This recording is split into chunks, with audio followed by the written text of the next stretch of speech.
Good morning, all. A small apology for having started slightly late, but what we'll do is we'll just go into the discussion period a little later on.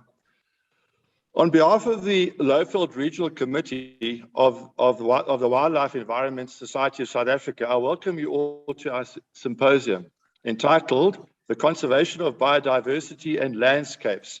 Is Sustainable Use an Option? As the global population continues to grow, albeit at a slowing rate, the demand on natural resources will become more acute.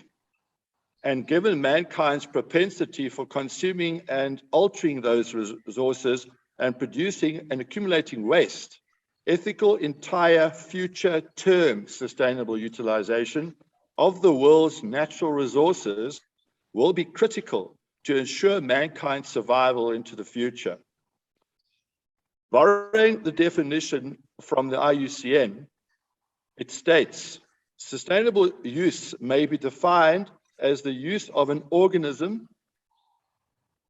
ecosystem, or any other renewable resource at a rate within the bounds of its capacity for renewal. Sustainable development and management are proxies to the term sustainable use. Where does the emphasis lie? In the word sustain or the word use? It is noticeable that in their official policy statement on their website, the IUCN mostly avoids the use of the term sustainable use, but rather unpacks the words into the full statements made. So this obviously obviates confusion. More specifically, if one examines the IUCN policy statement on sustainable use of wild living resources and simplifying these statements, the view is that ethical, wise, and sustainable use of some wildlife can serve human needs on an ongoing basis while contributing to the conservation of biodiversity.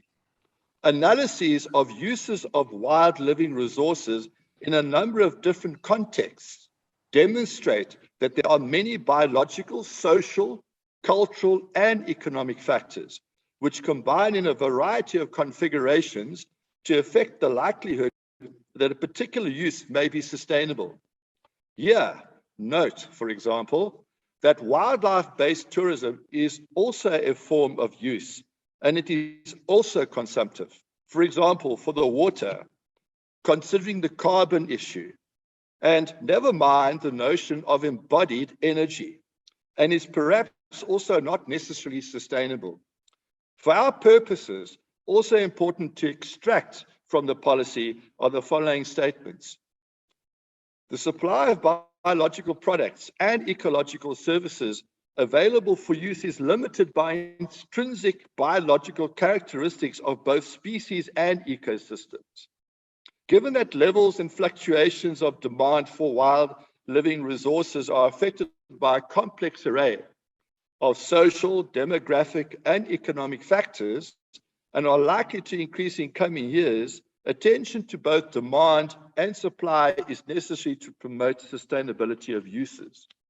Well then, why do we need to discuss whether sustainable use is an option to conserve biodiversity and landscapes or not? The reason is there is not always agreement or even defined policy on the form and extent to which sustainable utilization or not is best to conserve a region's biodiversity. Some specific questions to guide one's thoughts could include: what about commercial captive breeding of wildlife? These are not domesticated animals. In other words, what is wild, what is conserved, and what is farmed? In other words, habituated. Is wildlife farming conservation, and what is the impact, positive or negative, direct or indirect, on animals in the wild? What about the approach in protected areas and, in contrast, significantly impacted landscapes? Is sustainable utilization a wise option to increase our conservation footprint in South Africa? If sustainable utilization is the best option, how can one work towards getting opponents of sustainable utilization to embrace it? If sustainable utilization is not a wise option, are there alternatives that will be widely acceptable to all stakeholders? So today, with an unemotional and balanced approach, the questions above, amongst others, could be considered in the symposium. Today's program, the first session is entitled Governance, the Green Economy and Alternatives to Ethical Sustainable Utilization. Topics covered here include addressing governance and advocacy management in the public goods space of conservation by Dr.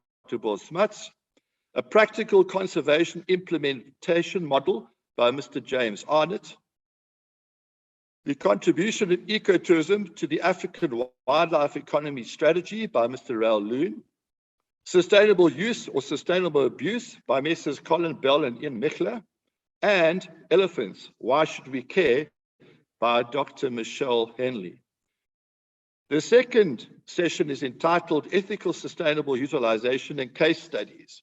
Topics covered here include the real threat to wildlife, unpacking the facts by Mr. Richard Sari, 27 years of hands-on experience by Dr. Peter Oberon, sustainability in wildlife-based enterprises by Ms. Lizanne Nell, and we should be partners in conservation. It's time to gang up on the problem rather than each other by Mr. Gerard Dam. The keynote address will be between the sessions, and we are very privileged to have Mr. Tebogo Mokhoshowa addressing us today on sustainable utilization. Damned if we do, damned if we don't. Where does the future lie? The rules of engagement for today. It is crucial to keep to the time schedule, although we are a little late. Speakers should restrict their presentations to a maximum of 25 minutes to allow for a brief introduction to them, as well as 1 or 2 questions at the end of their talk. There are 2 discussion periods, 1 for each session to allow the 4 questions and a brief discussion. There is also a final wrap-up. The chat box is just that. Please restrict questions to the Q&A box and keep them short and sweet. Unanswered questions will be dealt with subsequent to the symposium. Finally, the desire of the symposium is to share qualified and substantiated views and facts on the topic with an unemotional, balanced, and calmly engaging disposition. In addition, please note that the views and statements expressed during the symposium are not necessarily congruent with those of the Wildlife and Environment Society of South Africa. And finally, too, I would just like to thank the Mpumalanga Tourism and Parks Agency for their generous sponsorship towards the symposium. Other acknowledgements follow at the end of the symposium. Thank you.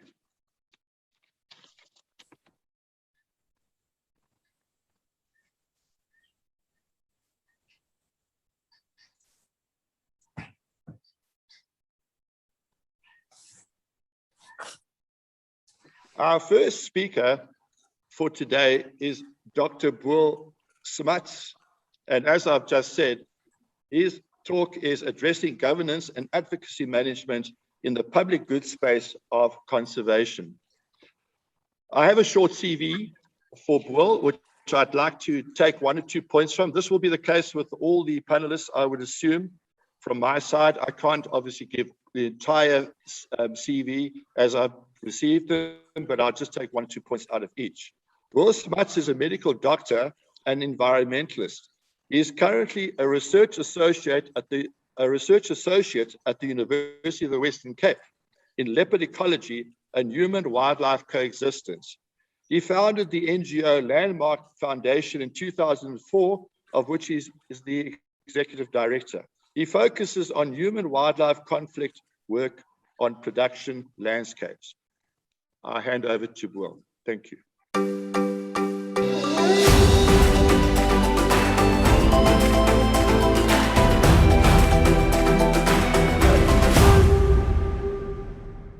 Morning. Thank you for this platform and for allowing us to share our views on this matter. As stated, I'm going to be addressing governance and advocacy in the public goods space of conservation.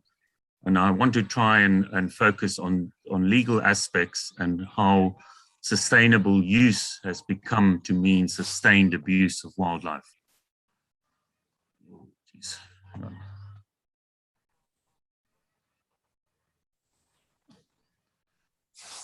When I talk about the advocacy space, I deal with the whole scope of advocacy, and different players occupy different spaces within that.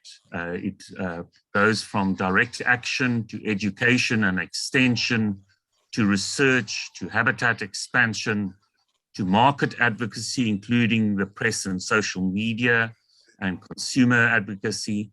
And then particularly I want to focus on governance, both the legislative, administrative, and litigation within the insurance of governance. I further want to make the hypothesis that as conservation and wildlife advocates, I envisage the next decade or two to be focused mainly on market advocacy and governance. That is the next sphere into which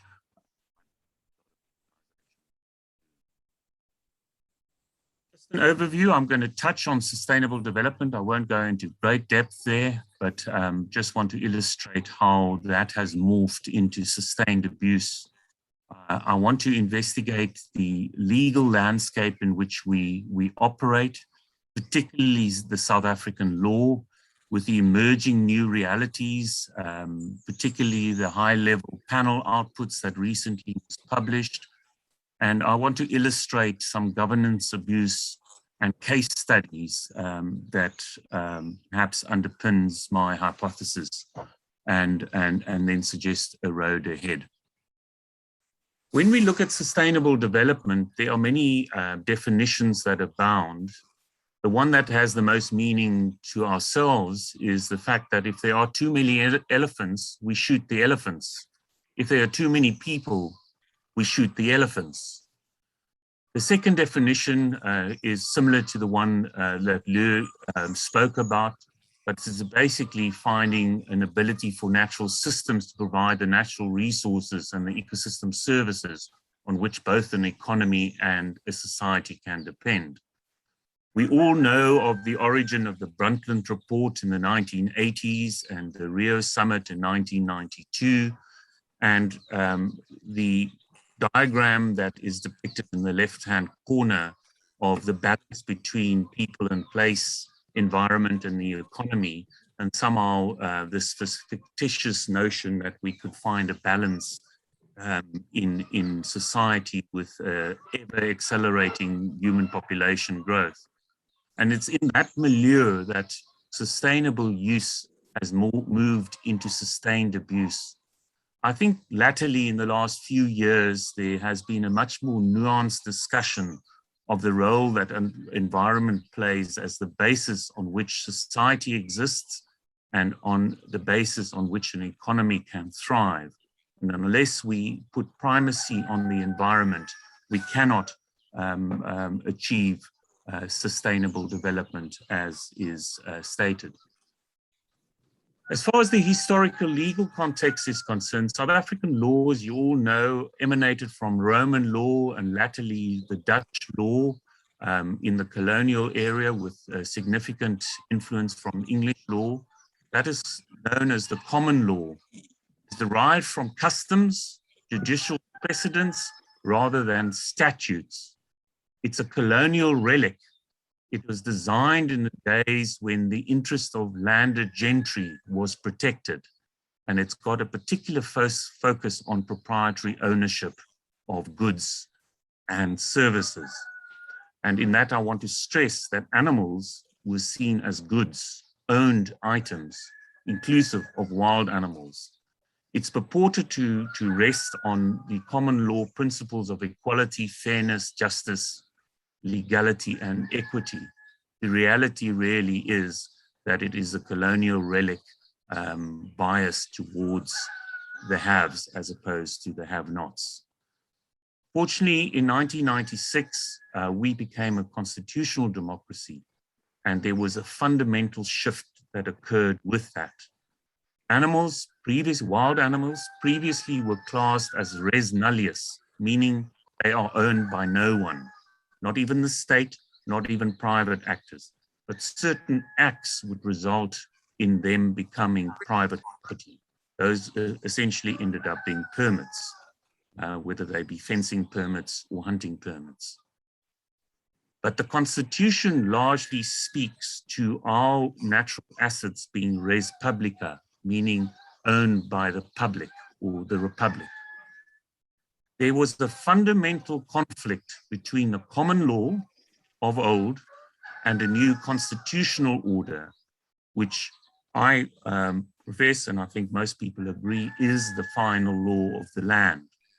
However, the environmental legislation being NEMA, NEMBA, the subsequent regulations of TOPS and the many other regulations, and the dance conducted by, sorry, I've got a geese coming to visit me as I present, and the provincial ordinances as and when they were developed to try and deal with this conflict, and it's never adequately been done. I quite categorically state that our legislative space is schizoid. By that I mean that the Constitution treats our environment as res publica. It treats it as if it is a nationalized asset, though the common law, a colonial and Roman relic, protects property for the gentry and thus res nullius. If we look at our other environmental legislations and other environmental assets like the National Water Act, the Mineral and Petroleum Resources Development Act, all of those acts nationalize environmental assets. However, when NEMA was developed and NEMBA was developed, there seems to have been a dance around the issue of sustainable development. And it is not quite so clear when those subsequent legislations were developed. They do speak about the protection of species and ecosystems, and that they warrant national protection, but they bring in the sustainable use concept of indigenous biological resources. Our conservation history, the important legislations that emerged was the Fencing Act of 1963, several provincial ordinances, most of which are still largely in use from the 1970s, the Game Theft Act of 1991, all relied on the common law. It was when the Constitution came about that the inconsistency of the ongoing reliance on res nullius with respect to the Constitution. NEMBA does speak to the environment as being held in public trust, inclusive of wild animals, and that all laws must be subject to it. NEMBA sees a distinct regression back to the consumptive use constituency. And I believe this happened because the organizations promoting that use were very organized at the time when this legislation was drafted. There are many international treaties that also became subject to the Constitution as they ratified in section 232 and 233, and some of them where they are in conflict with the provincial ordinances were taken to Parliament and the National Council of Provinces.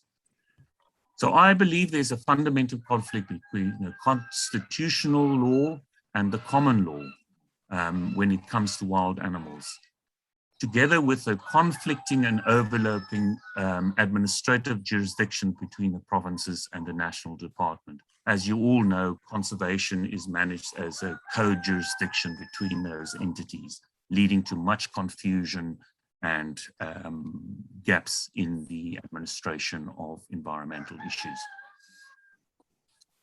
The problem is that we have here is that wild animals don't just need to be protected. They need to be protected from the people that are protecting them. That was from a report by Paul O'Sullivan in the investigations of the Mpumalanga Tourism and Parks Authority several years ago. The Constitution, however, provides through the Bill of Rights very powerful mechanisms of freedom of expression, fair administration, and access to information, which presents an opportunity for the advocacy sector. It affords animals no rights, nor does it, for that matter, the environment. And in fact, the right that it does afford us in the environment is a negative right. It says we have the right not to have a harmful environment. It places an obligation on people and institutions. And I believe in the advocacy sector, few have fought this corner. This has led to an environment of fairly gross abuse of biodiversity and the animals contained in it for private.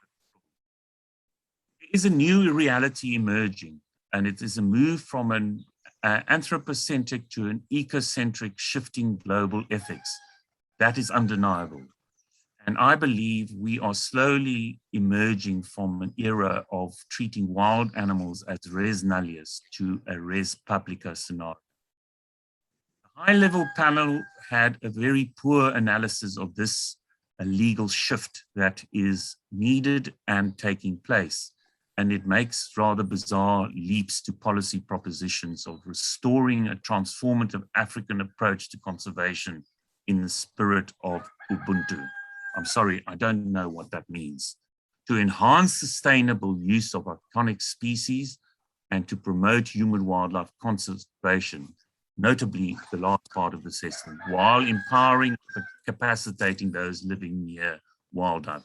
You can see woven into this is the paradigm of consumptive use. What is humane hunting after all? Isn't it just the selling of the thrill of the kill? He comes out with a strategic impact and strategic approach. Some of those elements are good. I don't want to negate that. They're firmly rooted in this sustainable use scenario and try to construct the outcomes to suit that. There they looked at lion feedlots, bravo for finally phasing that out or intending to phase that out, although I believe there is an almighty legal fight essentially around the common law going to be emerging here. What was this to do with conservation in the first place? I believe it's always been an ethical issue. Bravo for them for having. But they get a tick for that. Rhino feedlots. It was the ultimate commodification of a biodiversity asset. It has, in my opinion, next to zero contribution to conservation, and the high-level panel came out against this. Again, another tick. As far as the rhino horn stockpiles is concerned, there's always been an illogic behind cutting off horns to prevent the trade and stripping of this asset, only to stockpile it to trade it later. The high-level panel at least recognizes South Africa's problematic position in all of this. They essentially kicked the can down the road, and I believe they have failed to deal with this aspect. And when it comes to leopards, by Sanby's own version, the populations are decreasing 10 to 11% year on year.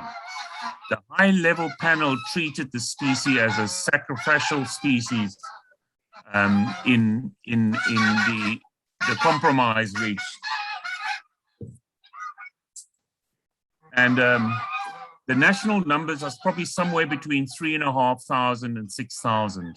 There is genetic isolation between fragmented populations demonstrated in part of the country, and a farcical claim that if leopards are over 7 years of age, they can be safely hunted without impacts on the population. And thus, they were decided to be exploited through intensive management zones, meaning hunting zones. I believe these decisions are ignorant and the recommendations damaging to leopards. I think they have failed miserably for the species.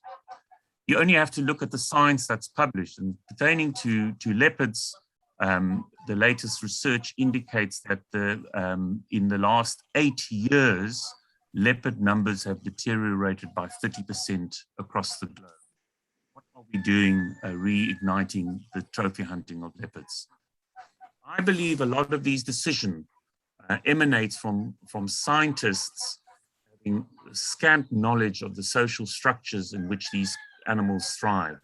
This particular lion from Amboseli National Park is currently 17 years old. It's the dominant lion of the pride, and it's protected territory for 10 years. The South African plans for both leopards and lions, supported by organizations like Panthera, said that you can hunt males after 7 years of age. I believe there are far too many quantitative ecologists in the decision-making realm, and far too few ethologists that understand species relationships. It's very important to look at Kenya. Kenya is a very good paired control to South Africa because of a fundamentally different management approach. In 1977, Kenya bans trophy hunting. The Kenyan population from 1977 to 2017, the human population more than tripled. I want to state that in 2008, 2009, there was a fire sale of ivory supported by the Southern African Development Community countries that impacted heavily on elephant populations across Africa. But let's look at Kenya. In 1989, there was the famous burning of the ivory, and ivory bans set in.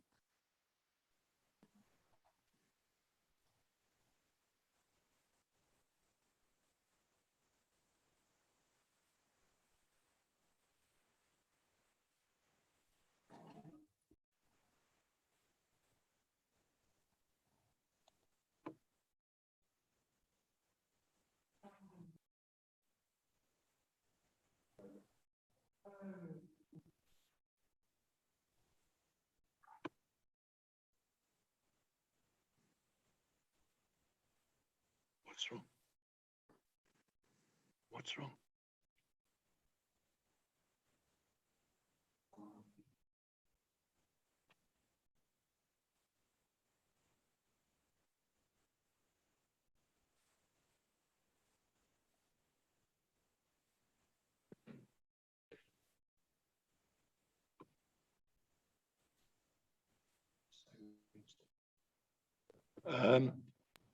Well, I think we've lost you, Bull. Am I back online? Yeah, you're back online, Bull. You're Okay, back online. We just lost you for a few minutes. Okay, thank you. All right. You can continue. Okay, I think I got to the point of discussing the elephants. Rhinos in 1970, it was estimated that the rhino population in Kenya was in the region of 20,000, although the data is not very reliable. By 1980, the numbers had dwindled to 1,500. And last year, there was a population that had increased to 1,400. And this year, there's a jump of 17%, which seems almost unbelievable, and no poaching. However, the story is not very good for other species. 70% of decline between 1970 and 2016, particularly your top trophic species in birds. And I believe that most of that is probably the result of habitat destruction. And I want to reiterate that the human population tripled in that. I believe we're managing the wrong issue. Instead of managing the animals, we should be managing the humans. Let's come back to South Africa. Key regulation emanating from NEMBA is the TOPS regulations. It is interesting to note that there are 2 provinces that have refused to implement TOPS in contravention to the national legislation: Mpumalanga and the Western Cape. There's a simple refusal on the Mpumalanga side to implement. It is both irrational and unconstitutional. Furthermore, they have in the past developed a problem animal fund, which they use to hunt problem animals through trophy hunting, which is expressly forbidden in the TOPS regulation. They have also been known to weaponize permit allocations, both an irrational administration and a contravention of the Promotion of Administration of Justice Act. and through the APNR and the Sky debacle and the rhino hunts that have taken place here in contravention of TOPS. In the Western Cape, we took the province to court for their lack of implementation of the TOPS permits. And I will go into the Eastern Cape just now. There's a flagrant abuse of both the spirit and the provisions of this regulations, and hiding behind third-party confidentiality and the weaponizing of the permit system. Sky debacle is well known, and thereby TOPS permits were not issued. It was a hunting permit by the authorities. The animal was lured, and it was hidden in secrecy when accountability was sought. Basically, it is a asset emanated from a national protector sold for private gain. In the Eastern Cape, we particularly taking on the government with regards to their hunting notices and the shameful conduct targeted against certain species. We named and shamed people. This is loons are caught in cages and then shot. We were interdicted. We lost the interdict. We're currently appealing the matter on the freedom of expression in the Supreme Court of Appeal. Then there is collusion between the hunting and game farming industry with regards to leopards that led to a standard operating procedure that effectively allowed a trade between game farms and livestock farms. We interdicted such a game farm in Buffalo Kloof and won the interdict, and subsequently our permits were cancelled by the department. We believe vindictively, and we're currently challenging that in court in terms of the Administration of Justice Act. They also claim they don't need to divulge who they issue permits to, and through the PIA applications, we are challenging that in the High Court. All three of these matters are constitutional issues, and I believe they will end in the Constitutional Court. I believe there's been systematic abuse of inserting the common law res nullius into the current legislation, while the Constitution calls for res publica leaning. I believe it's an engineered approach where sustainable use is in contravention of a constitutional order. It is about the allocation of public goods for private benefits and hiding behind the secrecy of third-party confidentiality. We believe that this is a corrupt administration. Just to conclude, and I think I'm running out of time, I believe we in the advocacy space must endorse the nationalization of biodiversity. Sustainable use is ever going. We believe there must be accountable, transparent governance of these public goods, and we as advocacy sector operators need to focus in the whole realm: direct action, education, research, and habitat expansion, which forms the basis of most NGO actions. But also we need to develop the public advocacy through the press and consumers, and particularly governance and accountability in the realm of policy and legislation, administration, and litigation.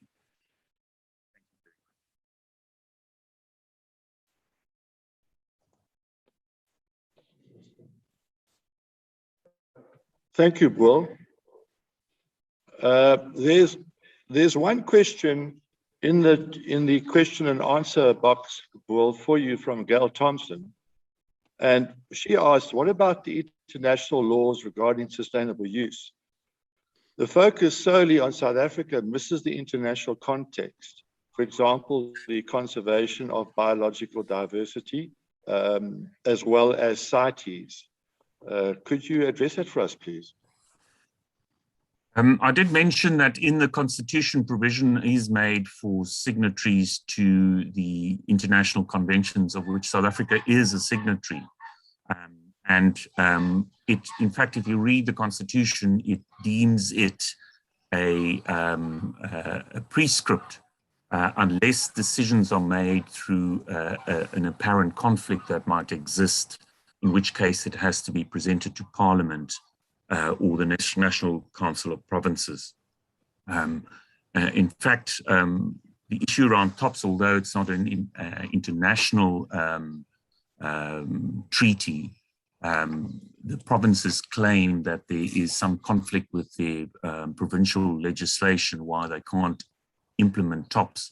But equally, the Constitution is very clear that if there is a conflict and can't be resolved, the national legislation takes precedence.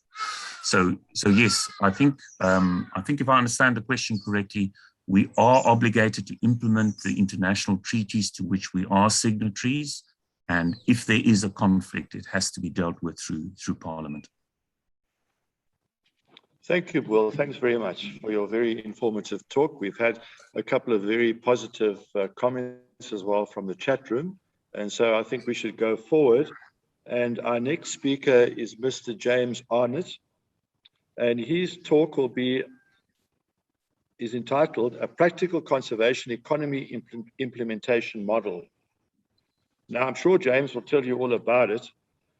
There is a group called the CWC Africa Projects, and it's a communal wildlife conservancy development initiative with the stated objective to convert Africa's community land surrounding national parks into communal wild conservancies, or CWCs, which will represent an extension of the existing national parks protected area ecosystem. So I'm pretty sure that James will be focusing on that during his talk.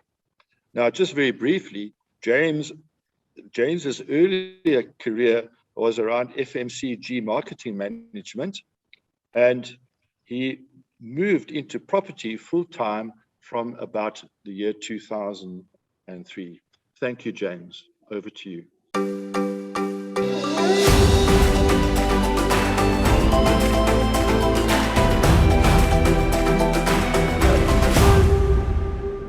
Okay, good morning all. And first of all, thank you to Lou and WESSA for inviting me to speak alongside a very experienced group of conservationists. And also thank you to the attendees for giving up your Saturday morning to be with us. A most informed and interesting presentation by Boone, but ultimately I've only got 4 slides, so hopefully we can catch up some time. And as Lou said, just please bear in mind that with my background in corporate marketing and property development, the approach that CWC Africa Projects is promulgating comes from this context and my experience in those business fields. So, for example, what Lou was talking about, we talk about a land use zoning definition of what we have branded communal wild conservancies. And hopefully that brand will gather traction around Africa, and certainly in one of my slides, we talk about one of our existing projects where it's starting to come to fruition. As CWC Africa Projects, look, in answer to the symposium's primary theme, we believe sustainable use is the only option going forward. And I guess it goes without saying that the COVID pandemic is perhaps the catalyst to all these symposiums. This is the second one I've attended this week, talking about conservation economies and thinking. And it's, in effect, it's forced the conservation community to perhaps think a bit out the box, and I would term it non-consumptive, the traditional safari hospitality industry, which has taken such a knock, which has obviously had quite a severe impact on the communities that rely on those revenue streams. So, in effect, we promulgate the development of multi-income streams in the form of a conservation economy, and which has at its core sustainable use. And I use the term best practice, and that's obviously where there is room for abuse, but there has to be a set of rules of what is sustainable use and what is not. And perhaps most importantly in terms of our approach is that we are, I've just got a note here. Can everybody see the screen, Lou?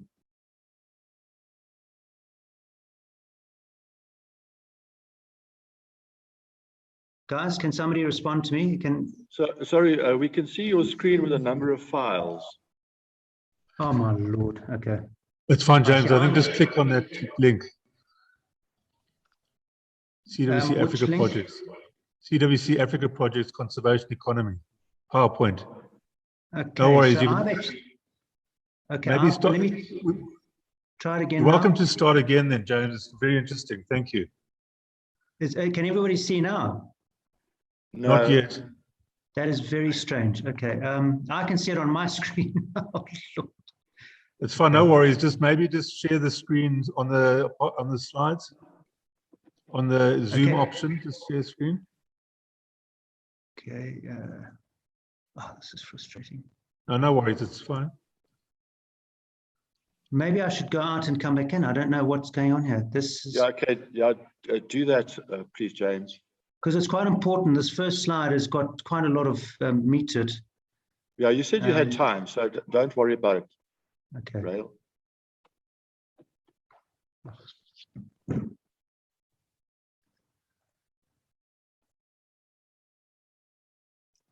Okay, share, new share.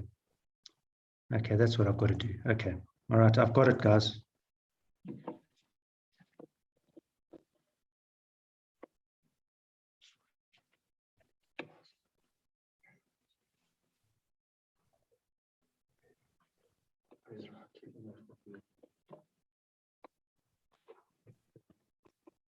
All right, this will work.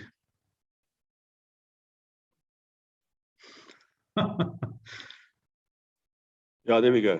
Now we've got it. Apologies. Don't worry about, yeah, everybody. don't worry about that. If you think you challenged, you should see me. Thanks, Jamie. Back online. Thanks very much. Okay, thank you, Declan, for letting me know in the Eastern Cape there. So, yeah, if I can pick up where I ended off.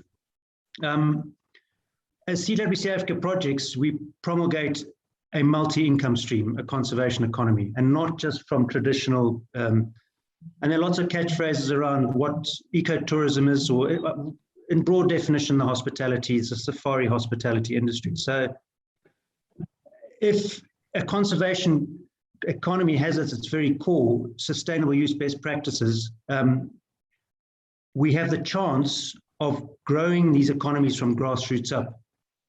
And I think this is probably one of the most important factors which we need to take cognizance of, is that the main benefactor of these conservation economies needs to be the local indigenous communities. They have to a large or lesser extent been precluded from the revenue streams generated from hospitality businesses and projects. And ultimately, an inclusionary conservation economy is the future. And ultimately, and if you can read my positioning statement there, that's where the sustainability comes in terms of them becoming the ultimate custodians of these landscapes.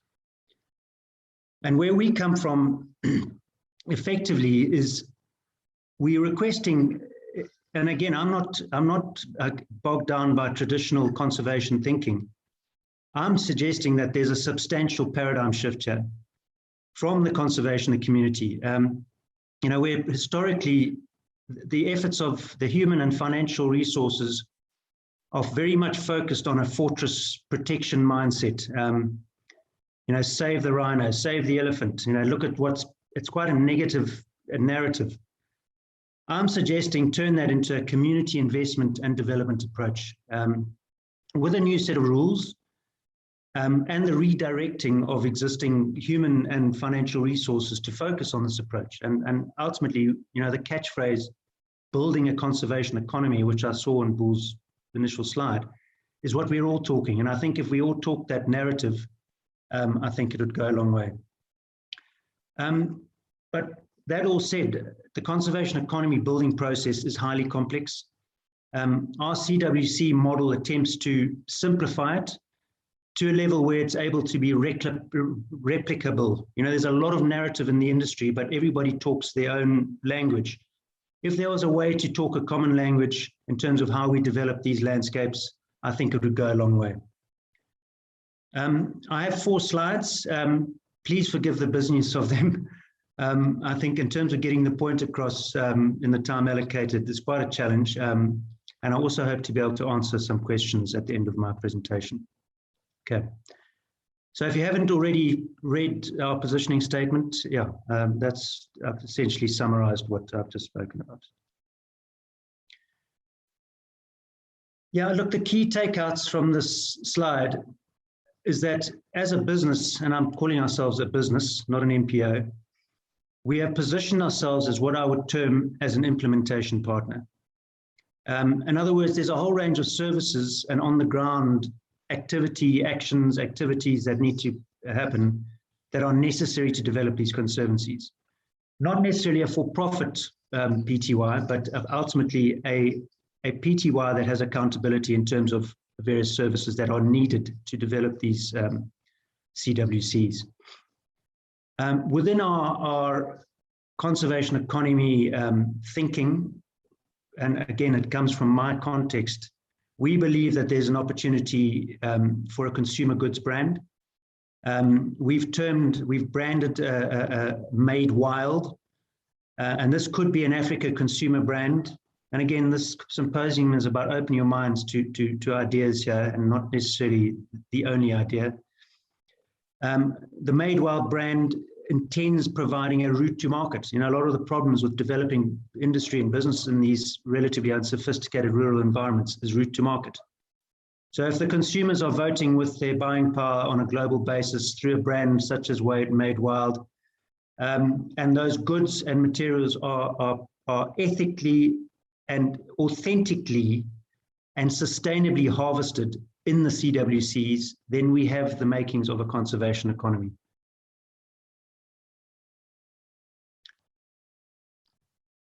Okay, again, another complicated slide, but I'm going to go through it as quickly as I possibly can. This is a process flow, and with any development, there is a program that you've got to follow that pops out something that's viable at the other side. If you break this slide down into 3 major milestones, in order to achieve the result of a conservation economy and a communal wild conservancy that now is functioning. The first is a term I use, which is called landscape ripening, which is, okay, you could use another term, but this is perhaps the most complex of all the steps. And there's a key outcome from this, which is the development of a spatial development framework or a master development plan. And believe you me, without community collaboration and dialogue and workshops with the local communities, and without being overly intellectual, there is absolutely no ways that any development project anywhere around Africa will be sustainable. So getting the local community buy-in and putting the right infrastructure and structures in terms of ownership, tenure, etc., is an absolutely critical point. The second step, which is essentially attracting investors and industry to now engage with the community and develop economies of scale and infrastructure within those CWCs, whether it's a game lodge or a processing plant or whatever.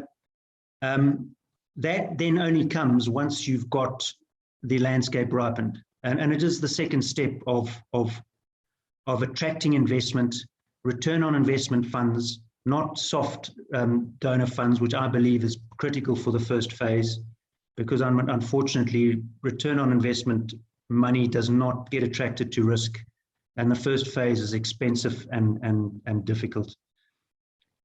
And the third step, which we promulgate, is mentoring and ongoing oversight. So ultimately, you are empowering communities to look after their own natural assets. And this is not a quick fix process, but ultimately, without mentoring and ongoing oversight, there's no hope of this working. I mean, ultimately, I've worked in big corporate business, and to go from entrepreneurship to a large corporate organizational structure is a hugely complex process as it is. So working with rural communities, you can multiply that complexity manyfold.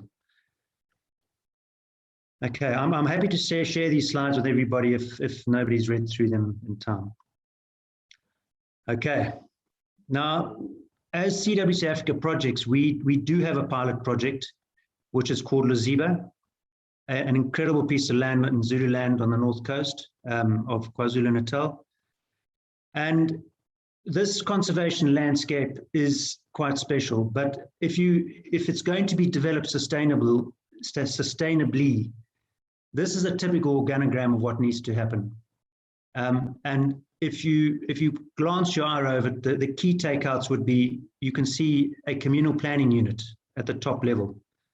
Now that is the type of community engagement process that has to start before any commercialization or conservation economy development process happens. So we work with African Conservation Trust. Again, there may be other CPUs in existence that we could work with, but ultimately that community engagement and defining what a conservation economy is all about is a critical first step. With this particular landscape, we have established a Tarka Valley Communal Wild Conservancy, which is essentially a property owners association, a voice for the community and property owners in that area in terms of how you promulgate the conservation economy, how you attract investment, and that's a non-profit entity that's set up. And then you go down a level, you've got limited companies. You've got companies, I hate to say it, that make profit.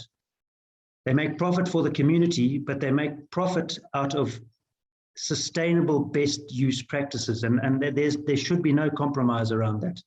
Again, it's a commercial solution that we are promulgating, which is around developing businesses that actually make profit. It does not, the community does not rely on NPOs for continuous handouts. And the type of usages that we believe are sustainable use would be ecotourism, game farming, correct game farming. I think there are some models that perhaps are not appropriate. Made wild produce, I've mentioned. We do mention hunting, and are the examples around Africa where large tracts of land are not practical for anything else but hunting in an appropriate form, and high value agriculture as our primary sources of income for the conservation economies.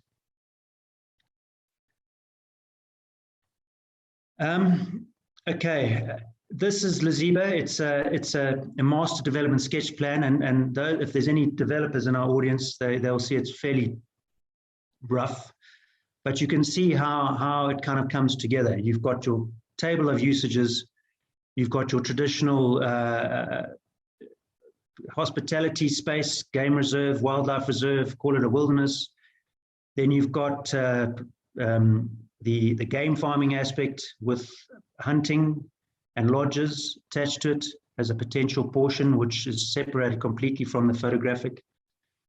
And then you've got high intensive agriculture. And you know, this model that you're seeing in front of you has been engaged with the local community. A large portion of these farms that you see in front of you have been land claimed already. So the critical importance of this particular conservation landscape is buy-in from that community, which they have done. So just as a practical example of how the theory can be manifested into a particular landscape, and this would be essentially a master development plan at its rough top level concept. Yeah, in closing, if there's any interest, Lou, it's not a pitch. I think we feel that we do have a role to play within the conservation community. But if there's a particular landscape or that one of the participants is interested in talking about or sharing ideas on a specific project, we'd obviously love to have a conversation. And this is a new process for us as well. I think conservation economy thinking is very much a complete paradigm shift for the entire industry to embrace and figure out the way forward. So thank you. Thank you, James. I see there are a couple of questions, and I think Rael would like to answer one of them. Is that correct, Rael? Yeah, thanks, Lou. I'd like to ask James a question if I can. I think with the increasing human population growth in Africa, this approach, this communal wildlife conservancy approach, is going to become more and more important. And so the buffer regions and the peripheral regions seem to be where the focus is on that kind of model. James, do you think how does one take off pressure from the core areas, the wilderness areas, in terms of creating incentives for people on the periphery? So, you know, you've got concepts like the biosphere regions and the transfrontier conservation areas, but then how does one promote community participation, but in a way that doesn't compromise the core and the wilderness areas in these regions? Absolutely. Look, I mean, just bear in mind that conservation is a colonialist thought. So, you know, over the last 80 years, there were a number of beautiful game reserves promulgated. as core conservation areas. And there is some participation from local communities in terms of job creation, but that's where it ends. So this, as CWC Africa projects, we don't want to play in the space which is the core promulgated government-driven national parks. There are some great organizations out there that are already holding hands with the various authorities to manage those parks efficiently. We are, as you say, we're talking about those peripheral areas. And community participation, it's hard work, but ultimately you've got to start somewhere. You've got to go into a landscape and you've got to identify opportunities for lodges, as I say, for agriculture, for game farming, and that precludes what's already in place, which is the core national park. As I say, that's a job unto its own, and there are examples of what I'm talking about around the Masai Mara in Kenya. There's currently a scheme where, and I might get my facts slightly wrong here, but I'm just saying it has worked, where they converted the eco buffer zone around the national park and they've now got between 6 and 7 lodges that are generating circa $1 to $2 million for the local community in lease rental revenues from those lodges. In other words, they're stopping cattle farming or maize farming. They are conserving that landscape. So yeah, it can be done.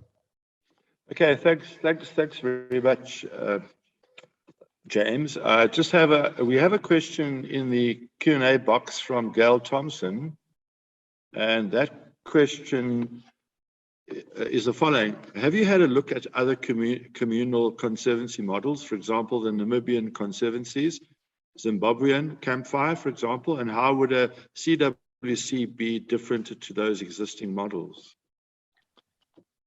Yeah, absolutely. I am aware of one that's been promulgated in Namibia, and I know the individual behind it. I also know Zambia, that there's a CWC similar model for the GMAs around the various national parks there. So I think the short answer is there's a lot of written work around these CWCs. What we need to do now is consolidate the resources and work together, quite frankly, and developing them. I think that the narrative, the nomenclature that all the conservation businesses are using out there, we're all talking the same language, but slightly different versions of it.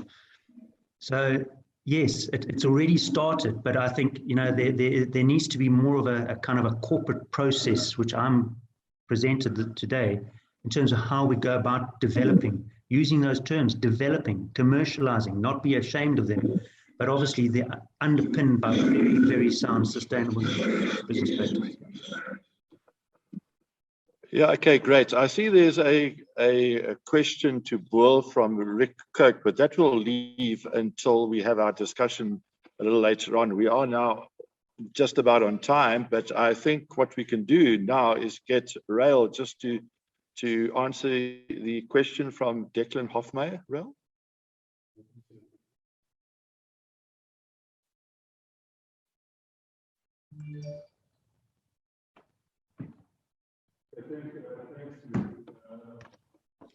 Okay, I'm just trying to close my slideshow now. Another technically. Thanks, Lou. Yeah, there's from Declan Hofmeyer, a question related to your statement that finance isn't attracted to risk. Is there not an opportunity to get the crypto blockchain NFT bandwagon, which is probably one of the riskiest investments, but with a market cap of over $300 billion for Bitcoin alone, there's a group who are clearly wishing to embrace that risk. Well, Declan, I wouldn't know the answer to that, but I think the main point there is that the idea of mainstreaming biodiversity is essential, and I think to actually get the finance for a green economy, the whole focus would be on trying to streamline biodiversity, include ecosystem services into the decision making, and maybe there are different finance models such as this cryptocurrency. I mean, I know there's a Rhino impact bond they're considering, which is worth also billions of huge amounts of money, which can be used to promote these kind of integrated conservation development projects.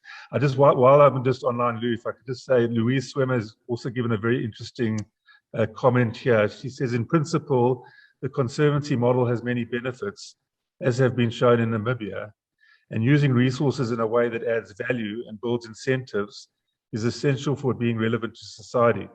But one of the big differences between Namibia and South Africa is the amount of land and the number of people. How do you see your model overcoming these challenges in a place like South Africa, where there's not much land that is already being used for other livelihood activities? Will there be winners and losers? James, could you please, if you address that? How does one optimize that? Okay, well, if I can use the Zululand live case study as the Laziba project, we do have very complex rural landscapes. We've got tribal issues, we've got historical conflict between the various race groups. So yes, it's a very, very complex process, but it can be simplified. And as I say, there's 5 tribes around Laziba who all want prosperity. You know, they all want to be able to have their kids educated, a belly full of food and opportunities. So bringing communities on board with developing these CWCs, as I mentioned, is the absolute quintessent first step that we all have to become experts at. And it takes a lot of resource and a lot of know-how to be able to do that. But whether the landscape is sparsely populated or densely populated, these landscapes that we've identified have obviously a potential or a need to be conserved before they're completely occupied. So, you know, there are some landscapes that have lost the plot already, but the landscapes that we've identified 25 around Southern Africa on our website, and those landscapes have serious potential to be developed as conservation economies. Okay, thanks very much, James. We're just slightly off schedule at the moment now, which is great. Our next speaker is Mr. Rael Loon himself, and his presentation is entitled "The Contribution of Ecotourism to the African Wildlife Economy Strategy." Over to you, Rael.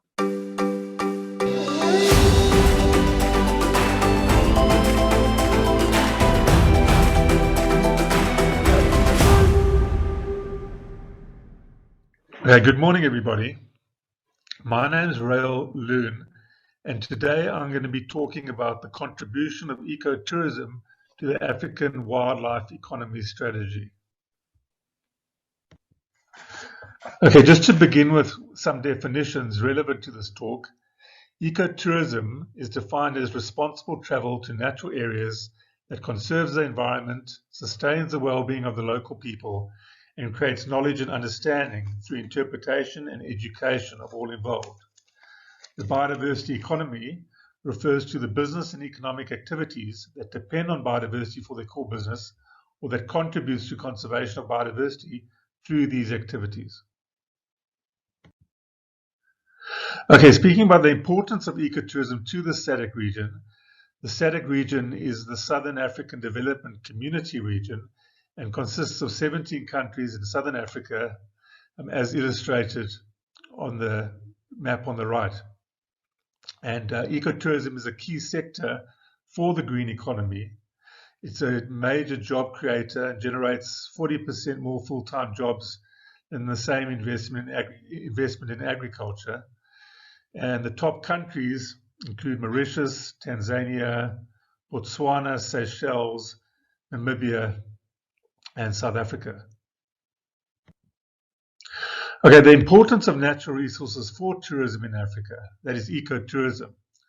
Well, we know wildlife is an essential draw card for tourists who visit protected and conserved areas. For example, the Big Five, as illustrated on the right, is always a big draw card for ecotourism. It also speaks, therefore, about how tourism can provide a positive stimulus for conservation, not just of the Big Five, but biodiversity in general. And it speaks about the importance of investing in the wildlife asset, in biodiversity, to improve tourism. And as the bottom line, the wildlife safari industry in Africa is estimated at between $12.4 billion and $42.9 billion towards the economy. And that's a figure from the United Nations World Tourism Organization. Okay, just to put into context of this, the theme of the symposium, which is on sustainable use. This diagram on the left shows the principles of sustainable use. Each of the columns numbered 1 to 10 represent wildlife populations, and the relative size of the area on top of each column symbolizes the size of that population relative to the other populations. So it shows how the bigger the population, the less management is required. For example, 1 could represent impalas, so less efforts required. 2 could be warthogs. 10 would be giraffes, so more management effort is required. Well, the R, V, and E, those rare, vulnerable, endangered, they could refer to rare threatened species like sable, lion, and cheetah, wild dog, and those require more management effort.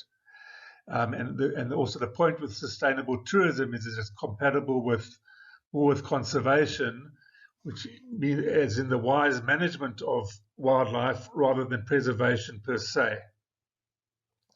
And ecotourism is an important type of sustainable use, which is based on viewing wildlife in conserved and protected areas.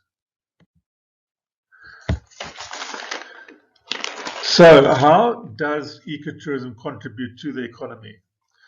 Well, in this slide, one can see the relationships between the various factors involved.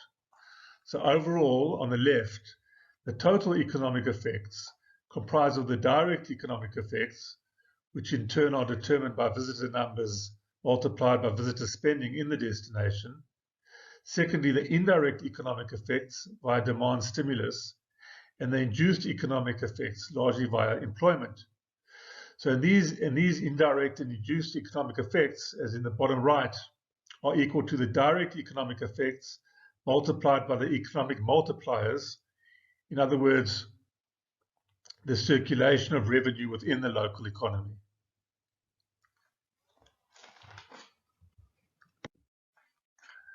So how can one promote the economic contribution of ecotourism?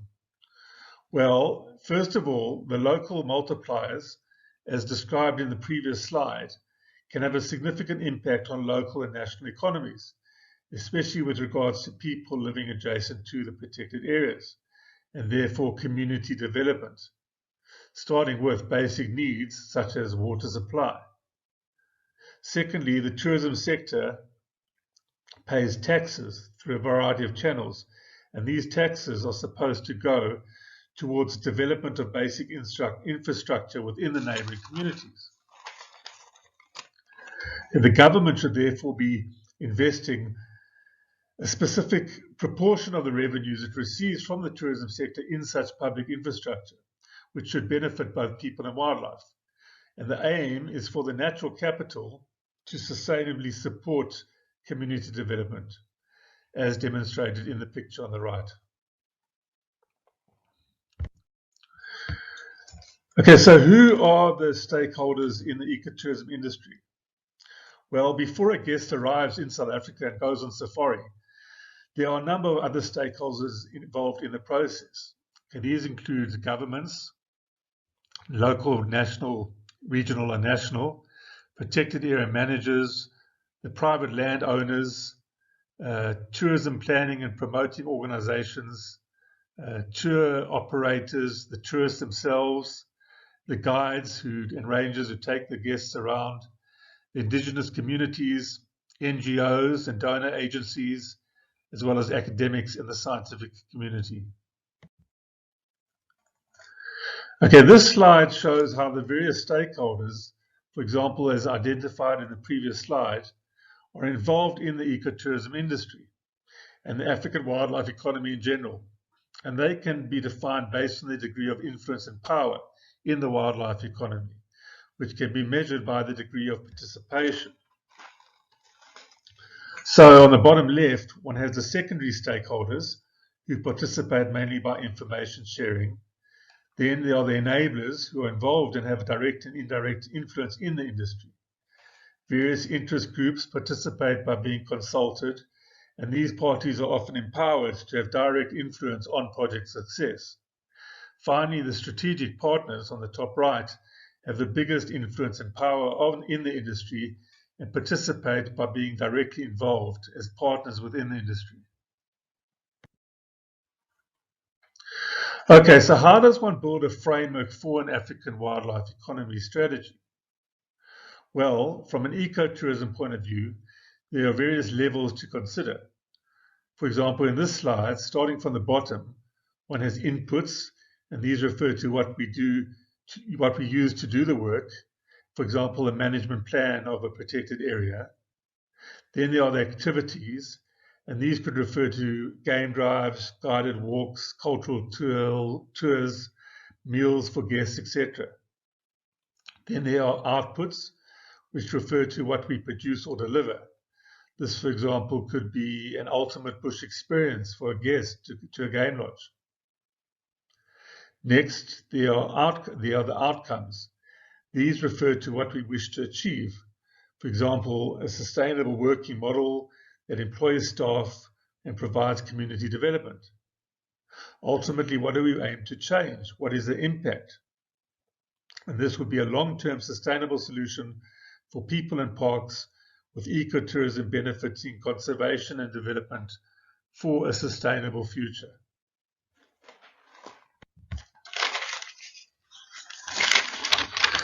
Okay, this is a good time to put together a SWOT analysis of the wildlife-based economy, focusing on the ecotourism sector.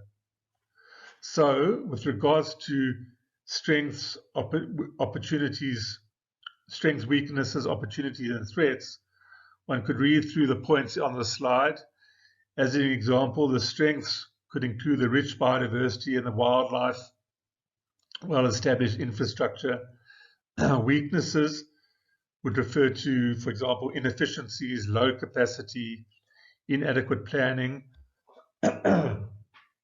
Opportunities could refer to job opportunities, protected area expansion opportunities, while the threats could be over-exploitation, threats to wildlife, socio-political instability, etc.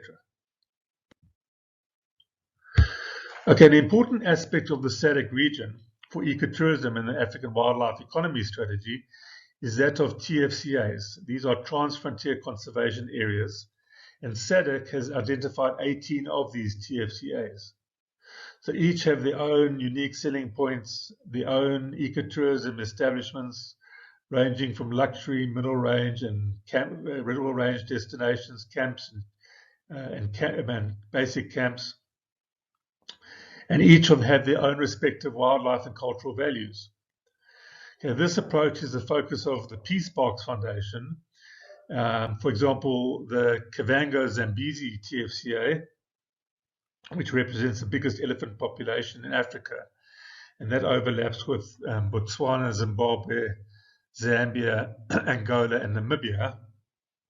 Also, the Great Limpopo TFCA, which comprises sections of Mozambique, South Africa, and Zimbabwe, and the Great Mapungubwe TFCA, which overlaps with Botswana, South Africa, and Zimbabwe. Okay, the big question here is, how can one maximize the benefits from ecotourism? Okay, this slide shows a conceptual model based on an idea we developed at Sabi Game Reserve. And the model there is primarily based on how ecotourism can support wildlife conservation, which in turn can lead to community development. In other words, how people and parks can be integrated together. And the idea here is that one can reiterate this model. It looks like a pack of cards balancing on top of each other, but the idea is that one can rank various protected areas based on their respective ecotourism conservation and development values. And so it provides a useful framework to look at various protected areas within a network. So, for example, one could hypothetically apply this to the Peace Parks Foundation, and here one could rank 12 different sites based on their respective ecotourism conservation development value. So it provides a framework for prioritizing these sites and assisting in management objectives of these protected areas.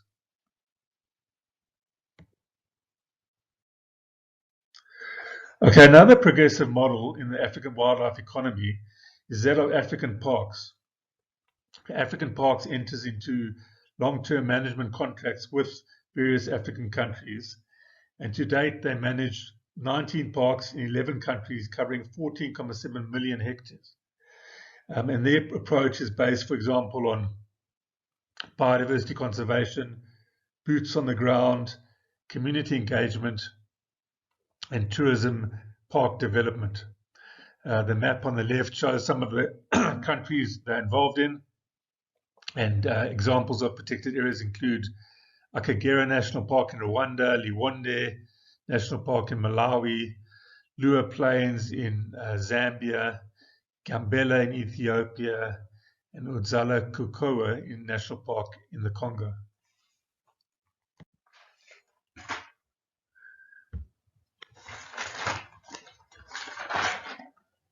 Okay, so how does one create a sustainable nature tourism economy? Well, if one is aiming for the triple bottom line, that is financial, environmental, and social factors, in this model, one can see this model is applied to KwaZulu-Natal and their protected areas. And here one can see how policy affects the production and consumption of tourism products. So here the aim is to reinvest profits back into the product, while at the same time trying to avoid environmental degradation of the resource base due to the demand. So the objectives here are the conservation of biodiversity, economic development, and social equity. In other words, to meet the criteria of the triple bottom line. Sorry.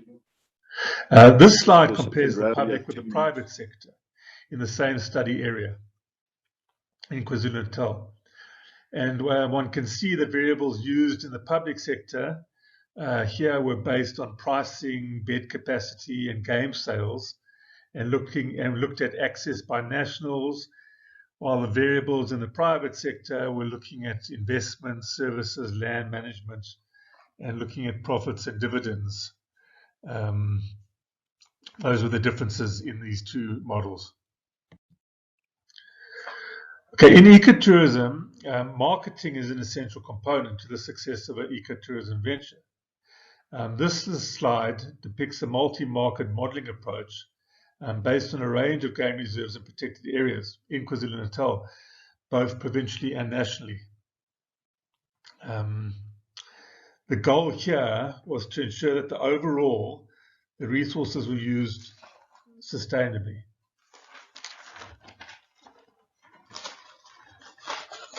Okay, so the next slide. So how does one keep track of tourism and ecotourism in the SADC region on a macro level? Well, tourism satellite accounts are one means by doing so. And for example, SATSA, the Southern African Tourism Service Association, they collate data on the macroeconomic contribution of ecotourism as a whole. And so one can just read through the points there. It increases and improves knowledge of the tourism importance, provides a coherent set of tourism accounts that can be compared across countries. It develops estimates of tourism value added, and it's an instrument for designing more efficient policies on tourism. It identifies employment generation in tourism and creates awareness of the importance of tourism, and expands the role of tourism in all industries. Again, the emphasis here would be on sustainable tourism and focusing on the SADC region. So using these sets of accounts enables one to compare the different countries and the data. So this graph depicts the total and direct contribution of tourism to the wildlife economy in the last 10 years. And one can see that the tourism was pretty stable. The market was stable with total contribution averaging around 7%, and direct contribution to GDP at around 3%. This would thought to have been decreased substantially in the last year and a half due to the corona pandemic, but hopefully we'll be recovering soon back to these levels. Okay, this graph illustrates the total and direct contribution of tourism to GDP across the various countries. So the SADC region countries are highlighted there in the red ovals, and this graph shows the percentage contribution of leisure tourism to the economy and highlights the importance of ecotourism to the overall tourism economy.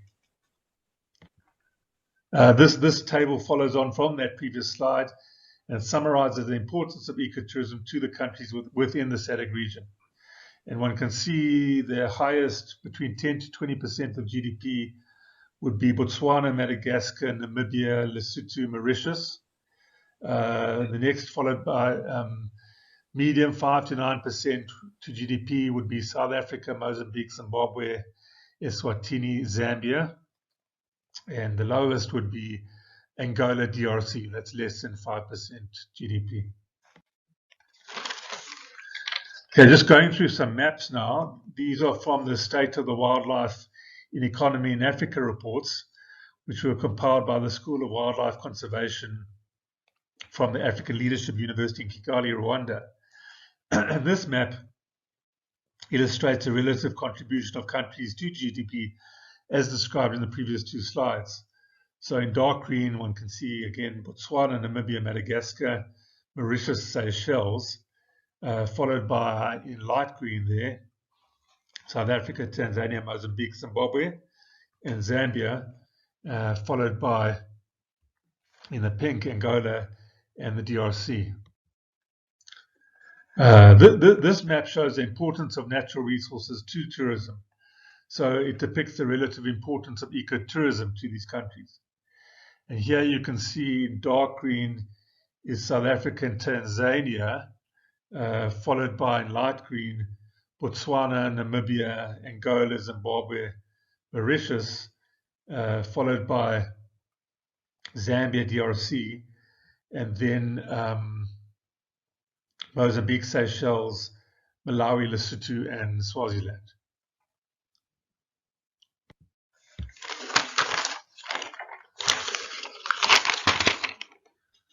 Okay, one way of generating revenue for protected areas is through entrance fees to the parks. This figure, which is also from the African Wildlife Economy Report, shows a comparison of average national park entrance fees for international tourists across Africa. And this is from the SADC region. One can look at Tanzania charges the highest fees, followed by DRC, then South Africa, Angola, Zambia, Zimbabwe, Mozambique, Madagascar, followed by, in yellow, Namibia and Botswana, and Malawi, and the lowest, and Eswatini, and then the lowest would be Lesotho. Okay, this slide looks at the tourism value chain in the ecotourism industry, and it shows how the retail sales of African safaris are often charged by travel agents and tour operators and aeroplane flights, for example, in foreign countries, illustrated by the two boxes on the left, and while the experience takes place at the destination countries, which are the two boxes on the right. And the aim is to communicate that one wants to have a sustainable use scenario through sustainable tourism. Okay, so how does one encourage sustainable use, as mentioned? Well, one can do so by various means. Firstly, one wants to enhance the scope of ecotourism and wildlife, apply environmental laws where appropriate, integrate ecotourism with the protected areas, support environmental education, implement recycling schemes at the destination, monitor visitor impact so there's not a major impact on the protected areas, promote local artisans involved in the curio market, apply fair trade and tourism standards and green list standards, for example, identify and support community conservation initiatives like the ones mentioned in James's talk, African Conservation Trust, and finally to encourage stewardship and custodianship and empowerment of people, such as in the image illustrated here on the right. And so finally, what are the recommendations for the African wildlife economy? Well, effective management of tourism for sustainable use to conserve biodiversity while contributing to poverty reduction requires strong and cooperative partnerships. Such partnerships should involve the private sector, governments and communities to provide a basis for conservation planning within and around the relevant protected areas.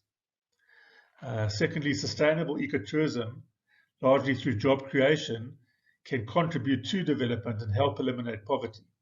So, for example, the Peace Parks Foundation and African Parks models we've seen has contribute to landscape conservation and provide substantial benefits to people beyond the boundaries of the reserve. So the challenge is to replicate these type of models. Thirdly, sustainable tourism should be integrated with game ranching and the bioprospecting sectors as other components of the African wildlife economy and the green economy. And finally, sustainable ecotourism, sustainable tourism can help with protected area expansion programs. It's a big job creator and can assist with promoting biodiversity stewardship while securing nature reserves and expanding the conservation footprint. Skills training here can promote the capacity needed for the custodians of protected areas to seek new win-win opportunities for protected area expansion. Thank you for listening. Our next speaker, or speakers rather, are Mr. Colin Bell and Mr. Ian Michler, and their presentation is entitled Sustainable Use or Sustained Abuse. And I think we're all looking forward to that. If I look at the CVs of Ian and Colin, Ian has spent the last 30 years working as a safari operator, a specialist wilderness guide, an environmental photojournalist, and a consultant across Africa. Just scanning through the rest of his short CV to me, besides his role as a director of Eden to Addo, he remains involved in the award-winning feature documentary Bloodlines, which I'm sure we all know about, and his global campaign. He was recently listed as one of the 76 influential voices speaking up for the environment. I don't know if that's 1976 or 76 voices. 76 voices. In 2017. He manages Invent Africa, which is a safari company that runs specialist trips to 16 countries across Africa. Then if we have a look at Colin Bell's CV, in 1983, Colin co-founded Wilderness Safaris. It grew to own camps and lodges across 7 countries, managing over 2 million hectares of prime wilderness lands and employing more than 2,500 people. One of Colin's career successes that he's most proud of is his time at Wilderness. Sorry, I'm not quite sure what I'm saying here now. But to initiate the process and sign the first check that resulted in the successful reintroduction of both black and white rhino back into the wilds of the Okavango Delta. He also co-founded Great Plains Conservation and then Natural Selection Safaris. He has co-authored 2 books, Africa's Finest, about the good, the bad, and the ugly of the safari tourism industry, and The Last Elephants, a view of the plight of elephants around Africa. Over to you, Ian and Colin.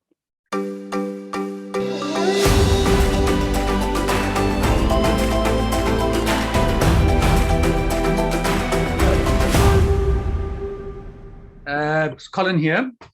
Ian is sitting in the bush somewhere. He's out in Wangi. We're all highly green and envious.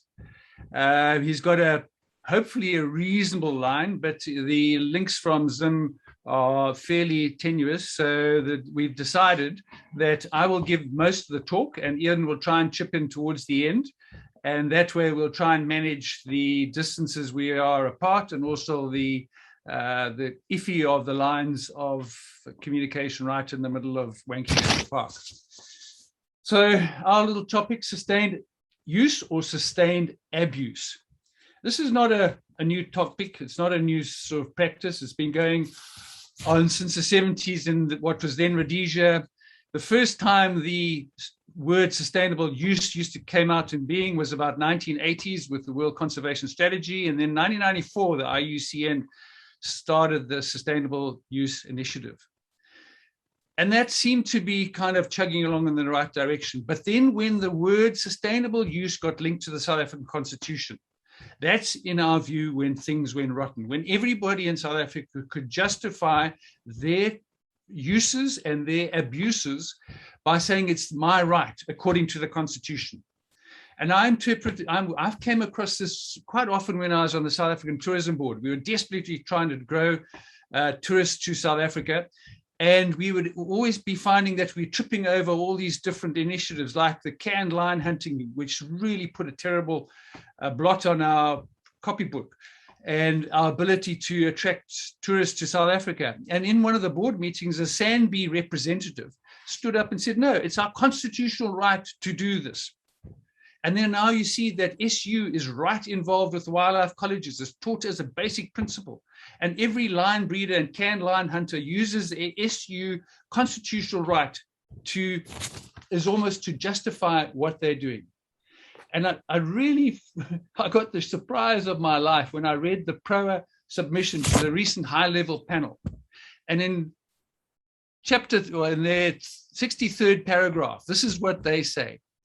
It is our submission, recommendation, and plea to the high-level panel to unlock and promote the constitutional rights of private rhino ranchers in South Africa to trade in rhino horn. And I looked at this and I said, wow, does the Constitution really say that private ranchers in South Africa are allowed to trade in rhino horn? So let's look at the South African Constitution. And when you look at the bit in red at the bottom, use of natural resources while promoting justifiable economic development, you think absolutely, that says PRO is 100% right. But folks, that's not what Section 24B says. Section 24B is all of this. And we need to read this entire Section 24B. And it stresses that everyone, all 58 million South Africans have the right to well-being. And I'm highlighting some of the key issues. The well-being. Now, the well-being means your ability to survive comfortably, that you're healthy, that you've got a reasonable chance of earning an income. So well-being is an important phase. Present and future generations. In other words, what we do now must not impact negatively on present and future generations. It must promote conservation and secure ecological sustainable development and use of natural resources while promoting justifiable economic and social development.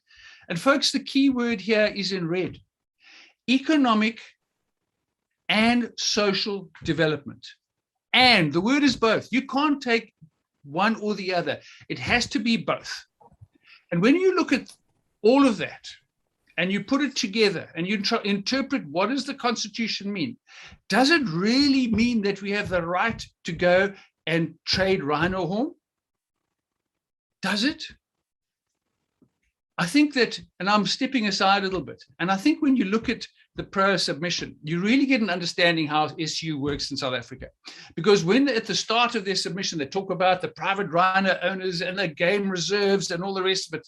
But when they come to what they actually want, this is the key word: the game ranchers. While they go and court all the private game reserves and say, we're trying to do your work for you, they are only there to lobby on behalf of the handful of breeders. And what I'm trying to say in our presentation is that we are suffering as a country when we put the rights of individuals ahead of brand South Africa.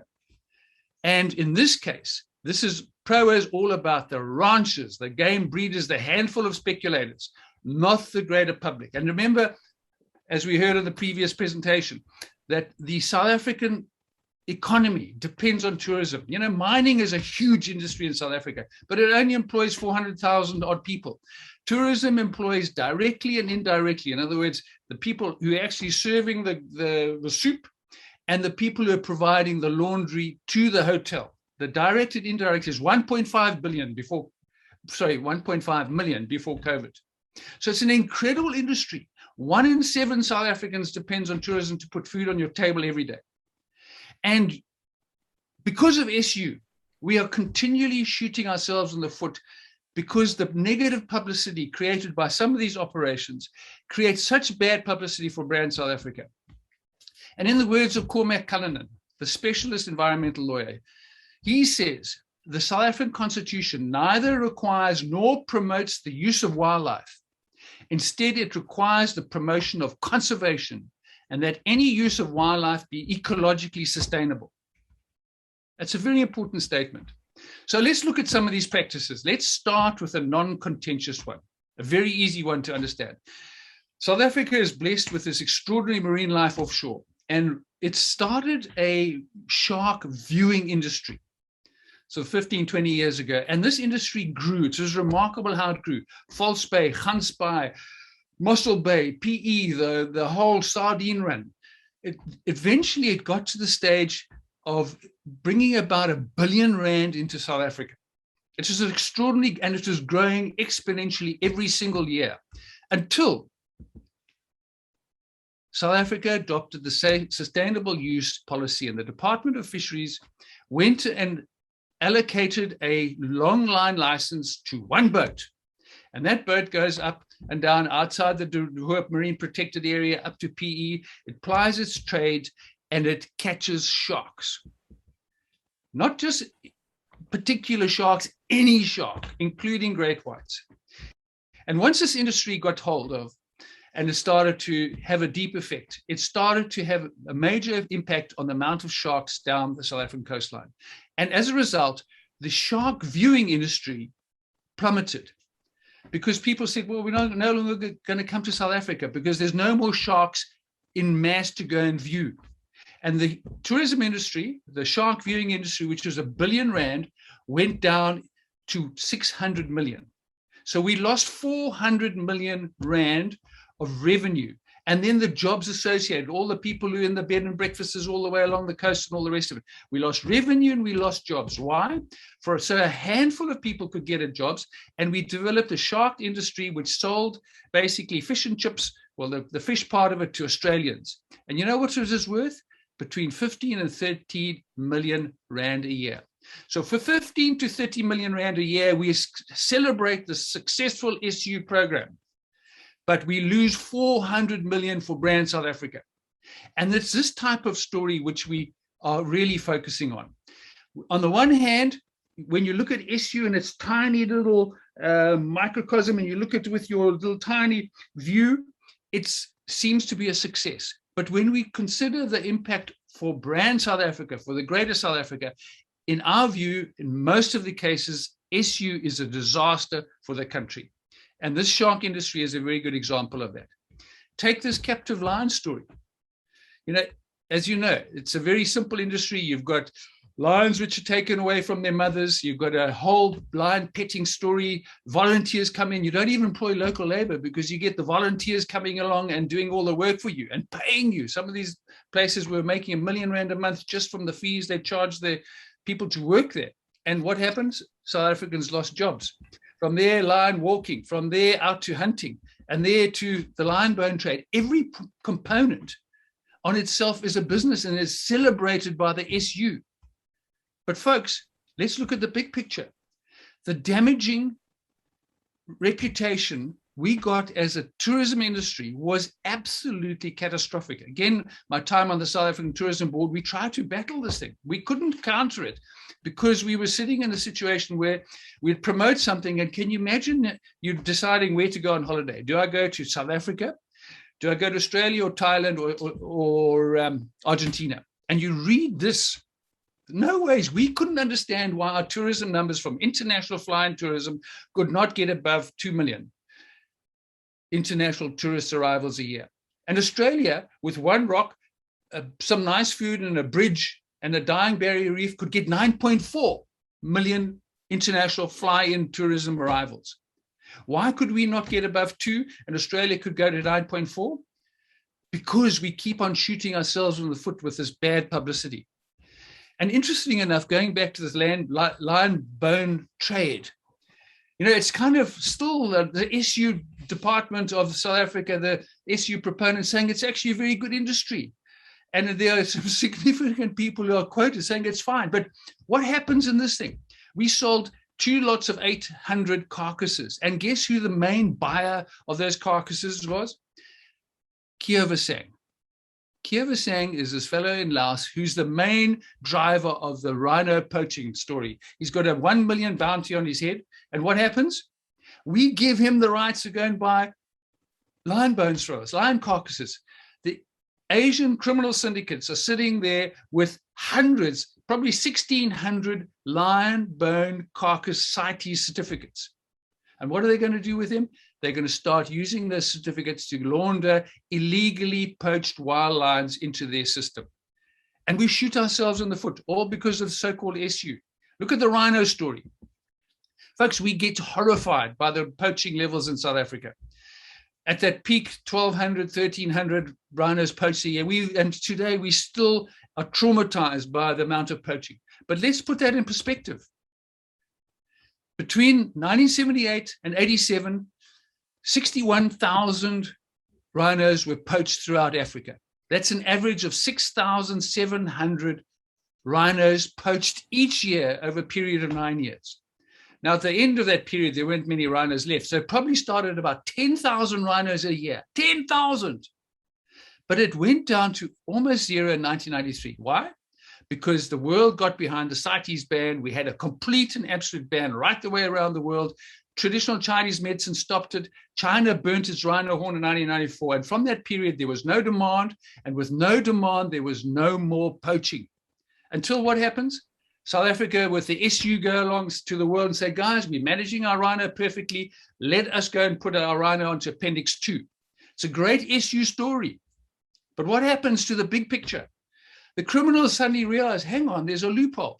And between 2005 and 2010, we sold directly and indirectly 1,000 rhino hunts to Vietnamese criminals. So the Vietnamese criminals, including Kiavasang, are sitting with a pile of CITES certificates, valid CITES certificates, which they can use to launder illegally poached rhinos into the market. And they develop the market, they test it for all these different things, and then they create a market which drives the poaching. We shot ourselves in the foot and we caused the poaching through this SU thing because we think of the minutiae, we don't think of the big picture. Hunting. Let's have a look at hunting. Canned lion hunting in particular. We know what a terror right the way around the world. It's a reviled industry. How can you drug a lion, chuck it into a small little area and go and shoot it? SCI, Safari Club International, deplore it and made it absolutely not allowed to be sold at their conventions. Our custodians, our professional custodians, absolutely detest it. But what happens? Does the SU industry rally around and ban it? No. FASA is happy to accept it. Folks, this is the problem. We've got parts of our industry which don't stick to the standards. They don't do ethically things right. And if you look at the membership, look at FASA, 4,000 members and custodians sitting with 180 members. Folks, we must be celebrating custodians. They're trying to do things properly and do it well. But the vast majority of us know it's all about me, and the money I can make. Look at this photograph. 122-pounder shot not so long ago, just north of Kruger Park. Came out of nowhere. It's celebrated by many in the SU. And yet there are only 30 tuskers this size left in Africa. The genetics of these folks are extraordinarily valuable. And now there's a lot of studies out there which just go to show these older elephants are the ones which genetically know how to manage the good times and the bad times. In Wales, it's the exact same story. The older ones are the ones which can repopulate areas where they've been shot out. The older ones are the most important to be keeping. And what do? The SU industry in particular celebrates this hunt. We should be deploring this hunt. We can't be shooting these last remaining genetic monsters which are part of the wildlife scene and are so important for the genetics going forward. Look at Voortrekker. Voortrekker, there was a handful, probably 5 or 6 big males in the northwest of Namibia, up in the desert, which understood how to get through to from the waterholes in the times of drought, all the different routes. Over time, he looked a lot more haggard, but he still had the genetics and he knew how to take the females in the herds to waterholes and where the grazing was good and all the rest of it. And what happens? He gets shot for money, for short-term money. We've lost one of our most important genetic animals in that area. And we've seen what happens in Pilanesberg when you lose your leaders. The juveniles start to misbehave and you start to lose your ability to survive in the drought months. We should be saying, no, we cannot celebrate these things. Look at Cecil the lion. At least 10 illegal transactions happened here. And I was in Wangi 2 days before it was shot. And the story hasn't been shown. And the key thing is, have a look at this telephone pole. That's the end of Wangi. That's the eastern edge. That's where the railway line. And this elephant got poached outside and staggered into Wangi. The park guys were then taking off the tusks. We had a look and there was a whole lot of lions which had been feasting on this elephant. And when the park rangers and ourselves arrived, the lions, instead of moving off to the left and staying in the park, gapped it 400 meters over the railway line and into the hunting concession. Why? My surmise is that they must have dragged that lion with the kudu or something like that, because the wind comes from the east, and those lions and those cubs gapped it straight in that direction instead of going to the security of the shade close by. And 2 days later, we know what happened. Cecil was killed. There were 10 illegal things. What happened to the SU brigade? Did they condemn it? No, they celebrated. Look what happened in Skye, closer to home, in the APNR. Skye was this celebrated lion, which was one of the photographic treasures of the entire APNR. And where did he get shot? Meters from Kruger Park. It is my contention that an elephant was shot because now the hunters need to make, these are tiny cabbage pieces of land, and they had to get Skye to come to that piece of land. So they shot an elephant, so there was now meat on that spot. Skye came along and he was shot. What benefit, what community benefit was there? What conservation benefit was there? Couple of South Africans, very wealthy South Africans, managed to get cash at the expense of everybody else. Look at Botswana. Botswana is this extraordinary country. Now, this graph is, this sort of chart's a bit small, but it's from the WTTC, and it shows the tourism contribution to the GDP. In 2013, when Karma, yep. Your slides haven't been on at all. Oh no, come on. You did not share screen at the beginning. Oh, you shouldn't tell me. We were trying to get your attention. Oh my goodness. Okay. Sorry, so it's hard for me to see that. Okay, now is it there now? Yes. Sorry about that. No probs. Okay, so let's go back here. Let's have a look at this. Sorry, guys. Oh my goodness. I see, there you are, Ian. Okay, so have a look at this chart. This is 2013 to 2020. 2013, when the hunting moratorium came in, there was no more hunting. But Botswana's contribution over the next 5 years, when the hunting moratorium was in place, the contribution of the tourism industry to the GDP grew by 71%. And the sub-Saharan Africa was 7%. Why? Because Botswana was seen by the world to be this extraordinary country which was doing things right. Soon as the moratorium was dropped and hunting came back in, boom, the occupancies went down and people, the amount of revenue, the tax collected and all the rest of it started going down. Okay, COVID's now come in and superseded that. But what happened is that the good which was done, and I'd like to give you an example of one hunting concession, because everybody talks, we've got to hunt, hunt, hunt, hunt, hunt. This is a hunting concession which converted right the way from pure hunting to pure photographics. In its hunting days, 5,000 people working days per annum. That's all which was supplied. The leases were identical because the photographics had to match the hunting leases, and the government earned about 3 million pula a year. Under photographic, 60,000 people working days. Same lease fee, government earns 25 million. And yet, we have the hunters going out saying that hunting is the most fantastic thing for Botswana. Folks, there are a handful of times, and I have to throw a concession on the table that Ian's going to kick me. But, you know, if a folk has got a cabbage patch, say 20,000 hectares in the Karoo, and it's farming and it's got goats and all the rest of it, and he goes and converts that to hunting, and it's done ethically and sustainably and all the rest of it, I can understand it. Hunting should be the economic use of the last resort. Have a look at this example of a Lowveld case near the APNR. It's a 15,000 hectare area. Under hunting, it is 23 jobs, and the community were earning about 100,000 a year. That entire community throughout hunting, because they weren't getting enough, put it to photographics. 150 jobs and 6 million a year. So when everybody rallies around at SU, and says hunting regardless. No, it's not hunting regardless. Folks, there is hunting at very selective times. The rest of the time, hunting is not an option. Look at the Selous Game Reserve. 5.4 million hectares, the greatest wilderness in the world, probably. And what's happened is 95% of the Selous was under hunting. 5%, the very top little pimple, the chorb on the top, was photographics. Selous, over 50 years, it was the hunters were bribing they were making all these kind of statements. A lot of the illegal ivory actually ended up going through the Selous.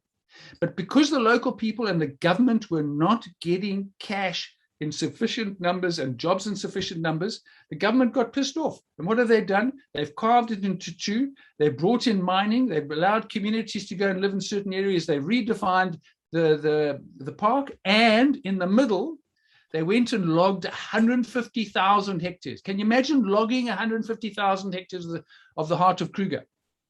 And then making way for a dam. This is what Selous looks like today. And look at it on the left, the same place. All because over long periods of time, the hunters did not contribute to the amount that they should have with regard to potential. And the government eventually said, I've had enough, and now they've carved it up. Zambia. The Zambian story is quite something. There's something like 3 million acres of land, and the government gets about $100,000. There's one guy who's just had his lodge burnt down by a local community. He's got a 99-year lease, and he's been paying, we're supposed to pay $1,000 a month. What can a community do with $1,000 a month? Folks, this is not sustainable. And when we talk about SU, we've got to think about what the Constitution says. It has to be long-term. It has to have benefits for large numbers of people. We've got to look at this holistically. And only when we look at this holistically will we get this thing to be right. So our position, and the basis of this presentation is captured in the words of Ivan Illich. The more we view nature as a disposable commodity or a convenient resource, the less we would worry about its degradation. It's a very important statement. And our contention is that we need to have a reinterpreted vision of SU. We call for the reinterpretation of sustainable use, even a change in the phrase to one that is more expressive of the environmental challenges we face today, which, as we all know, is immense. Maybe sustainable conservation, for example, is a much better word. Sustainable conservation versus sustainable use. We also call for that policy and management agendas need to be focused on biodiversity conservation objectives, climate change mitigation, and ecological sustainability. You've all seen that map of Africa where the whole of the US can fit in the bottom, the whole of China can go a little bit, the whole of Europe, the whole of Japan, the whole of UK, and we've still got space left over. So, and to throw in India as well. We have this extraordinary continent. We do most of the capturing of the world's carbon emissions in our soils. But to do that efficiently, our soils have to be pristine. As soon as you bring in people and cement and goats and all the rest of it, our ability to sequester that carbon is dramatically reduced. We've got to have our parks in pristine condition. And we've got to be able to guarantee those parks, not like what's happened in Salou.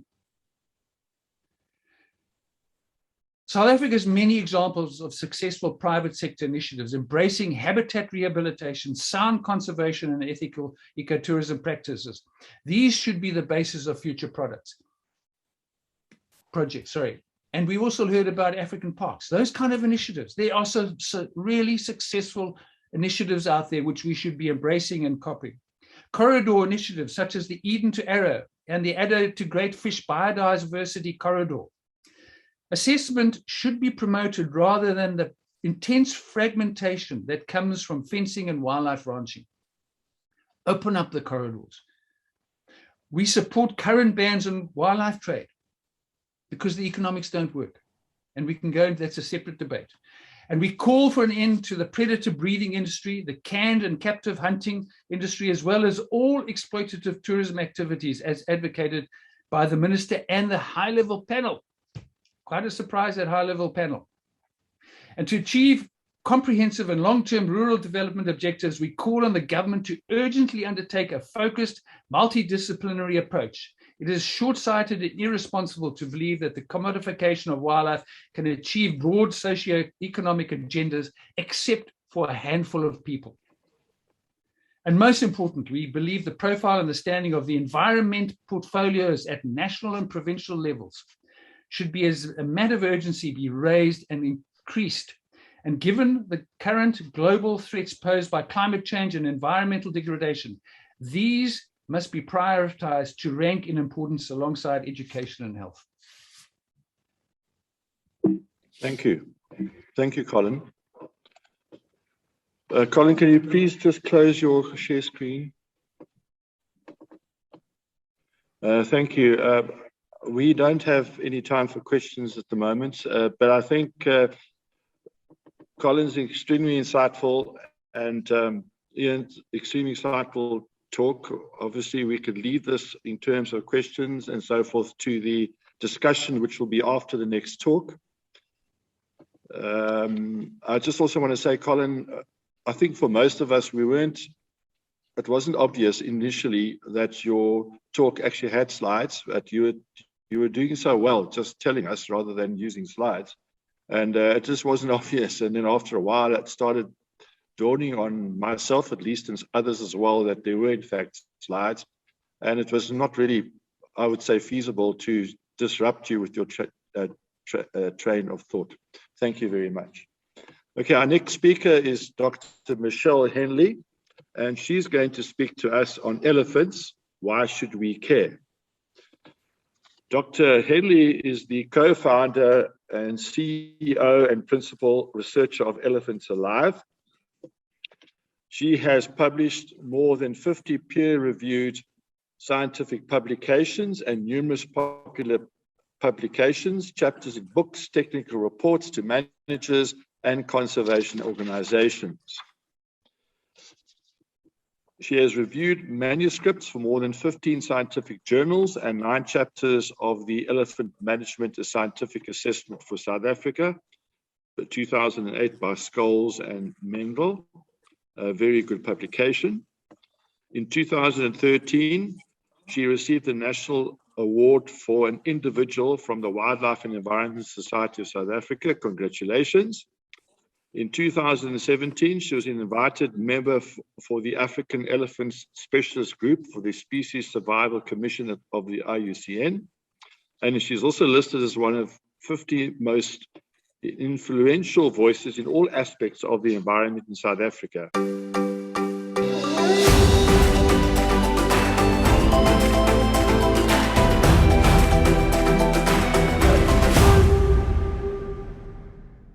Okay, so I'm talking today about elephants and why we should care.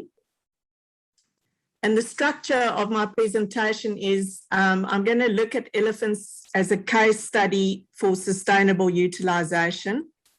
And I'm going to look at how are we coexisting with elephants and is it good enough? So, you know, what is history telling us? And then I'm going to talk about Ubuntu as a new way of thinking, which is obviously an African philosophy. And then I'm going to try and look at what can we learn from elephants and the complexity of the concept of sustainable utilization. And then what are our responsibilities if we talk about sustainable utilization? And then I'm ending with some examples, and finally I will conclude. So why am I looking at elephants as a case study? So I think it's really important, and we all know this, that elephants have very large space and sustenance requirements, and their actions does affect other species, and obviously humans to a large extent, because we end up competing for resources. But elephants also have massive ecological value. So they are ecosystem engineers because of the way in which they modify the vegetation. They are keystone species. So some ecological processes, for instance, would not be able to happen without the presence of elephants. They're umbrella species. So when you protect elephants, because of their large space requirements, you automatically are protecting a whole lot of smaller species that share the landscape with them. They're also pathfinders and makers. They're mega fertilizing agents, so they produce 150 kilograms of dung per day that they carry against the gradient, which then helps prevent the leaching of soils. And they're mega seed dispersal agents, so they can carry seeds 65 kilometers from their source. And they're very good water finders and well diggers. So they certainly tick the box in terms of their ecological value, and there's been a lot of focus on this. If we look at their value economically, so from tourism, there's been a study that a live elephant contributes 1.6 million in terms of travel companies, airlines, and local businesses in the countries of Kenya, Tanzania, Zambia, and South Africa. In terms of trophies, a study highlighted that $1.6 million was gained from hunting 33 elephants in 2012. In terms of ivory poaching, which is illegal, $597 million was obtained on the ivory on the black markets, on the ivory black markets in China from 2010 to 2012.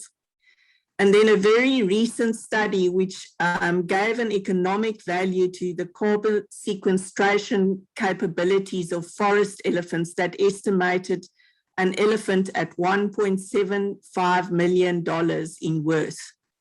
And then, of course, we all know that elephants increase the land value. I think Grail really nicely illustrated that. And they also increase the employment opportunities. So these are some of the economic values that elephants have. But in terms of what elephants represent, they also evoke ethical considerations and moral concern. They have very complex social lives. In our norms and standards for managing elephants in South Africa, they're classified as sentient. So they have the ability to respond to what another elephant is feeling or experiencing. They've also been described as empathetic towards conspecifics. They're aware of the death of other species and particularly of their own. They've been described to have transgenerational cultures of care. They communicate with intention and with complexity. They have advanced cognitive abilities, and they're known to be collective problem solvers because of their close-knit social structures. And of course, they are self-aware. So what does that present us with? Just looking at these various values that elephants have, it basically presents us with a wicked problem, because we often have incomplete knowledge. We have numerous stakeholders and associated opinions. We have substantial economic burdens. And then we also have the interconnected nature of ecological, economic, and social challenges. So what this means is that it requires a transdisciplinary approach due to the multidimensional value that elephants have to different stakeholders. And I think that's why I've chosen the elephant as a case study, because if we can solve it for elephants, then we can solve it for other species as well. So looking at what we've offered elephants, is it good enough? So let's look on a global scale. The African savanna elephant has recently shifted from vulnerable to endangered. The forest elephant has shifted from endangered to critically endangered. And despite this, in countries like South Africa, Namibia, Zimbabwe, and Botswana, elephant numbers are increasing. And in these countries, they are on Appendix 2 in terms of the CITES listing. But in all the other countries, they're on Appendix 1. So we've got this dichotomous situation of a global significant decline and then local increasing populations. And then we've also got different measures of protection when elephants cross international borders, which they quite frequently do. So all these factors add to more complexity. So just to highlight this catastrophic decline of elephants, in the last 7 years, ranging from 2007 to 2014, this has been well documented, we've lost approximately 30% of the continental population. And based on estimates in the early 1900s, it's actually been more or less a 97% decline in the last 100 years. There's also been a shift in terms of densities of elephants. So more than 30 years ago, the Central and East Africa had the largest population of elephants. Now the Southern African states have become the stronghold for the African elephant. So what we're seeing is the overall trend that globally, as our numbers are increasing, elephant numbers are declining. What we also know is that 76% of elephants are spread across one or more political boundaries. And as I mentioned before, that split listing makes the complexity of the situation even more complicated. And then we've got 57.4% of elephants' current range, which is actually outside of protected areas. So what is happening outside of protected areas, even in these locally southern states where there's elephants that are increasing in number, we can see that there's a decline of elephants outside of protected areas that are probably driven by a loss of suitable habitat and increasing human-elephant conflict. So increasing human-elephant conflict, because we continually growing in numbers, is going to mean that elephants are going to continue to push our boundaries. So I feel that it's really time for us to start thinking of things differently. If we look at the different forms of human-elephant conflict, there's a continuum where we've got human-elephant coexistence that is possible, and that's what we should be striving towards. And then there's mild forms of human-elephant conflict, and that's, for instance, in our local protected areas where elephants have an impact on large trees. Many people are conflicted about that. And then there's a situation where elephants threaten our safety and where we threaten their safety, with the rampant illegal poaching being the most extreme form of conflict that we have with elephants. So I want to present Ubuntu as an African philosophy to potentially change our thinking. As a trained scientist, I do believe that science should underpin our decisions, but that a new philosophical approach is needed due to the complexity of the problem. And I hope I've sufficiently illustrated to you just how complex this problem is. So we need to apply an African philosophy to an African species. And it's very higher level panel appointed by the minister actually recognized Ubuntu as an important philosophy when conserving iconic African species. Now, what does Ubuntu try and teach us? It's meant to guide our ability to live a morally exemplary life with a realization that I am because you are. So therefore, connectedness and concepts like solidarity, equality really underpin this African ethic. So we should be shifting our thinking away from traditional anthropocentric environmentalism. And Ubuntu would help us to move away from our past dualistic thinking models under which we have operated. So if we look at the new conservationists, people seek to use natural capital underpinned by economies that often promote unsustainable growth. Under the neo-protectionist philosophy or model, we believe in separating people from nature while often criticizing capital growth. The principles of Ubuntu, on the other hand, represent a unity of a shared dependency as well as vulnerability. And I think we can all agree that this is where we are at the moment in terms of our planet. So it embraces the multidimensional value of elephants to different stakeholders. And it's quite clear. I mean, I started off by highlighting the ecological importance or value of elephants, but we also need to really critically include socioeconomic and morality in our decisions.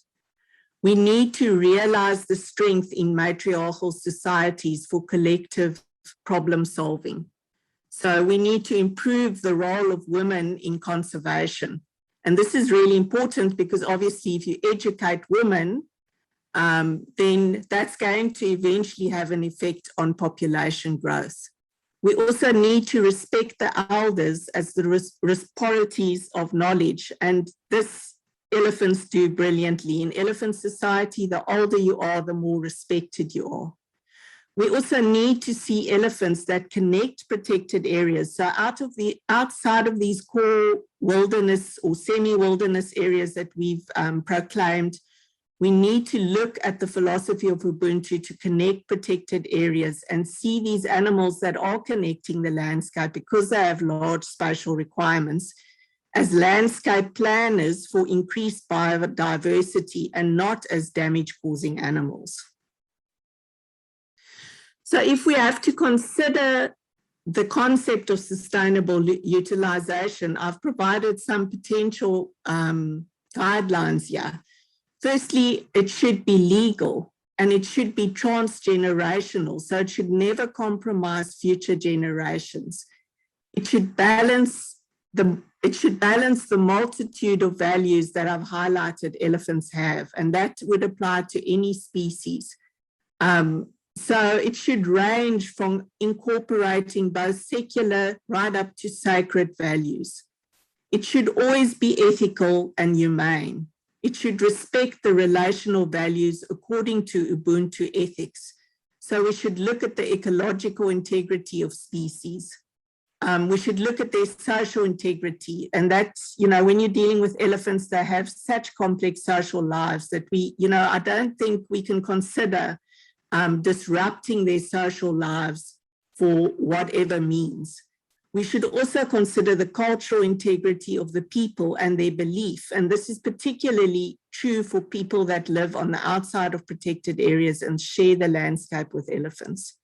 And then we should also respect the integrity of the landscape. So these corridor moving animals should be respected for their institutional knowledge, because with that, they are actually helping us to increase biodiversity outcomes.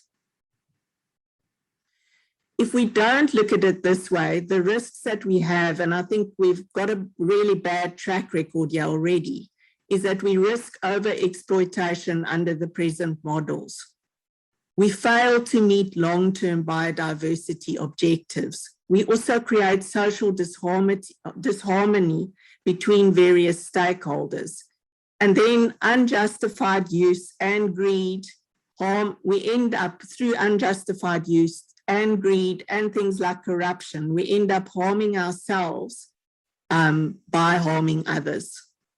So just to show you here, as an example of what we can do and how we can think differently, this is a map of elephant movement that we as Elephants Alive have gathered over many years. And you can see there's connectivity between the Kruger National Park, the south of Kruger National Park, and the Futi corridor, and that coastal, potentially that coastal population of elephants in Maputo Special Reserve. So we can look at things like this and proactively start increasing the connectivity. We could start working towards meta-population models for species that have large space requirements. We can start working and really thinking innovatively, and there's some amazing examples that are coming out of how to mitigate conflict in community-owned corridors. So ownership outside of protected areas is really critical. We should start thinking of softer income-generating boundaries that directly protect resources outside of protected areas, like beehive fences, planting of unpalatable crops that can then be used and that have a market value, but they're unpalatable to elephants, and they would increase the tolerance. We can start thinking, and our tracking data very clearly shows that elephants will not cross a deforested area during the day. They will only cross it at night and at high speed and very directionally. And we can start thinking of reforesting areas that potentially elephants move through, because as I've proved with the forest elephant example, there's actually a whole lot of cash to be made when you talk about reforestation and carbon sequestration. And then we should start looking at employment opportunities for women that are policing these corridors. And there's also some lovely examples there. So to give you an example, after these corridor moving elephants have identified for us how we should improve our small scale thinking, we've started with various projects where we are teaching women to farm with bees. And also we're gaining the experience on growing elephant unpalatable crops and looking at what income we can derive from that, because all this can be rolled out into these corridors that elephants are showing us how we should be connecting the landscape.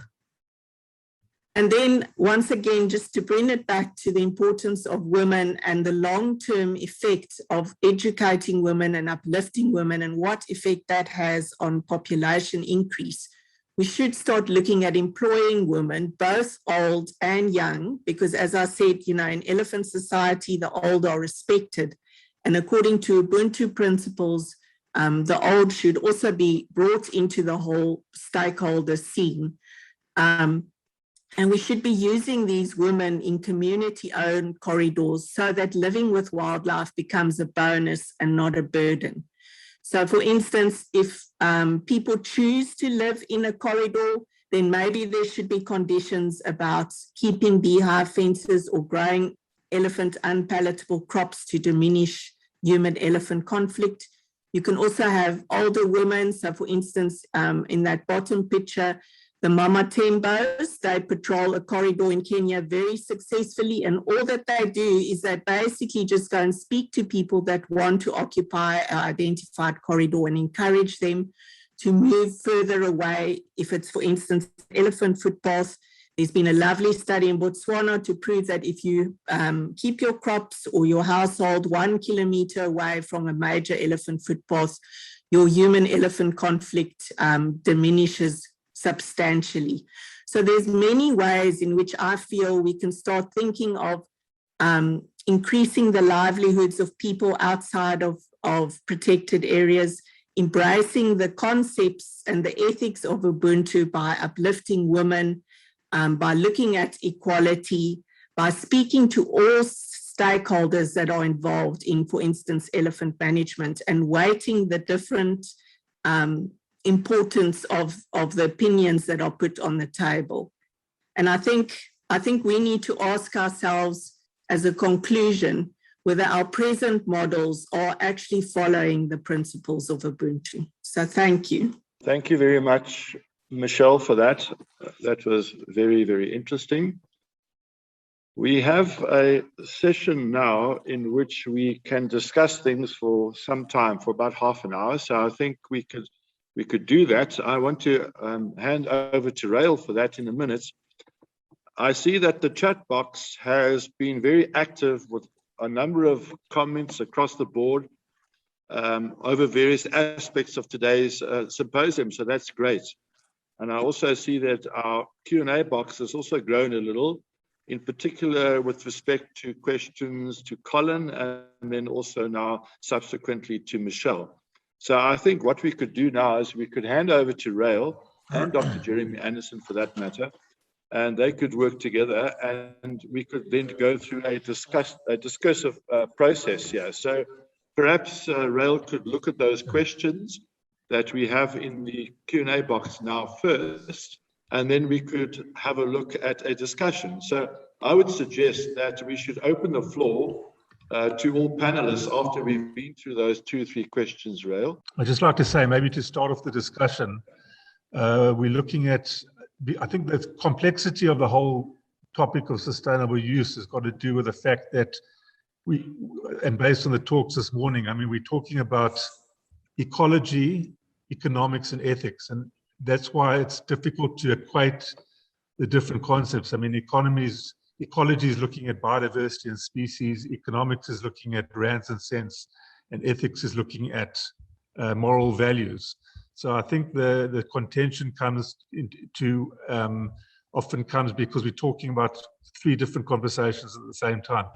I think that the talks this morning are really excellent, and thank you to all the speakers for their time and expressing their thoughts. And I think now, informally, like Lou says, we can just maybe unpack some of the issues involved. I'd just like to say, if I may, the IUCN, the World Conservation Congress, is actually starting today, or started yesterday, and they're also talking about biodiversity and landscape management. And I think that what's interesting about that is and you can go to the science here, is that in principle, IUCN actually endorses sustainable use.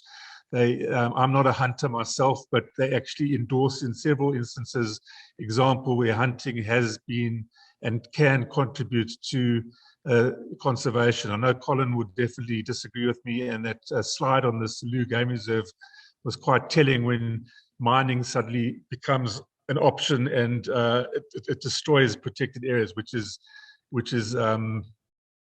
shocking for all conservationists.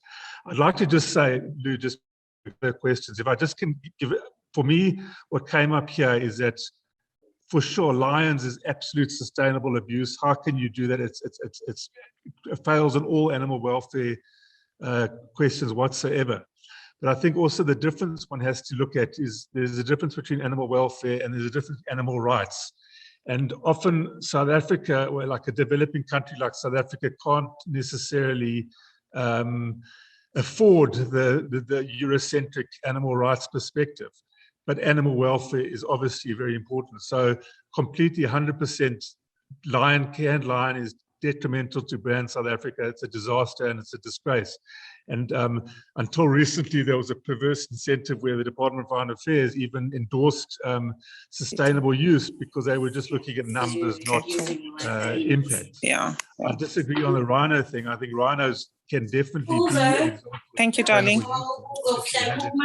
Debates before. Yeah, I'm even thinking man baleke. Welfare is very important. Because this is in the next 20 minutes. Rhinos are different to lions because you don't have to harm the rhino. People dehorn also as an anti-poaching strategy, but it can be done in a way that is not detrimental.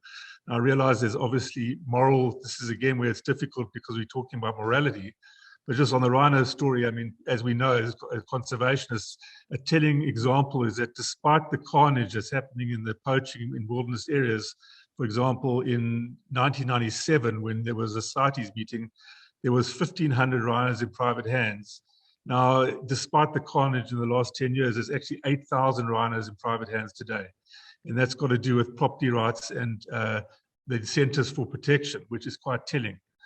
So I think now the question becomes, how do you bring the social and human population into the debate? And I think we've all seen in what's happened looking through the chat room and what people are talking about in the chat is that human population growth is the key, and that's the major threat to the future.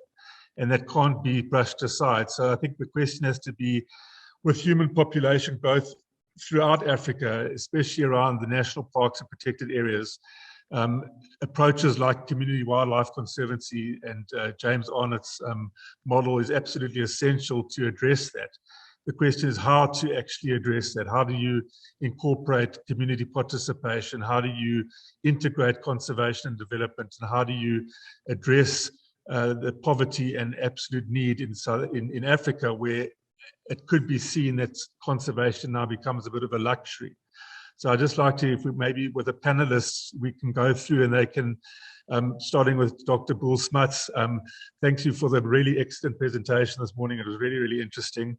And maybe we can just go through each of the speakers, starting with Boel, and then perhaps James, and then Colin and Ian and Michelle can just, we can look at some of the questions in the question box. Let's do that now, Lou. We can just see here. I know Louise Swimmer gave a very interesting comment. Here, just Rick Koke, we say to Boel Smuts, we own a 4.2 hectare lot with frontage onto the Vunga River on the outskirts of the Vunga, KwaZulu-Natal South Coast. There's a municipal sewage treatment works on the adjacent land. There's often sewage pollution in the Vunga River and in the tributary stream that crosses our property. My wife has made contact with both the works manager and his senior official in charge. Both state categorically that they do not discharge effluent into the Vunga River, nor the stream on our land.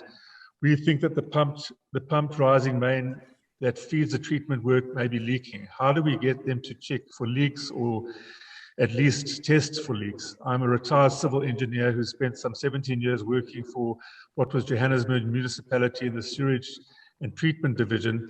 Is there some legislation that we could direct the local officials and get them to check the leaks? So this is a good example of different shades of green. This is not a very deep green. This is a brown, so to speak, theme. But Boel, have you got any comments on that from Rick Cope? Yeah, well, my comment was that I think it is a brown issue. And can you hear me? Yes, yeah, we hear you loud and clear. It is a brown issue, and I think the answers may need to lie in the Water Act. And I think one needs to interrogate that. Unfortunately, we sit with an adversarial legal system, and if you don't have cooperative authorities, which sadly we often don't have, both in the green and the brown issues, the charging needs to be done by the aggrieved party. And I think being an engineer that's worked in this sector, he would probably understand that the onus of proof in that instance would be by the aggrieved party. And I think they would need to, obviously sewage work, it would be E. coli and measures of those natures that need to go into establishing whether there is discharge. So that's what I would say. One has to tackle each case. It is so complex navigating through the legal system, as we've experienced on the biodiversity side, that you need good legal counsel and attack the legislation as it pertains to your problem.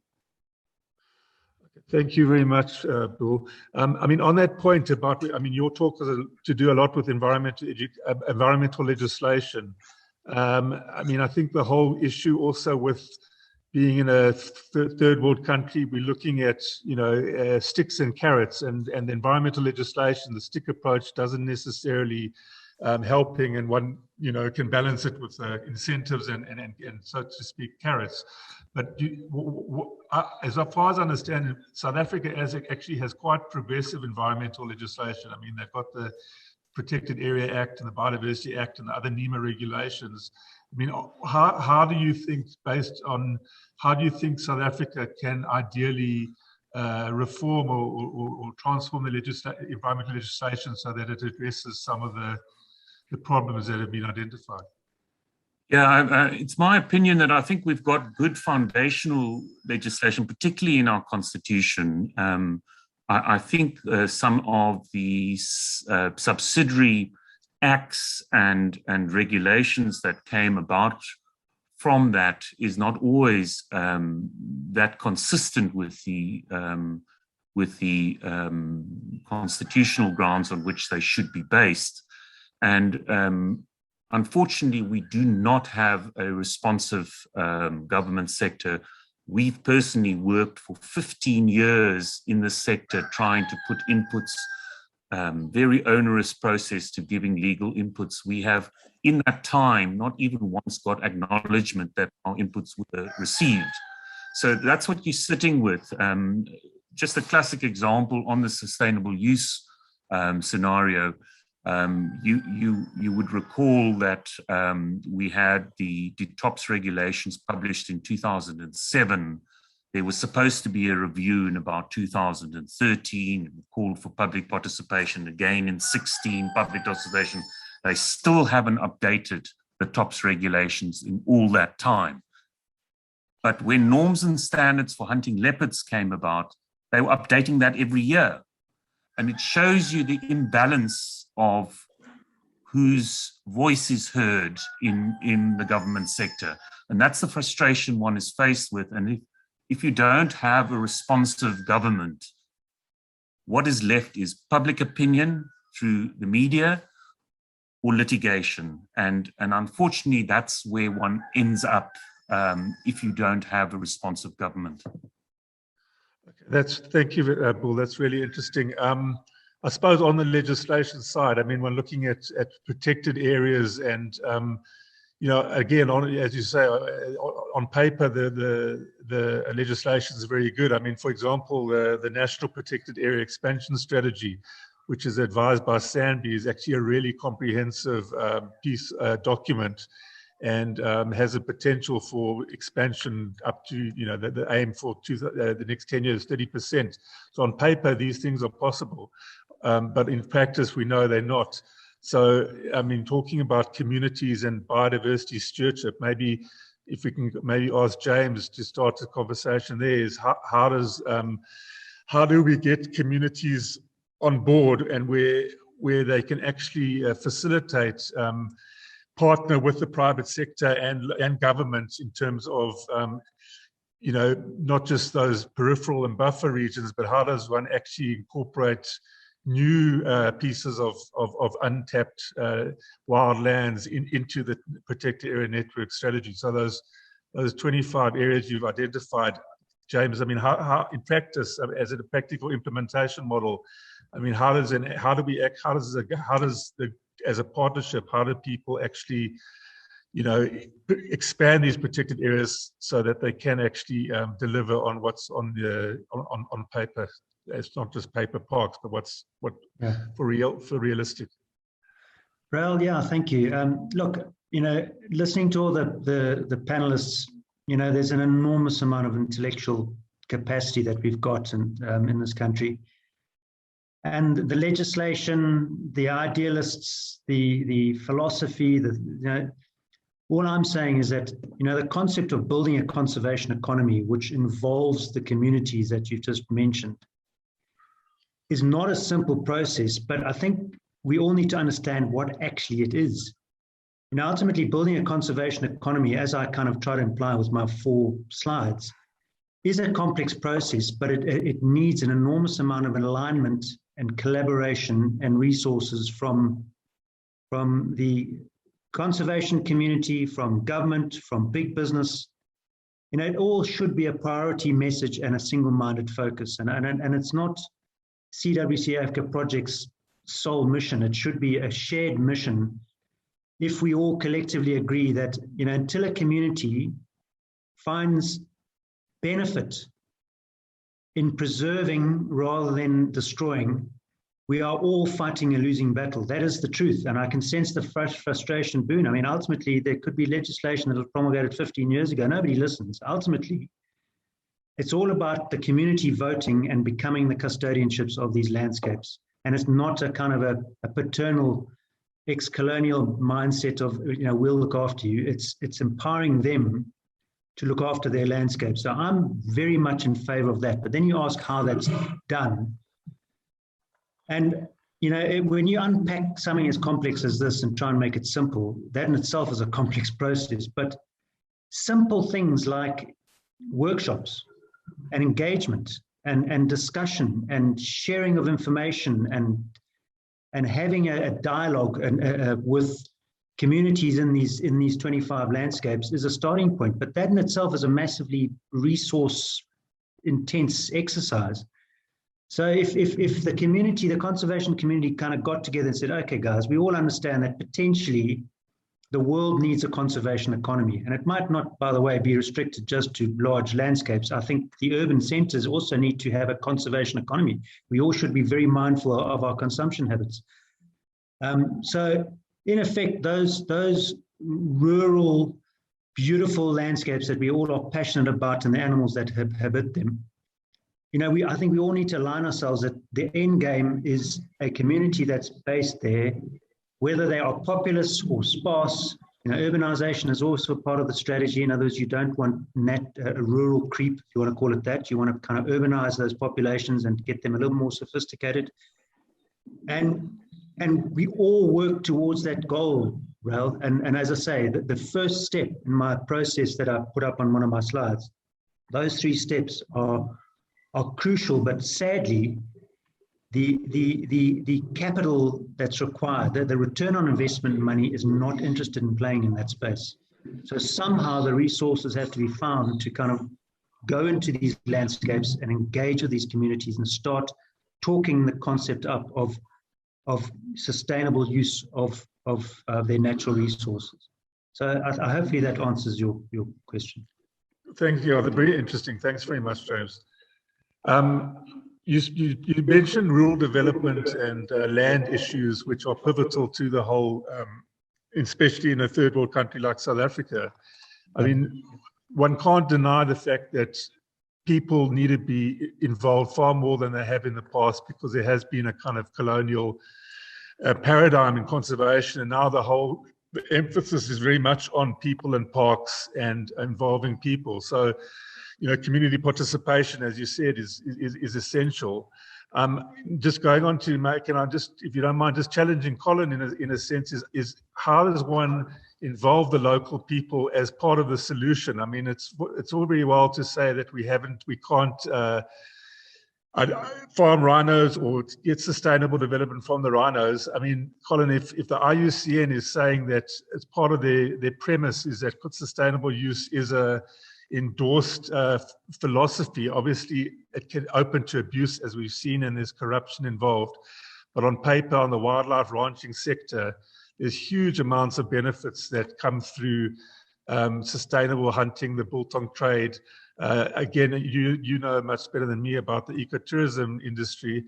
The high impact, low density model is obviously ideal, like the wilderness safaris model. But I mean, how do you involve?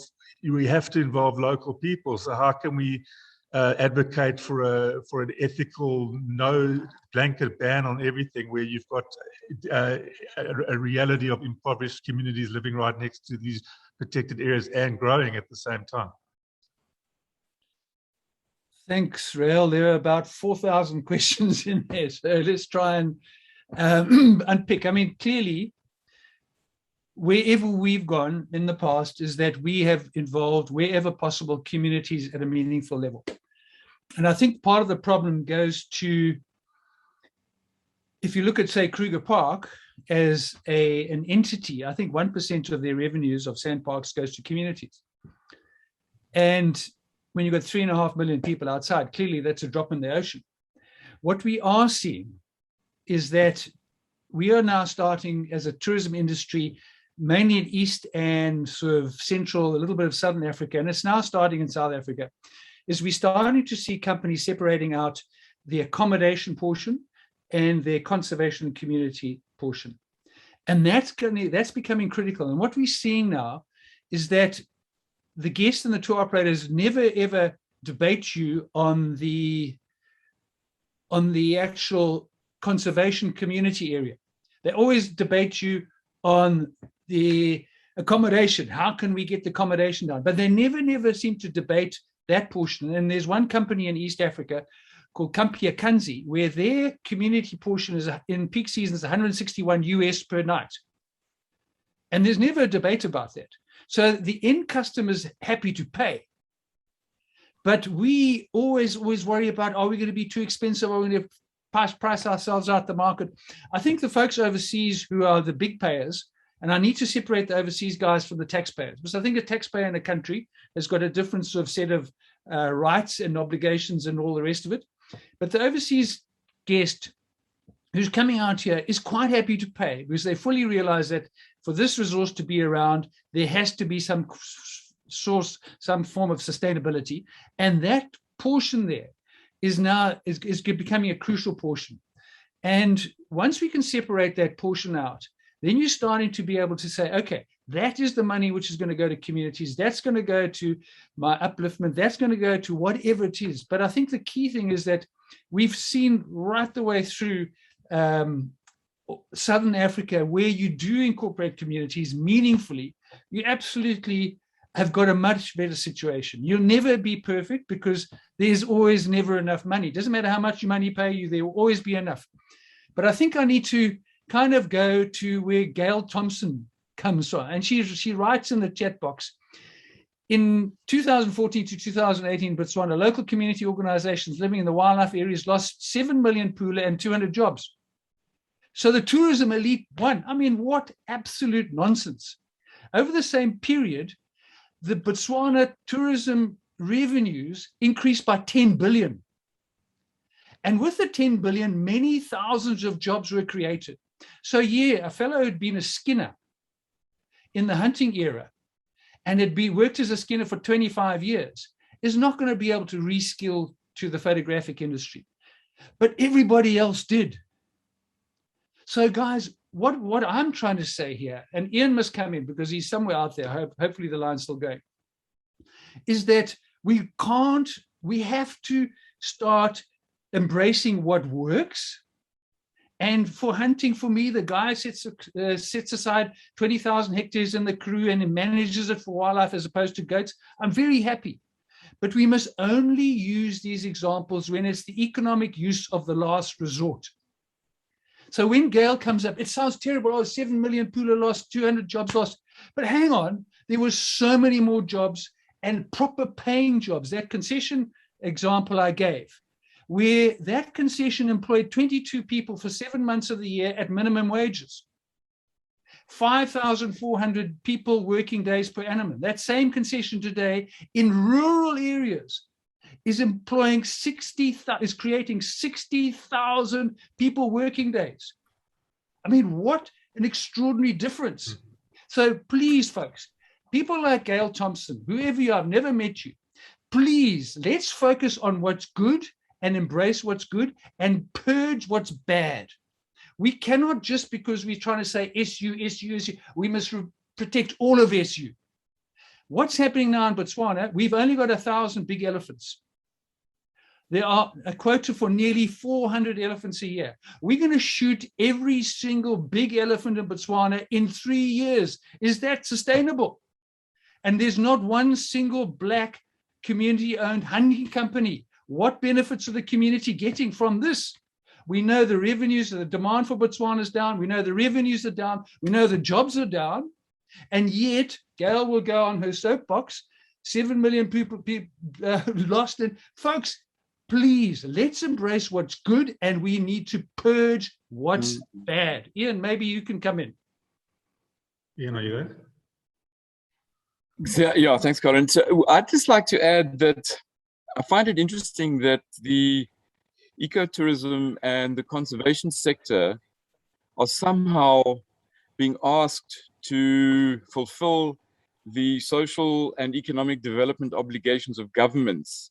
And what it does is it then abdicates governments of that responsibility. And why is ecotourism, why is conservation having to do that? Surely governments should be appointing multidisciplinary task teams if they are actually that focused or interested in developing these rural areas. If we are going to ask our ecotourism and our conservation sectors to fulfill that obligation, we are going to fail. It's the same system that has created these inequalities, that has created poverty, that has created large amounts of people living in these protected areas. That system created that mess. That system is not going to solve that problem. So I think that to ask ecotourism and conservation to do that job is irresponsible, and it's misdirected in the first place. And then I think that's an important consideration, and we need that discussion as well. Yeah, Michelle, can I just ask you, thank you, also excellent presentation. That was really, really interesting, and we always learn more about elephants. And just to lead on what Colin and Ian was talking about, and they're experts on elephants as well. I think that, you know, talking about human-wildlife conflict again, I mean, we're talking about local communities, we're talking about continentally the decline of elephants across Africa, even though in Southern Africa they are increasing. But it's, you know, as an example, again, say now of, say, peace parks, or let's take the Greater Limpopo Conservation Area. I mean, can you comment what happened? I mean, this mega population model where they dropped the fences between Limpopo National Park and, you know, Van Aarde and those guys and Tim Jackson, they suddenly, you know, all these elephants move into Limpopo National Park, and they come into direct conflict with people living on the olifants and Limpopo rivers, where they have to guard their agricultural lands 24 hours a day and you know, chilies and bees and whatnot. I mean, what is the solution in terms of the elephant population now going up to 30,000 in Greater Kruger, with the human population growing? I mean, it's a recipe for conflict. So how does one mitigate that? And, you know, what are the management options for that? I mean, it's a complex issue, as we know, and how does one start approaching that kind of problem? Thank you, Rael. Yes, so, I mean, I think it's important to realize for Great Limpopo National Park, as it stands, you know, there's still areas that have very low densities of elephants in Mozambique. You know, Mozambique was one of the countries that had one of the highest poaching rates. So they lost 48% of their elephant population over 3 years. So there's definite areas where there's low densities of elephants, but as I said, elephants are very smart when it comes to safety, and especially the breeding herds. So they won't go into areas where it's unsafe.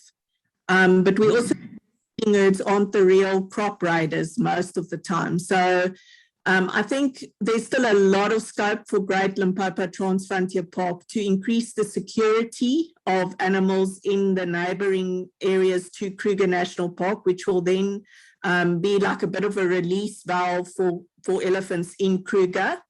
But I really do strongly believe it has to go hand in hand with also securing people and people's lives.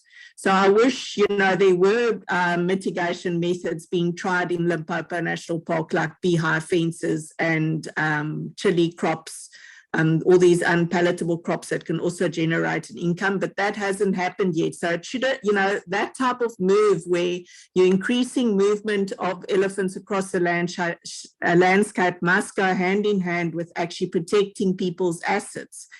And I think we've got a wonderful example here in the Lowveld of Mike Grover that was asked to try and address the anti-poaching in Sabi Sands, the poaching in Sabi Sands. And he found it really difficult to stomach the fact that he grew up wanting to be a conservationist, and now he had to orchestrate the shooting of people across the landscape. So he did precisely what James said. He spent time going to talk to chiefs around the protected areas, and then came to the insight, and the one chief said it really beautifully. He said, "Don't expect me to protect your assets if you don't protect mine." And so Mike started this amazing program outside of the protected areas where he improved the rangeland of the cattle, which is the assets of local people, which is very compatible with most wildlife.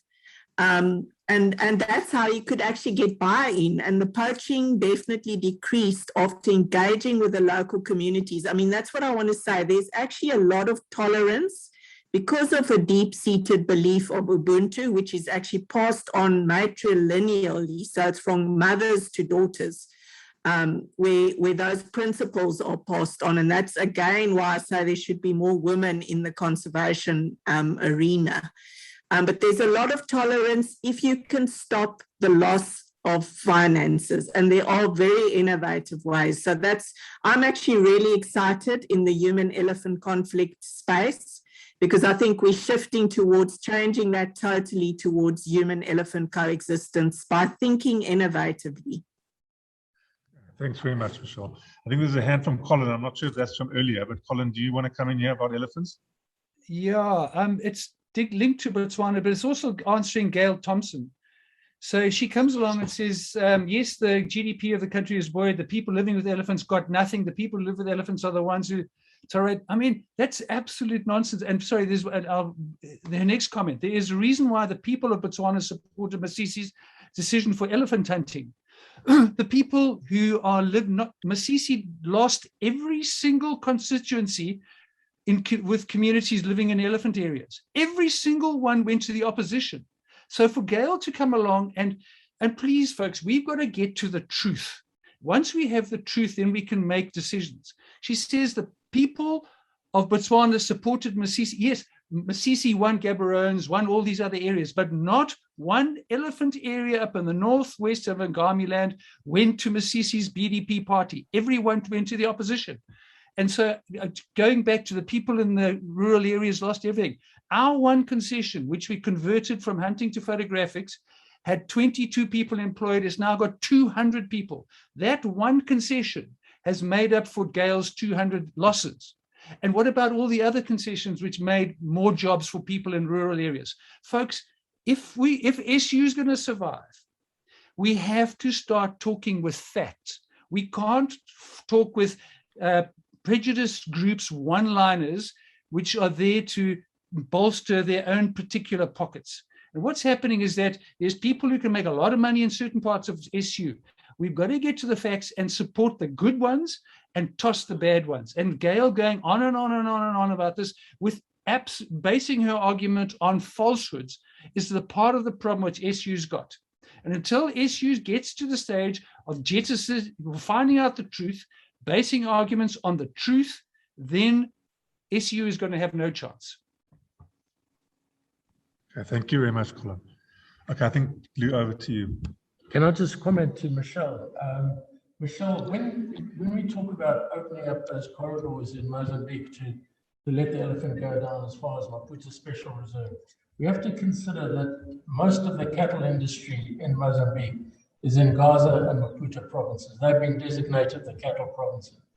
And it's not just elephant that are going to go through, it's going to be buffalo as well, which will mean it's taking through theileriosis, which is fatal to cattle, and corridor disease, and foot and mouth, which then impinges on all other agricultural exports. Yeah. So it's not just an elephant issue, it's more wildlife. And there are about 20,000 people living along the Limpopo in that area of Gaza, where people have tried, they're irrigating crops in the dry season. They brought down pumps, irrigating crops in the dry season, selling green mealies in August for good prices in Maputo, and elephants wiped them out in one night. So there's huge issues there. It's in theory, it's nice, but how do you stop the buffalo from going in there? And the ramifications are going to be much wider than just elephants. Yes, you're totally right. I mean, it's not just about elephants, although, as I said, I do think they are a good case study because they really bring home this idea of how we've got to consider ecologic, economic, and social and ethical issues when it comes to managing elephants. So yes, certainly I do know, and wonderfully Botswana government, I've just had sight of it, has come up with a special fence that's collapsible. So it's busy being tested by Elephants for Africa at the moment. That's collapsible, that allows elephants to cross, but it then re-erects itself for cattle. And this is just an example of how we should start thinking innovatively when it comes to, for instance, corridors, because yes, there are, in that corridor that I highlighted, there are some cattle ranchers that are not happy when the elephants break their fences and the cattle walk out, and then the cattle get lost or stolen, or, you know, the disease transmittance. The veterinary fences are something that I struggle to get my head around. I'm not a veterinarian. I have the world of respect for them. But I was speaking to Dr. Quibusraad not so long ago, and he laughed when I told him about veterinary fences and the boundaries, because mostly they're not maintained. I think the loss of capacity has meant that veterinary fences are not maintained. And he said, if COVID should have taught us anything, then it's that veterinary fences will never disease. And I just find that really interesting. You know, this is another thing that we need to put on the table to start thinking innovatively. So I'm not a lover of fences. I certainly think that we can start a whole new way of looking at things if we soften our boundaries and we start consolidating, protecting resources closer to home. So whether that's your small little patch of mealies right by your home, and then allow these corridors that are community owned, I think we will increase the land. I mean, as I said, for elephants, about 54%, I think it's, 57.4% of elephants' range is outside of protected areas. And we've got these objectives to increase our conservation areas. So let elephants show us that way, and let us start thinking out of the box. That's my bottom line, and I'm actually really excited about it. Okay, thanks very much. Thanks very much, Michelle. That was a great session. Thanks so much, Rael, for your very good handling of that session. I think we must also just realize that we will need to go back to our questions, I suppose, at one point in time during today, maybe during the wrap-up. And also one thing we maybe need to consider too, just in the back of our minds, is that we should be dealing with organisms, as IUCN says in its definition. And sometimes we're just focusing on the iconic species, and also we need to focus more possibly on those landscapes. And I think that's about it at the moment. So we'll have to go on to our keynote speaker now. And I'm going to introduce Mr. Tebogo Mogashoa to you. Tebogo will be talking to us as our keynote address on sustainable utilization. Damned if we do, damned if we don't. Where does the future lie? Tebogo is chairman of the Talis Holdings Group and is a highly respected businessman. He is also involved in various business interests through the adoption of an investment strategy which has facilitated his group's entrance into diverse sectors. His mission is to create a diversified investment holding structure with interests in fleet management, ICT, property, finance, infrastructure development, and agriculture.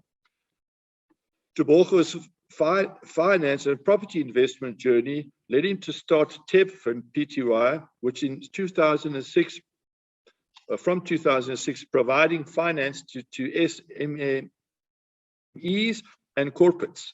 In 2018, Talis Property Fund combined resources with Atterbury Property Fund and Itemba to form the Diversity Urban Property Fund, which has successfully redeveloped a significant portion of Johannesburg CBD.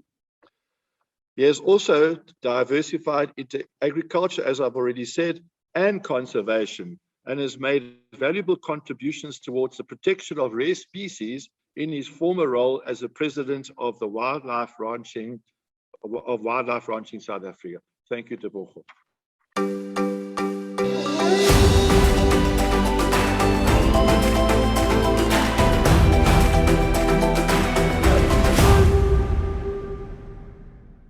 leaders of conservation and sustainable use sectors of South Africa, distinguished guests, ladies and gentlemen. It is my singular honor to be granted this opportunity to address this symposium under the theme, Conservation of Biodiversity and Landscapes. Sorry, Tebogo, Sustainable can I interrupt you use. for a second? Yes? Sorry, Tebogo, if you may, I just want to ask you, do you have slides? No, it's just a speech. I'm Okay, told. fine. I just need to. No slides. It's the conservation of biodiversity and landscapes. Is sustainable use an option? During the course of history, philosophers, politicians, and leaders have sought to identify their generation as being of great significance, of having meaning and impact that extends beyond their very own existence and materially impacts the future. The defining issues for the future of humanity, they have thrown the world into an increasing disarray and will only be exacerbated if we don't take, let's hold on a sec. Luke, I just want to get my facts here right.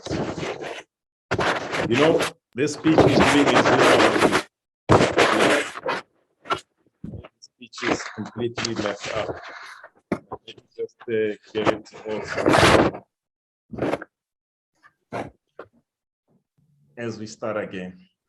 Don't worry at all. Yeah, no problem. Okay. Right.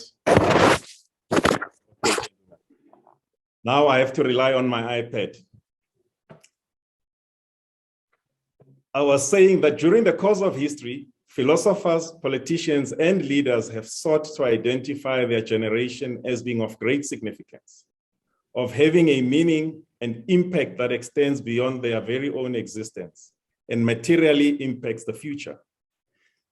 Just in the course of the last 100 years, we have experienced 2 world wars, the Cold War and the so-called global war on terror, all of which have had major impact on humanity at large and the world we inhabit. In our own country, we have lived through the birth of democracy over a quarter of a century ago. Not to mention that the globe is currently engulfed in the novel coronavirus pandemic. History is a series of interlinked moments that lead us to present day and to some extent determines our future. Some moments are more significant than others. I believe that we are currently living through an epical moment in the history of humanity. The future is never certain. The major events I have mentioned above heightened the sense of uncertainty in their immediate aftermath. However, at this point in time, there are 2 inextricably linked issues that we have over a period of time that have shown themselves to be defining issues for the future of humanity. They have thrown the world into an increasing disarray and will only be exacerbated if we do not take active and decisive steps to address it. These are the global economic system and climate change. The global economic system and its relationship with climate change touches every human being on Earth and are matters that cannot be addressed by a handful of countries seeking to wield influence over the globe. Each country will need to be proactive, creative, and courageous in its policymaking in order to tackle the monumental challenges that lie ahead for the betterment of their people. I do not seek to address these complex issues in detail during this address. However, I do not believe we can have a discussion about sustainable utilization without understanding the paradigm within which those discussions are had. We cannot speculate about what the future might hold and how we may change that future for the better without understanding the circumstances and underlying causes of our present circumstance. I'll provide a brief overview of the global economic system and its relationship with climate change. I will then provide you with my views as to how we can impact the future that lies ahead. Technological advancement, and with it, the resultant economic development proceeded at a gentle pace over the course of roughly 2,000 years, until the Industrial Revolution in Europe in the 19th century. While cross-continental and intercontinental travel and trade did take place, many parts of the globe remained still inaccessible. Due to the lack of mass communication infrastructure, the ability to trade or exchange different ideas was limited. The Industrial Revolution vastly accelerated technological advancement in communication and transport, which removed some of these barriers. These developments were honed and perfected during the course of the 20th century, to the extent that the world started shrinking.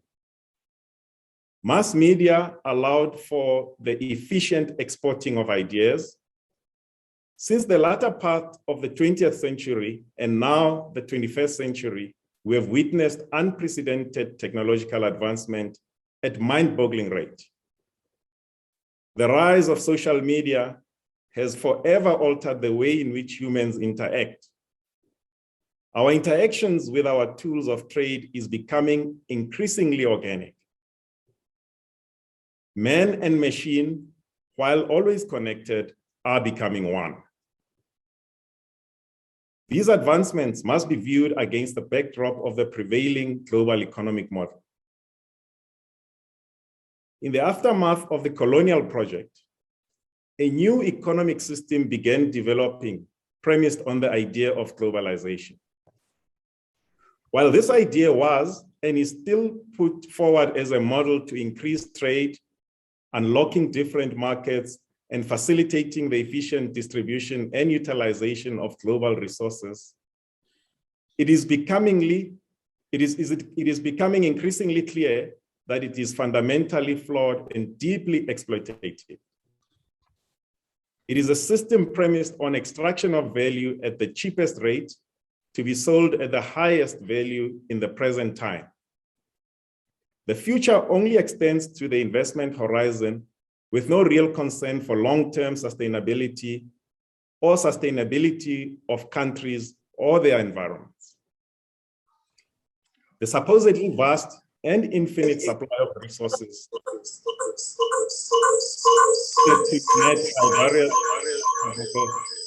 there's a feedback here. Lou? I'll just continue. There's feedback there. The supposedly vast and infinite supply of resources globally needed to be met by a voracious demand of goods to be produced. Hence, the system of extraction was overlaid by a culture of consumerism. The biggest losers in this system is what has been interchangeably called as the third world, more euphemistically developing countries, and more recently, the global south. The balance of trade disproportionately favors developed countries, therefore making developing countries sources of cheap resources, whether they may be natural resources or human labor. Globalization is not meant to break this cycle. It is rather designed to consolidate it. Cheap resources flow to developed countries from developing countries where expensive goods are produced and sold to developing countries, either as means of production, such as machinery, etc., or consumer goods, which mass media markets to devastatingly successful effect. Developing countries are perpetually dependent on the financial support and investment of developed countries, with seemingly little to no ability or agency to forge their own path. This has directly affected the policy decisions of developing countries and the nature and structure of their economies. Instead of making decisions largely for the benefit and sustainability of their own economies, policy decisions are made to ensure participation in the globalized economy, whether it is viable and sustainable or not. As you can imagine, sustainable utilization in the minds of policymakers of developing countries is quite a distant priority within this system. On the flip side, governments of developed countries and their multinational corporations do not view sustainable utilization as a priority. The rampant and heedless extraction of resources and environmental degradation occurs too far away to be of any real concern. It is only important to the extent that it may interrupt the flow of cheap goods and services to developed countries. This system also has resulted in loss of jobs in developed countries and has been one of the major triggers of civil unrest in both developed and developing countries. The underlying reason for this is that the system is designed to shift wealth from the many into the wealth of the few, creating massive and ever-increasing inequality. The problem with any global system that is not based on equality and sustainability is that it cannot logically continue forever. Something has got to give sooner or later. Due to the breathtaking scale and the speed of the metasizing of the extractive global economic system, it seems that it will be sooner rather than later, as we have seen in the events of July here in South Africa, where we have first witnessed at firsthand the effects of a dream deferred. In the words of Langston Hughes, who says to us that a dream deferred always ends in an explosion. And we believe the explosions of July were the first of many for as long as we kick the can down the road of transforming the economy of South Africa. The noises about climate change have grown from a murmur to a sea of protestation. The adverse effects of climate change are self-evident and are beginning to impact developed countries while they are disproportionately affecting developing countries who do not have the resources to tackle it effectively. The rampant and unsustainable use of our natural resources has brought us to this point. And if we do not take decisive action, it is only going to get worse and result in a potentially catastrophic impact on our environment and thereby our economies. Attempting to tackle the issue of environmental degradation in isolation from the economic system that gives rise to it is doomed to fail. In my view, this is one of the fundamental flaws of a purely conservationist approach to environmental sustainability. I have set out why we believe we find ourselves in the predicament we currently do. I will now seek to provide some insights as to what we should do going forward to extricate ourselves from it. This is also a complex and multifaceted discussion. I will therefore outline the approach that I believe should be adopted from a South African perspective that will give us the best chance of success going forward. In an increasingly polarized world, debates are mostly framed as being binary and confrontational. There's no middle ground. The purpose of debate is not to better understand and appreciate another perspective in order to enhance and refine your own views, but rather to engage in propagating extreme views to the exclusion of others. The same applies in the debate about how to achieve environmental sustainability. The polarizing stances on this matter is counterproductive. In fact, in my view, the debate is a red herring of sorts. Earlier on, I alluded to the fact that the policy formulation and the very economic structure of developing countries are determined by the diktat of developed countries. The diktat of developed countries is based solely on their interests. More specifically, the enrichment of those in control of their economies. As such, you will find a schizophrenia in policy formulation in developing countries. Let me repeat. As such, you will find a schizophrenic approach in policy formulation in developing countries. In certain cases, you will find policies that appear to be people or anthropocentric, in that they appear to be utilizing resources for the development of the human population of the country. The Batupili principles, Ubuntu, and so on. However, due to the economic imbalances described earlier, the benefits accrues mainly to developed countries once the value chain is viewed as a whole. Conversely, other policies appear to be biocentric, in that they appear to be protecting and conserving the biosphere of a particular country. However, due to the increased levels of inequality and poverty of the human population of developing countries who are locked out of the current conservation system as designed by developed countries, they become increasingly disconnected from the reality and economically and practically unsustainable. There's an added dynamic to the conservation policy issue.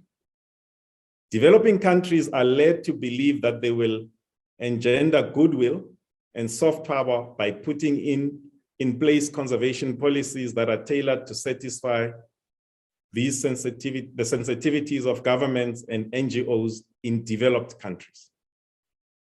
They are loath to attract the wrath of these institutions lest they lose some ground in the globally competitive tourism market and be seen as a pariah state.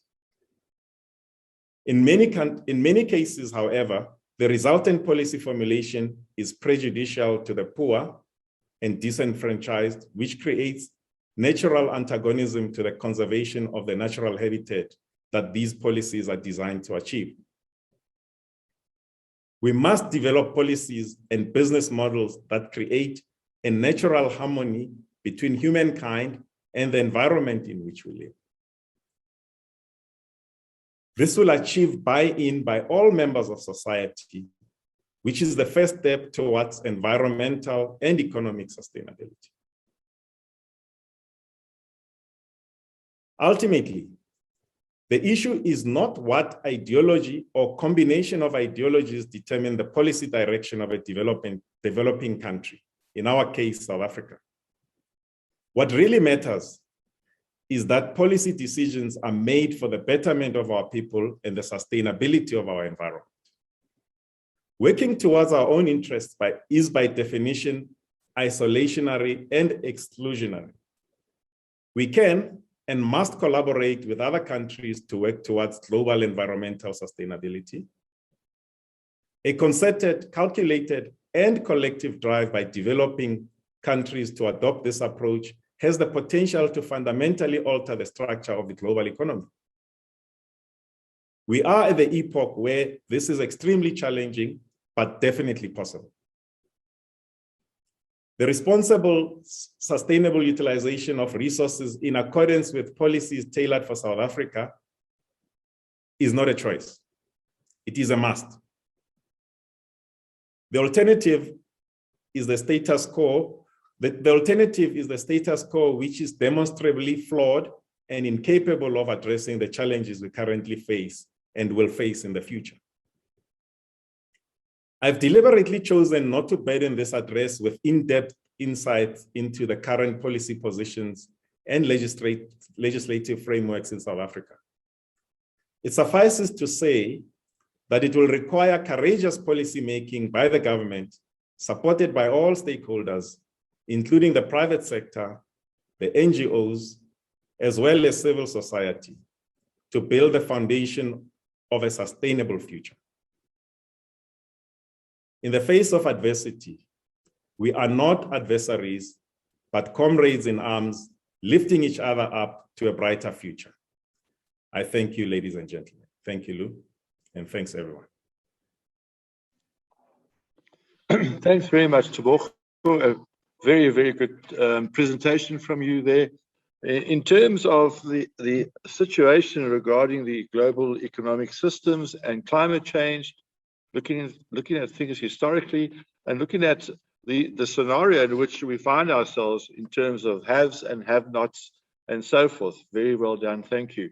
I think I should open it to the floor initially, and then we can take it from there. Is there anyone amongst the panelists that would like to make a comment or provide Tebogo with a question at this point in time?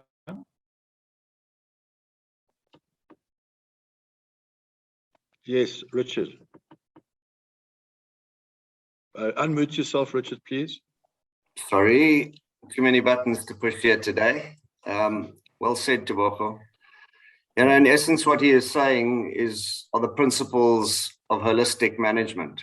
And I think that is alluded to, or has been alluded to a lot today by various speakers, saying the same thing a little bit differently. We need to get a system for unpacking all the facts, which is this holistic approach. And the facts then give you the answers. But ultimately, the triple bottom line, sustainability is about that: social, economic, and an environmental or ecological component. And if you do not cover all three equally without bias, you do not end up with a sustainable model. So I think at this point in time, we can take that break, and then we'll be back again at 12:30, which is just under an hour from now, for the second session of our symposium. Thank you very much, everyone.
sana,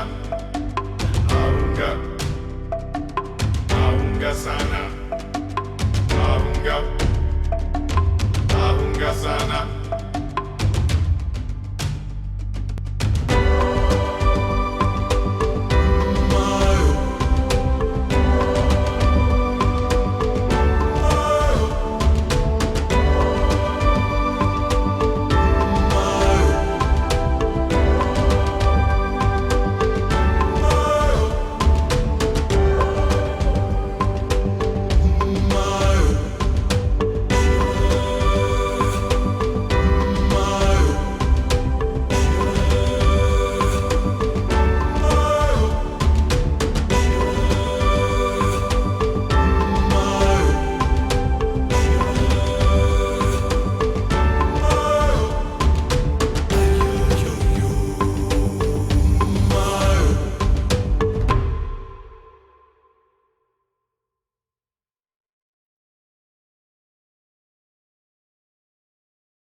Good afternoon, everyone. Thanks to those who joined us this morning for the first session of our symposium.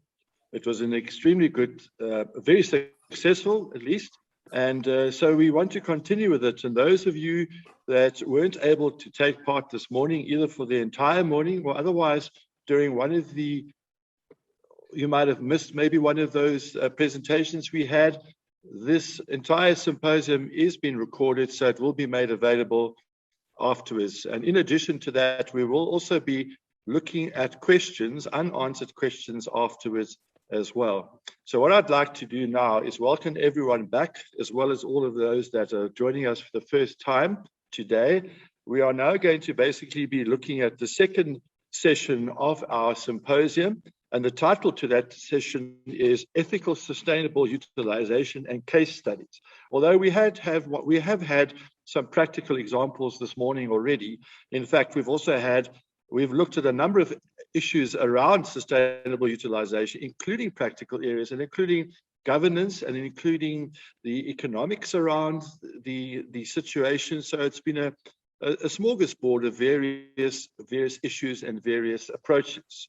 So I think we'll start now with our first speaker in the afternoon session, and I would like to invite Mr. Richard Sari, and he's going to be speaking on the real threats to wildlife, unpacking the facts. Now, Richard, since 2002, has worked for South African National Parks as a section ranger, or as sometimes it's called a game warden, or even park ranger, or sometimes, as he says in his CV, plain game ranger. And he is at Kingfisher Spruit section at the moment. He says, I was involved from the beginning in the development of a new concession, the Mbali Safari Lodges. The second was an existing operation situated in the contractual national park portion of his section, known as Kempiana. The lodge is called Ngalo Private Game Reserve, which I think many of you might well know. Richard also says that he's been involved in the Joint Management Committee of the Associated Private Nature Reserves, APNR, and in the nearly 20 years that he's been involved, he has had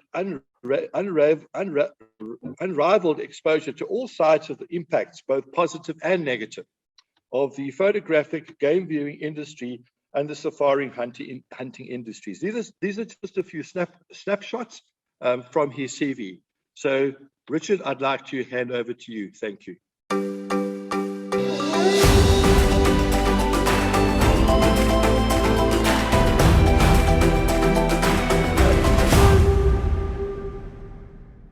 I'm going to work off 2 laptops here because I need another one for the presentation and the slides are different.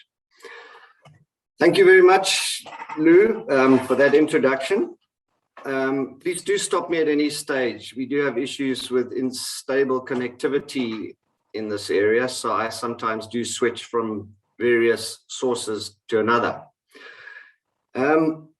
We have been discussing a lot today of what we're defending as responsible principles. And we've been offsetting them against what is being termed SU for short, sustainable use. The good is what we're terming responsible resource use. And I give a presentation that's about an hour and a half. It's a bit long for this, but it really delves into all the aspects that to be considered into responsible resource use. So today I want to give a talk that I call The Real Threat to Wildlife. And it deals with the principles of responsible resource use to look at what I see the immediate pressing problem within wildlife. Okay, so without further ado, I'll kick off. So when I started my career in professional conservation in the 1990s, it was a time when wildlife was thriving in South Africa. It was growing in value, and because of this, it was expanding in distribution all across the country. In those days, the most obvious threat to wildlife was poaching. Now, please bear with me here, because in order to understand stuff, I like to unpack it to its most basic components. So it's very necessary to understand why poaching is a threat, because most people are not aware of the most important and the real reasons. Poaching is a threat simply because it's unsustainable. So let me go to the next slide. The Cambridge Dictionary describes the word unsustainable as something that cannot continue at the same rate or causing damage to the environment by using more of something than can be replaced naturally. It's very important to understand this concept because all of successful conservation, as you can see in the definition by IUCN, is underpinned by the concept of sustainability. A second concept, which is very important and not something that I was taught back when I qualified in the late 90s, is the concept of holistic management. And this is dealing with the whole of something and not just a part. In successful modern conservation, this is essential. And we approach holistic conservation or holistic sustainability from 3 aspects. And let's unpack it further. So with regard to poaching, these 3 aspects are as follows. Ecologically.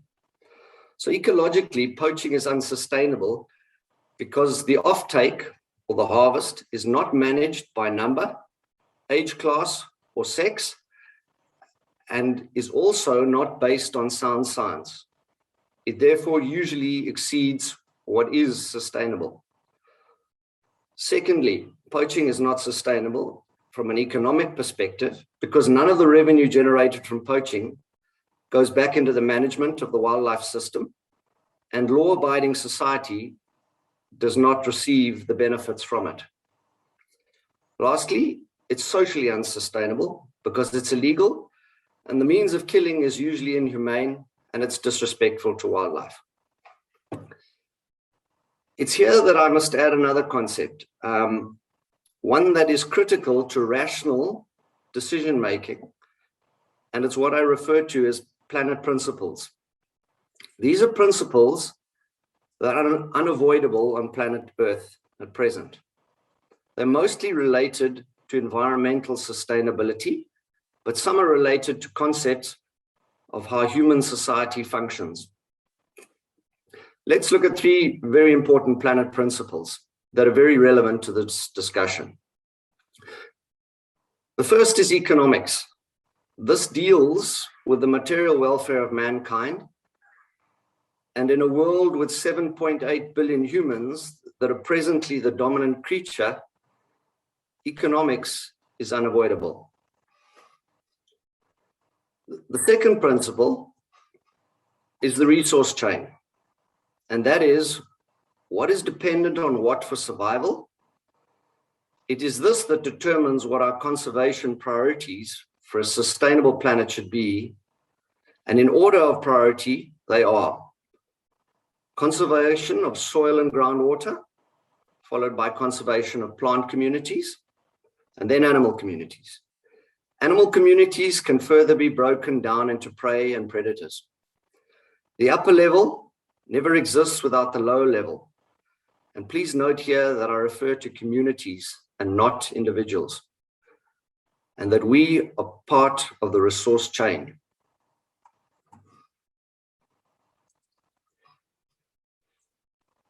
The third principle, and very important, and a fact that is not well known, and something I was never taught at university, is that the rangelands of the world are kept productive and sustainable by hoofed animals. The rangelands, for those of you who are wondering, are comprised of all the grassland, all the savanna, the semi-desert, and the tundra habitats. So it's just about everything excluding equatorial and montane rainforests. If hoofed animals are absent, these habitats degrade and become deserts. And hoofed animals achieve the sustainability through their hoof action, which breaks up and aerates capped and hard soils, through the right amount of grazing and rest, and the deposition of dung and urine. I was not taught this principle way back then, and it's only when I met Alan Savory, who's the doyen of holistic management, that my understanding of these systems became clearer.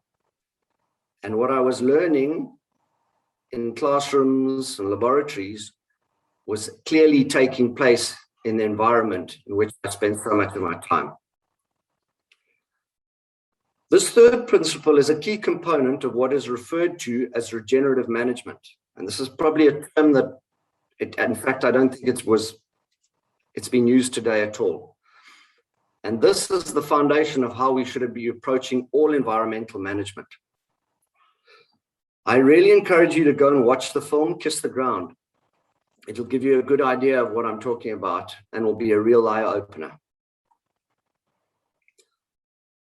So, if 7.8 billion humans are a fact, and hoofed animals are essential for the planet's sustainability, then the relationship between these two is critical. So what about the story that the cattle produce methane, which is causing global warming and leading to climate change? Well, simply explained, hoofed animals are the drivers of healthy soil and plant root systems. And this is where most of the carbon sequestration on the planet occurs. If one is rational and thinks back to a time many thousands of years ago, when the world was healthy and sustainable, there were many more hoofed animals roaming the planet than there are today.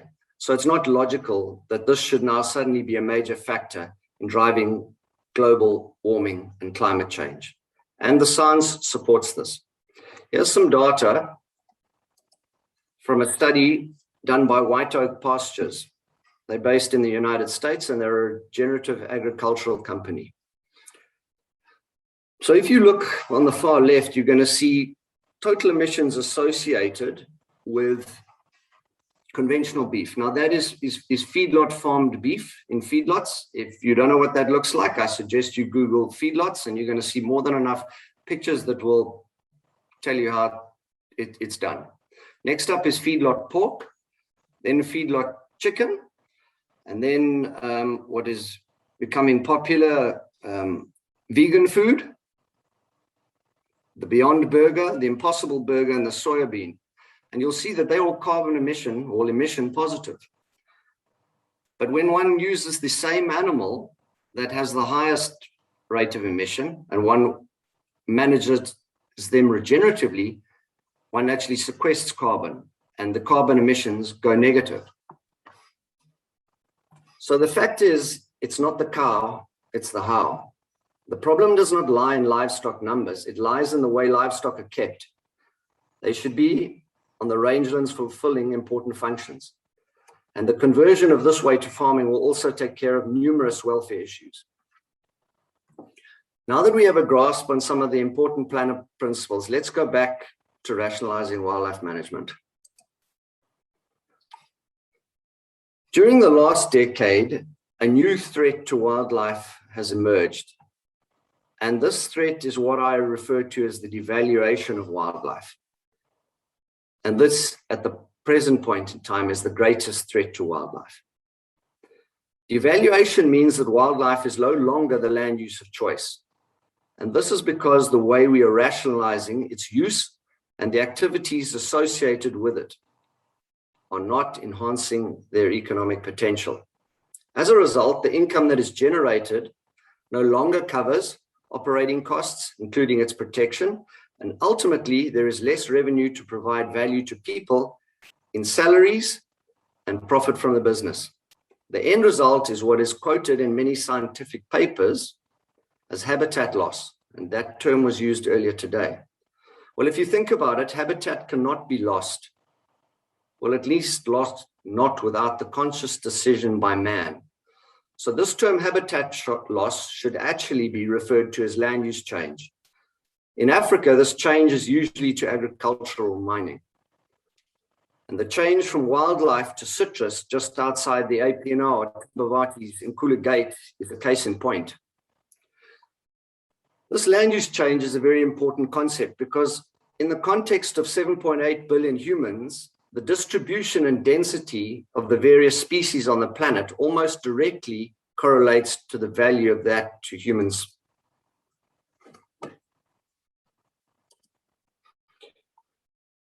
Devaluation of wildlife has been happening through two means. The first is what I will refer to as the intensive use and management of wildlife. This is commonly known as intensive or canned breeding, canned hunting, and other canned activities that de-wild and fragment our wildlife areas. None of these practices are natural. The word fragment refers to the fencing of camps and the reduction in size of the continuous wildlife area. So in other words, we get lots of little plots instead of one greater wildlife area. The inherent value of wildlife and what tourists visit wildlife areas repeatedly for is the wildness of the land and the wildness of the animals. And any activity that detracts from that devalues it.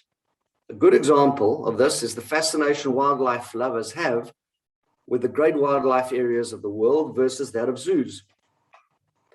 Most people visit a zoo once in a lifetime, but will continue to visit wildlife areas repeatedly over their entire life.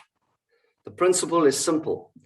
Humans become bored with things that are controlled and predictable and remain fascinated by those that are not.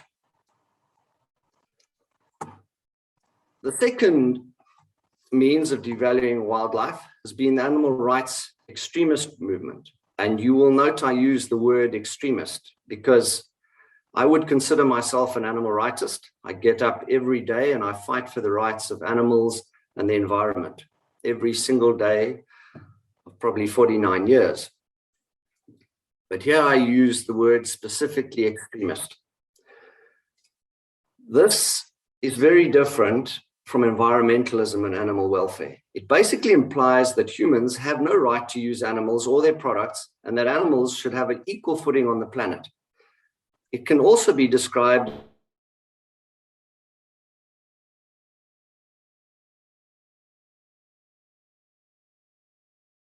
conservation.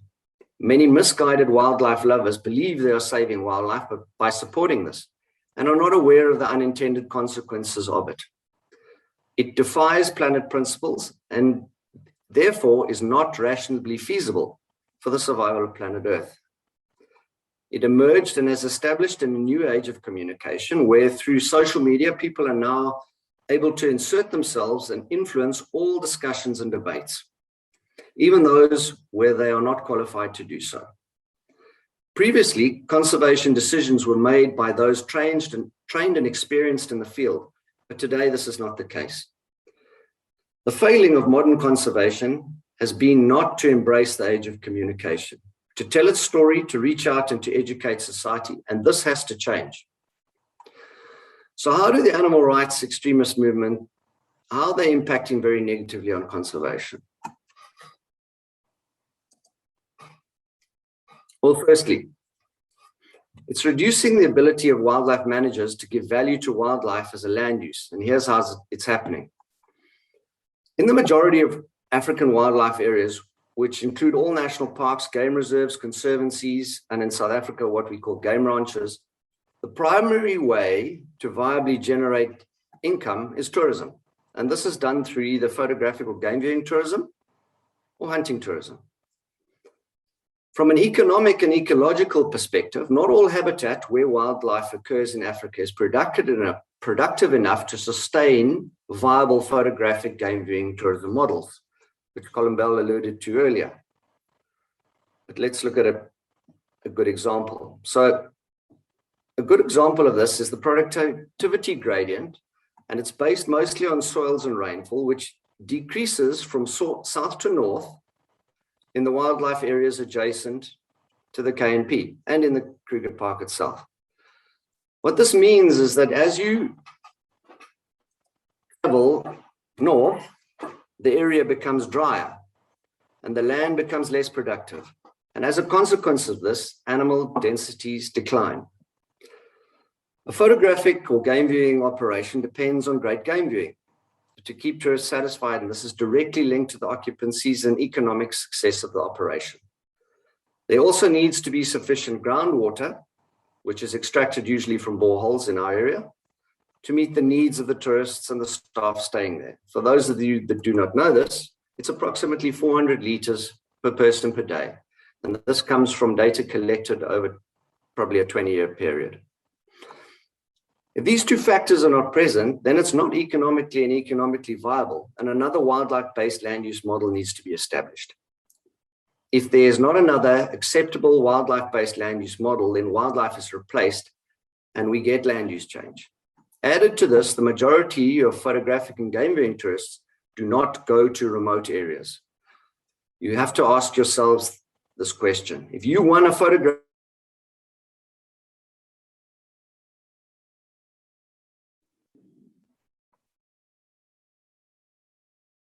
this question to many thousands of people who aspire to go on safari to Africa, and the answers are overwhelming.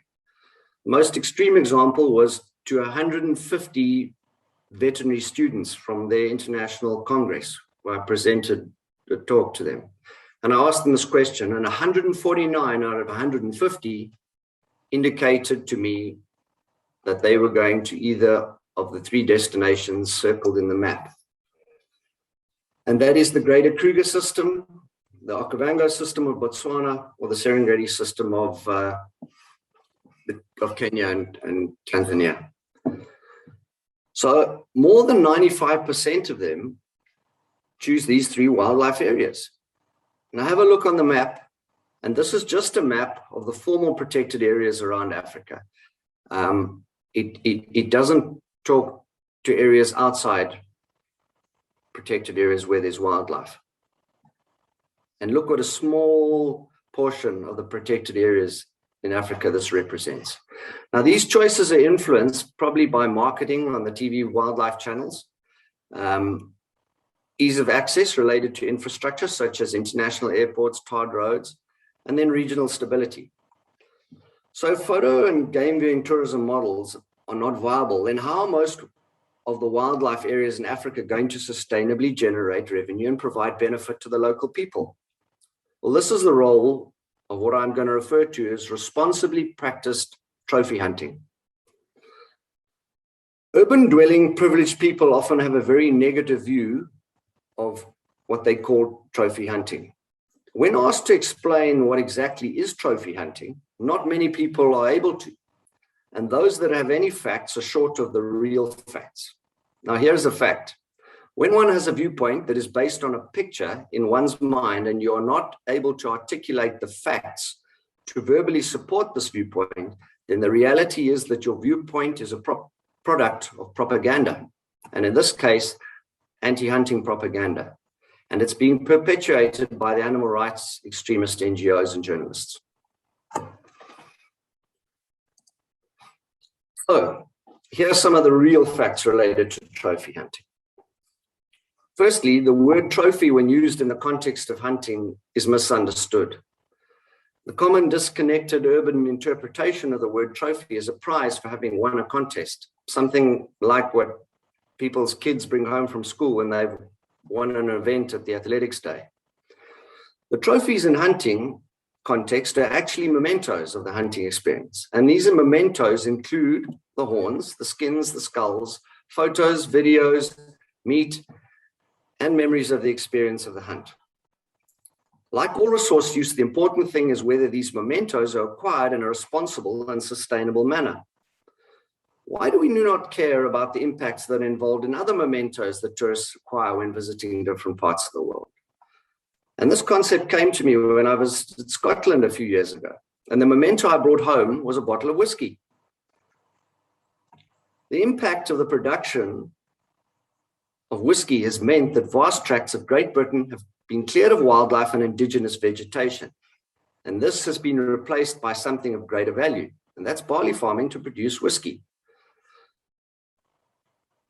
Whether it is the hunting for meat or trophy, an animal dies or is harvested. There is a misconception that trophy hunters leave the meat in the field. That's not true. The whole carcass is utilized. When we look at the value chain, and let's use a Cape buffalo as an example. If I was to harvest a Cape buffalo and sell it purely for meat, I would get about 10,000 Rand, or the equivalent of, let's say, $650 US. Let's compare that to the value of a Cape buffalo hunted as a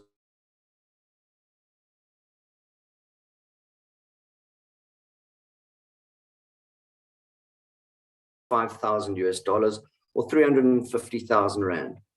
And as a wildlife manager, which I am, which income would you rather receive for the utilization of one buffalo?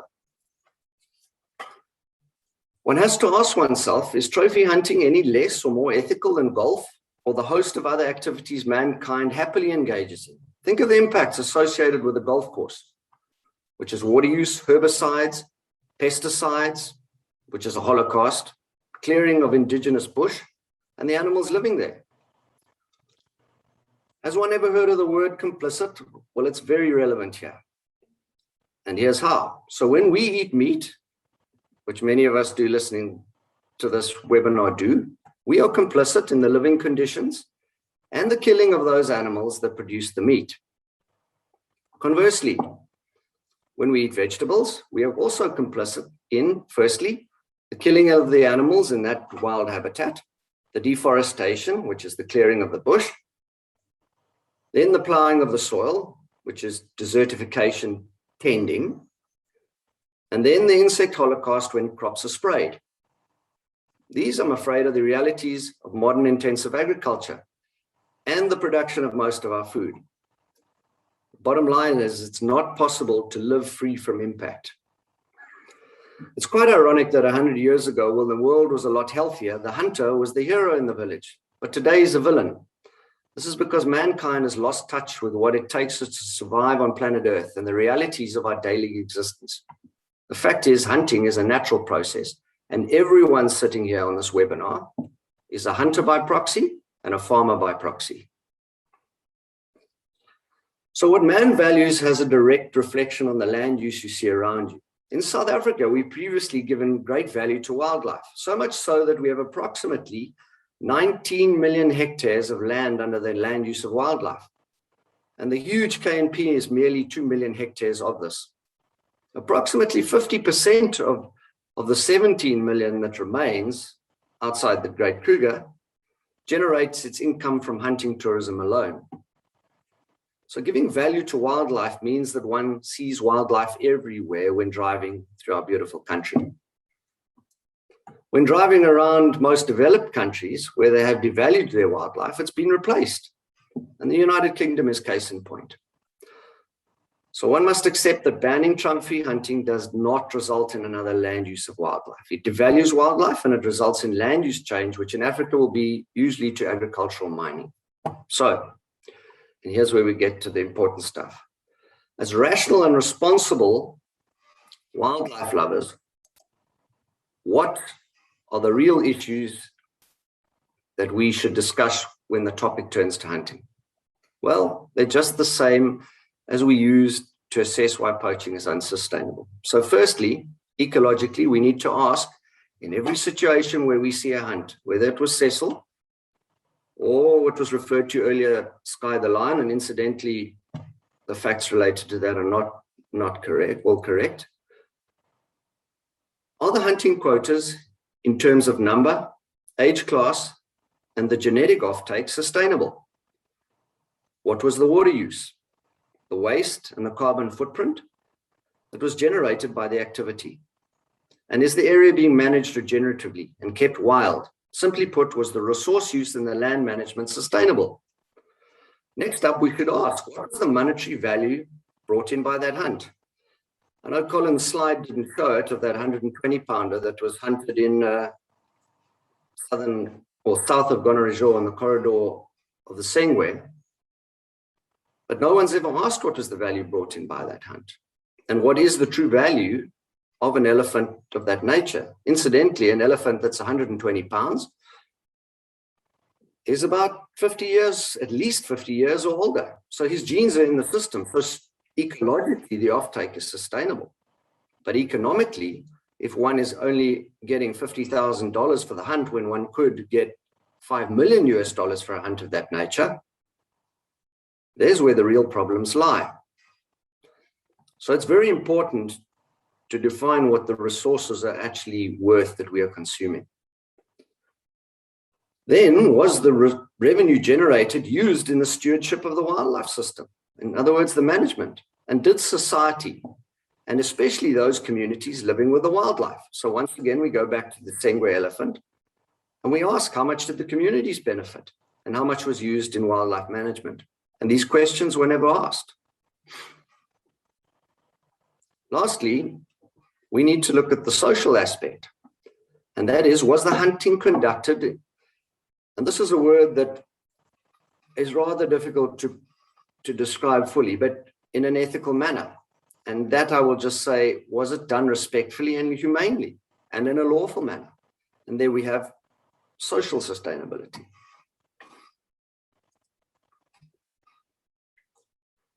So what's ironic is that those passionate about wildlife are so focused these days on hunting and the negative issues associated with a few isolated botched hunts that they overlook the impacts of other resource use going on in wildlife areas.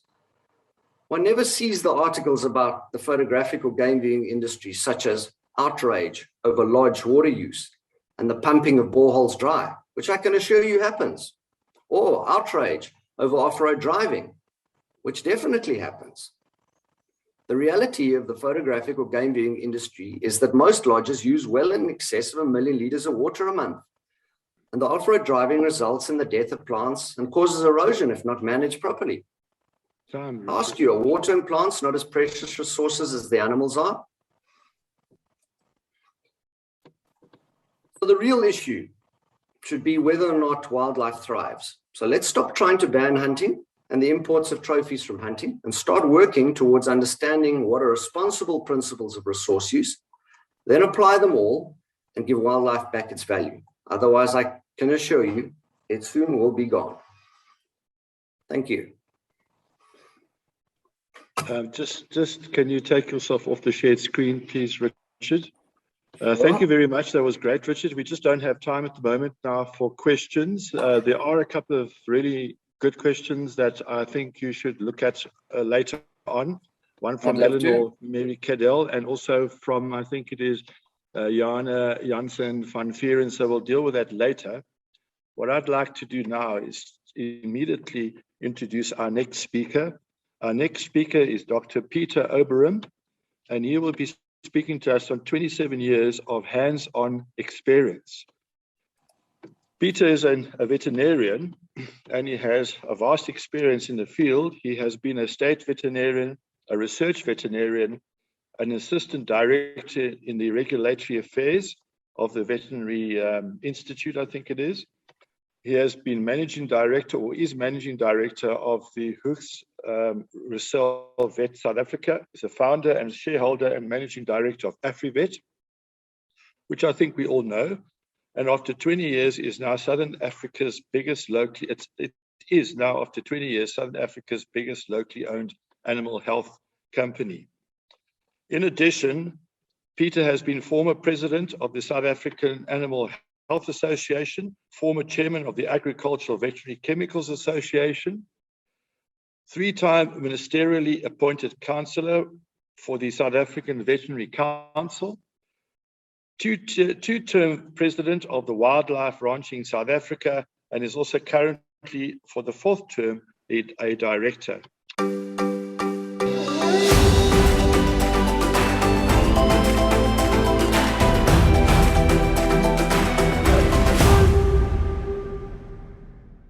First of all, Lou and WESSA, thank you very much for the opportunity of being with you here today. When we had our first short discussion about the workshop, we spoke about the fact that it was a very emotional subject. And so what I decided today to do was to try and avoid those theoretical types of terminology and the use of generalizations that are so often divisive. What I'm going to do then is just share a small example of what game ranching can mean and can do.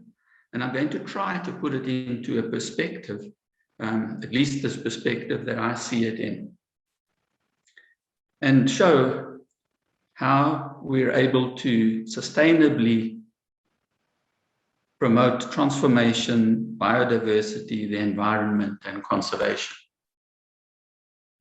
So what I'm going to do is to talk about my own game farm and the experiences we've had there.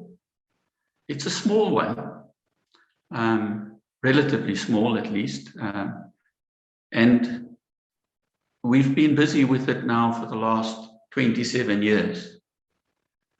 And that is my wife and I together. My background is that I have a degree in zoology and entomology, followed by my veterinary degree and then postgraduate work in parasitology. So I have a particular interest in, let's call it the smaller things. And Pamela has a degree in veterinary microbiology, a postgraduate degree in veterinary microbiology. So her interests are even smaller, perhaps, to a degree. Together, we have an intense interest in outdoors and in nature.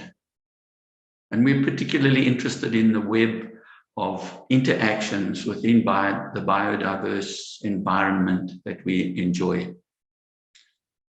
A really interesting example for me is the story of the tannins and the terpenes produced, especially by the acacia species. I know there's new names for them, but I'm too old to learn those.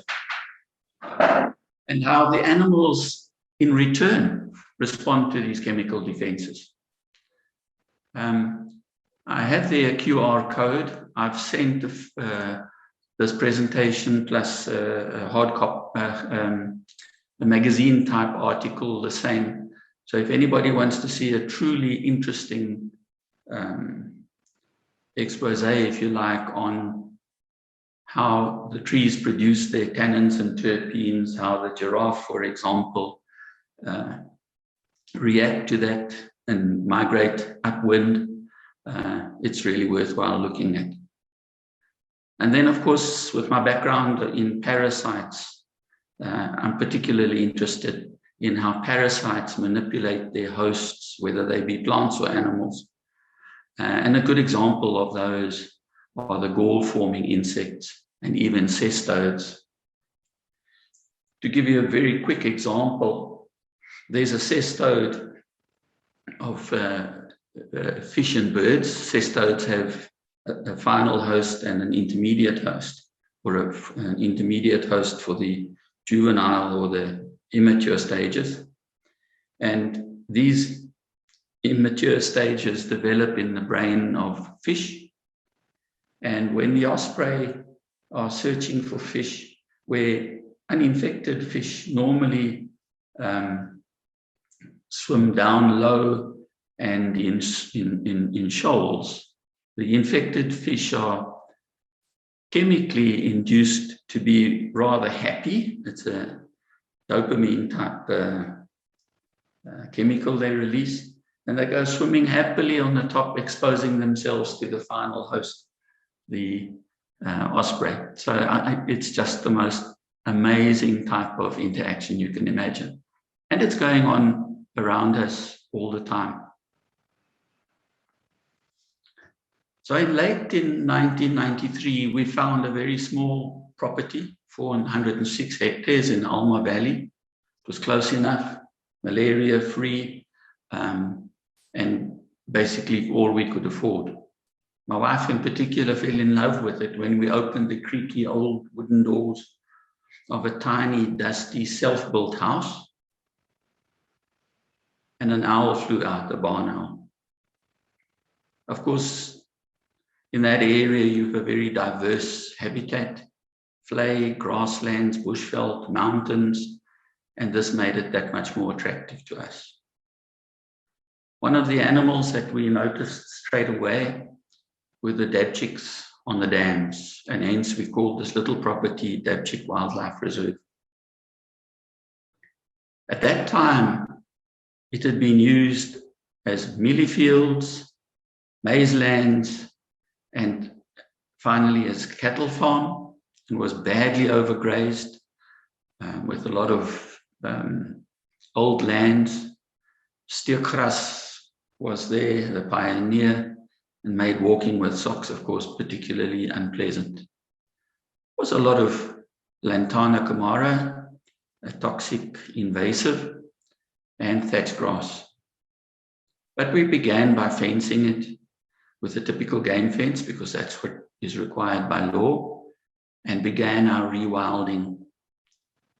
We didn't know that term at that time. It's only since become fashionable under Attenborough. But to our delight, we did discover that there were some wild animals there, apart from the trees and the insects and everything else that we love. There were warthog, bush pig, bush babies, a pair of southern reedbuck, and the odd itinerant kudu. And then we began by introducing animals from Animal Rehabilitation Centre, run at that time by Karen Trendler. These included hedgehogs, civet, pair of genet, caracal,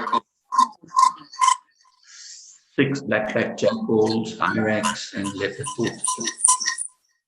And then over the years, we released other animals such as wildcat, serval, and I don't need to go through all of them, except we then started purchasing animals such as impala, zebra, and we normally introduced low numbers of a wider species rather than of a wider range of species rather than lots of one. At that time also we hired Eco Wild to evaluate the veld condition and provide us with carrying capacity advice so that we didn't overgraze and the rest. As time went by, we purchased 3 adjoining small farms, so we now have a property just over 1,000 hectares in size. In 2000, we introduced 2 rhino, and in 2008, 8 buffalo, of which 4 were heifers. But also in 2008, we felt it necessary to do our bit for our country. And one of the most telling quotes that I've remembered since my youth, and you'll see why I say that, was from a rather politically unacceptable person these days, President Lennox Sebe of the then new Republic of the Ciskei. In his inaugural speech, he said his policy was going to be a meal a day for everybody. Why? And this for me is the important part. Empty stomachs have no ears. We, the haves in this country, need to ensure that there are fewer and fewer empty stomachs, because once they become too many, hopeless, and with no other options, well, we've seen already what happened during July. This has directed many of the decisions we've made in life, including with AfriVet. And so we formed a trust, DABCHIC Employees Investment Trust, and we donated 30% of all the land, all the improvements, all the equipment, and all the animals to that trust, the workers being the beneficiaries. Shockingly, though, for us, some of these employees brought poachers to DABCHIC, where they killed our much-loved matriarch rhino at the time, leaving us with a 1-month-old calf to hand rear. You can see it on the right-hand side where it was started. His name is Bertie, and he's now a huge 9-year-old bull. But we continued. Obviously dismissed those workers that were involved, got some new ones. And in 2012, we were chosen by the Department of Rural Development and Land Reform under Minister Nkwinti to be one of the 12 strengthening of relative rights projects. So the state then purchased 20% of the remaining 70% that we had, and gave it to the beneficiaries of the trust as well, making it a true 50-50 venture for us. In 1995, we began with a workforce of 2. Today, there are 15, 13 of whom are Black, and part of the trust owning 50% of DABCHIC Wildlife Reserve. So how do we generate an income? What activities do we do? Well, DABCHIC is a small game reserve, or game farm if you like, and we have to then utilize all of the various pillars that are available to game ranchers. We only have 14 beds, small farm. It would look like Sun City if we made more. And we take only small groups of people. And these people are all one group at a time. We don't mix groups. And we only take really those people who are particularly interested in the bush experience, walking, understanding the different environment, the different webs of involvement, game drives, and absorbing the wealth and the knowledge from our experienced staff. We try to give also typical South African cuisine. I'm not a hunter. I've never hunted in my life. Being a veterinarian, it is a little different from what my views on life are. However, I most certainly do understand the importance as a form of sustainable use. And I concur with those who spoke earlier about, although I don't like the word ethics because I think your ethics and my ethics may differ, but let's just say I certainly believe there should be specific agreed standards of behavior by hunters and anybody else for that matter. And game meat, well, that is the primary product of a game ranch actually. And so we have a Pretoria-based meat processing facility where we believe most certainly we produce a rather interesting range of different products like chorizo, salamis, cabanossi, hams, pastrami's. And we also then process carcasses for hunters. COVID-19, of course, and the lockdown that was associated with that affected hunting, it affected tourism, and it affected the game meat side of things. Perhaps the fourth and sometimes most controversial form of or pillar of the game ranching industry is breeding. But of course, you do need to breed animals. Where else are they going to come from when they're new game ranches? And we did breed and still do actually, but on the open farm, golden wildebeest. In 1 year, we sold 3 heifers at the price of 2.1 million rand, and that certainly paid for the running costs of the farm for 2 years. Other smaller activities, woodwork. We collect wood, which has been from trees which have fallen over. We never saw a tree, but we do collect the odd dead tree that falls. And we make bowls and other items and sell those. We have bees which we've removed from places such as in the lapa or in sheds or in the home itself. And we harvested these, put them into new hives in a specific spot, and have trained all the workers actually twice now in beekeeping. And that honey is used in the lodge and shared between ourselves and the workers. And then we have a nursery, but a very small one, which one day I wish and hope that we'll be able to extend into a fully fledged indigenous nursery for the sale of indigenous trees. Being a veterinarian and a researcher, of course, opportunities arrive all the time. One of the difficulties with a smaller game farm is that the animals are not always able to avoid ticks. They cannot, as for example, eland would do, migrate away from where the tick burden is heavy. A number of forms of applicators have been produced.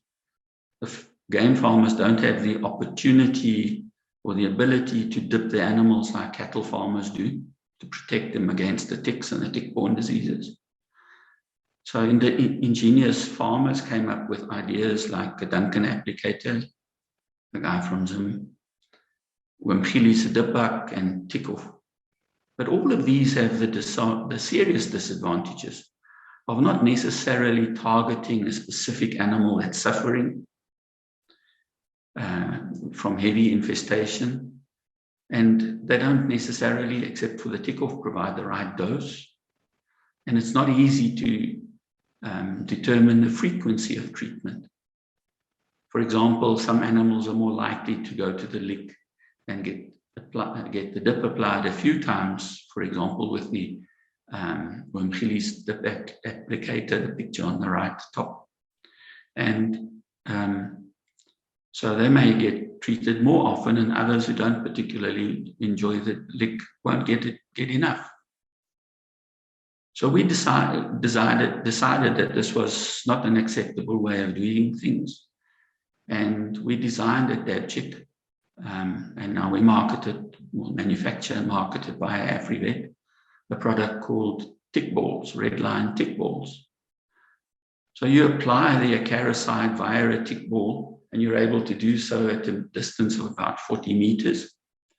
You give only the animals that are suffering a proper dose. You'll give the correct dose, and you give it when and where needed. Prof. Abdallah Latif is the country's foremost expert on Theileria, which is a unicellular parasite, East Coast fever, corridor disease, amongst others, transmitted by Rhipicephalus appeniculatus ticks. And they severely limit game production currently, or the movement of game because of the susceptibility of cattle. And these diseases are state-controlled diseases in buffalo. So every buffalo that gets moved needs to be tested prior to being moved. But that testing is very difficult because there are other Theileria species which are not pathogenic, but which are found in different species of game. So Prof. Dalla came to Dabchik and found what they used to call Tilaria buffalo species, and have now characterized it and named it Tilaria dabchiki. And they are currently determining which ticks are the vector species and during what time of the year and so on. These are found to be the major problems. Another interesting issue for me is, and I actually got extremely angry in a workshop once, where someone stood up and said, yes, treating the sable and the roan for wireworm is causing resistance, and this is being spread to sheep. Although me being a parasitologist, I know the real truth, and it's the other way around. Yes, roan and sable have their own species. They're not problematic. It's Haemonchus contortus from sheep that actually infect the sable and the roan. And these ones, because of the treatment in sheep, are very often resistant. But fortunately, clever people in Morden, UK, Scotland actually, have produced a vaccine, and we've in the present currently testing it in the sable.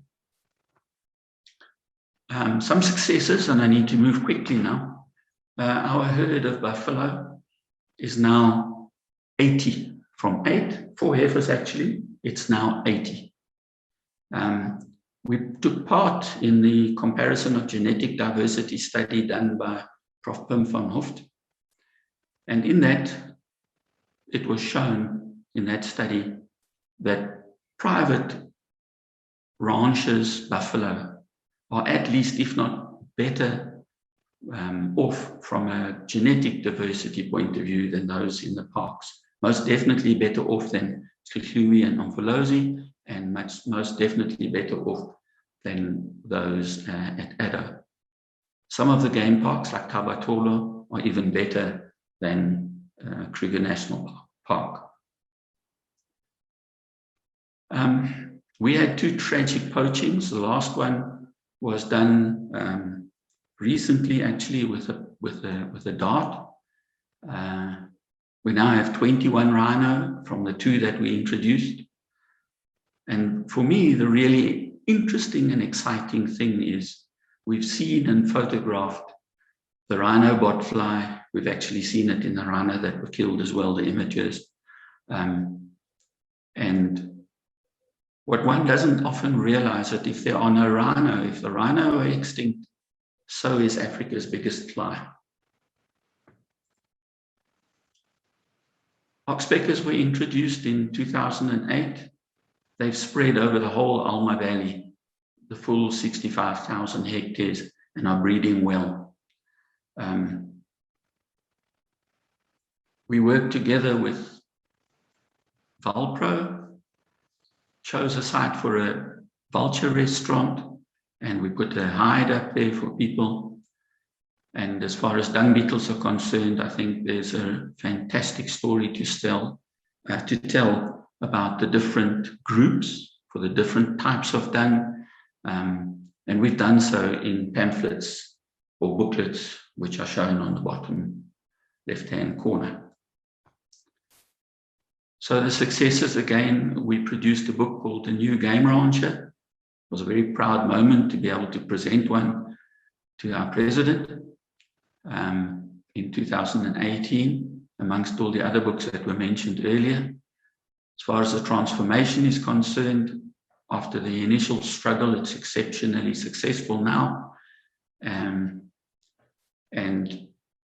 just by regularly walking and observing, it's just unbelievable how the biodiversity network on Dabchik now is, especially when you look at things like mutualism, parasitism, rhino botfly, as I mentioned it, gall insects, dung beetles, staphorid mites, red velvet mites, and so on. It's taken years 27 to be precise, to understand much of this.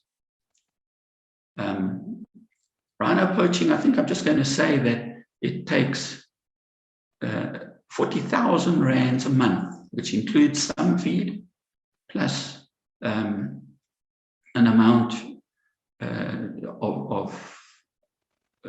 the feed we use to keep the animals away from the fences at night, take roll call if you like. We have to pay security staff, and we pay almost 4,000 rand a month just to store the rhino horn that we have, which we're not allowed to destroy, we're not allowed to sell. It's absolutely untenable and unthinkable in my mind. And we've been doing this now since 2010. I'm talking about the country, banning the sale of rhino horn. And as Einstein said, doing the same thing over and over again and expecting a different outcome is insanity. And there are challenges. The permitting that's in, and that type of thing that is required. I'm not against it, but it needs to be effective. I have to travel not less than 75 kilometers on a dirt road 4 times before I get a permit to move a buffalo to the, not a buffalo, an impala ram to my neighbor. I cannot understand why, and I'll stay with deaf, why deaf cannot move and do something about what's important: the air, the water, the soil, even the invasive lantana. Do nothing, but they worry about a permit moving my impala to my neighbor. The Meat Safety Act, which is limiting the sale of meat, contributing to food insecurity, has been negotiated now for more than 12 years with no progress. There's still no Meat Safety Act that caters for game. Another big challenge that we have, sorry, I see I'm done, is fire and weed control. And the biggest, of course, the poor perception of game ranches, which I hope I've been able to show you is wrong. Yes, of course, like in anything, with hunters, with game farmers, with businessmen, with lecturers, teachers, there's always the odd naughty person, and that's somebody we need to do. Further challenge, of course, we've mentioned is the economy, and remedial action that we need to take is to give credence to the Constitution. We've heard a lot about that today. Allow democracy to take its course, i.e., leave me to do what I need to do, and you do what you want to do, so long as we're not interfering with each other. And education has been mentioned before. It's certainly important. And just to, in conclusion then, I think if you look at the graph on the top right-hand side, the 6,000 plus pioneering game ranches have moved biodiversity to the right of the graph, a long way from feedlots and maize lands and watermelon lands and cattle farms to game ranches. A great contribution to biodiversity, the economy and conservation. Yes, many of the farms by law are fenced, but they're only fenced to prevent the bigger animals moving. Thank you very much. I'm sorry I went a bit over time. Thanks very much. Thanks very much, Peter. No problem. I just want to, one quick chat I just want to mention, and then we'll go on to the next speaker. We do have a few questions, but we can deal with those later. In fact, I think Richard and Peter's presentations have elicited pretty much the same questions. And the comment comes from Gail Thompson, in which she says, this presentation provides a perfect counterpoint to all the claims of greedy private reserve owners made earlier. So I'll stop that over there. And I think what we'll need to do is go to the next speaker. Could you just unshare your presentation for me, please, Peter? Yes, I'm trying. I'm sorry. No problem. What I'd like to do now is just introduce our next speaker. That is Mr. Mrs. Lizanne Nell. She's going to be speaking to us on sustainability in wildlife-based enterprises. And Lizanne has higher degrees in wildlife management and business administration and completed training on the King reports dealing with corporate governance and sustainability of organizations in South Africa. Lizanne has more than 30 years experience in developing innovative solutions in support of sustainable conservation and responsible use of biodiversity by integrating conservation and responsible business principles in a society responsible in a socially responsible manner to the benefit of wildlife and the broader public. She has represented South Africa as part of international delegations to CITES and the Biodiversity Convention, the Conference of Parties. She was also involved by the Spanish government as facilitator of the Rhino and Elephant Working Group that formed part of the international expert workshop on non-detriment findings for hunting trophies of certain African species, included in CITES Appendices 1 and 2, and served on the Ministry of Environment's high-level panel.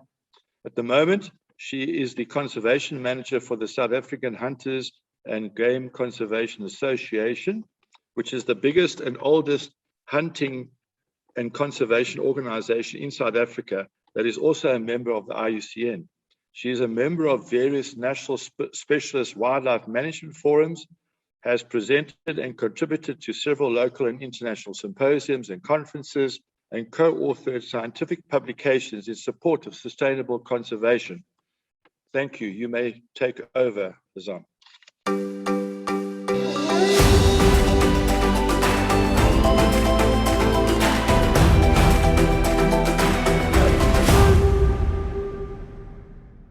Thank you so much, Lou, and thank you to the organizers for inviting me to this symposium. Can I just ask whether I'm audible and whether everybody can see the slides? Yes, you are. Thank you. So today I'm going to speak a bit about sustainability in wildlife-based enterprises, taking it a bit one step further from Richard's presentation. So he's done a lot of work in explaining some of the basic principles. What I'm going to do, I'm going to talk about sustainability, but at a wildlife-based enterprise level. But before I start, if it's okay with you, I'm gonna, I don't know whether I can stop sharing my, no, I can't do that. I'm just afraid for the connectivity from here, but let's see how it goes. So a fact is that survival and the well-being of all species, including humans, depend on healthy and productive ecosystems. But we are faced with severe threats if we look at the global picture. Only 60% of arable land has no serious fertility limitations. If we look at the population trends, by 2050, it's predicted that in Africa, we will have 2.4 billion, a growth rate much higher than the rest of the world. And in poverty, 47% of sub-Saharan Africa live below the poverty line. So we've got serious challenges that we face. If we look at this in a South African context, on the left-hand side, you'll see persons below the minimum living level. And on the right-hand side, those that are still very much reliant on the natural resource base for basic living livelihoods. If we look at protected areas in Africa, we can see that in many of the protected areas in Africa, there's mining. We've heard about the Selous, what is happening there. So basic human well-being is challenging in Africa. There's many shortfalls, and especially for protected areas, there are major shortfalls in terms of financing. We have inadequate law enforcement, and the political commitment is much more towards socioeconomic development and not necessarily conservation.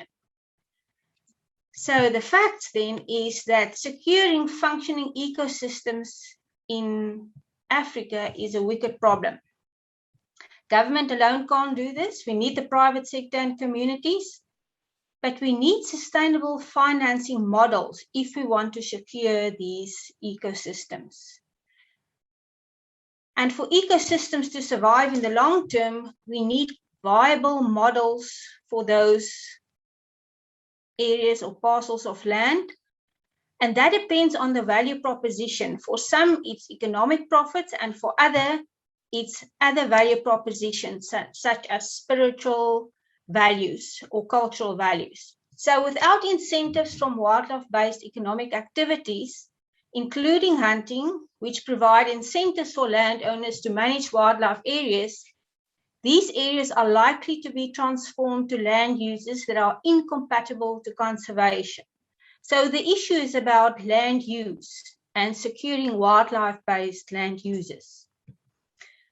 So when I'm going to talk about profits and values, you'll see I'll keep on talking about profits on the one side and values, and that's because of the different value propositions that we all have for wildlife.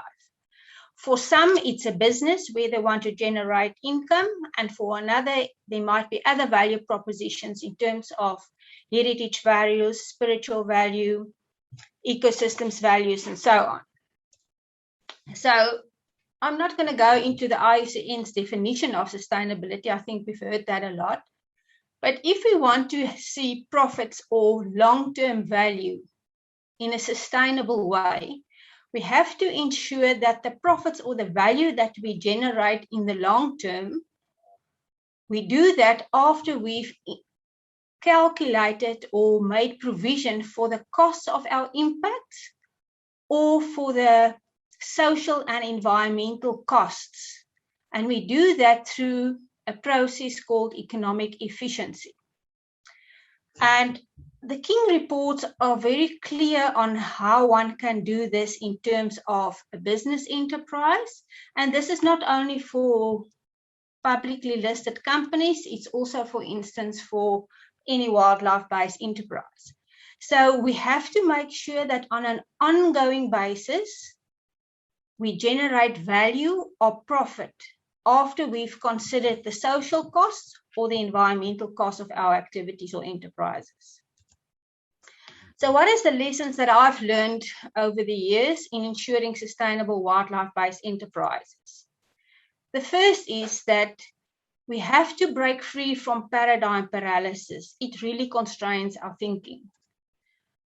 And I'm putting this slide up because if I still hear people arguing about should we do hunting or photographic tourism, I'm concerned that we're not asking the right questions.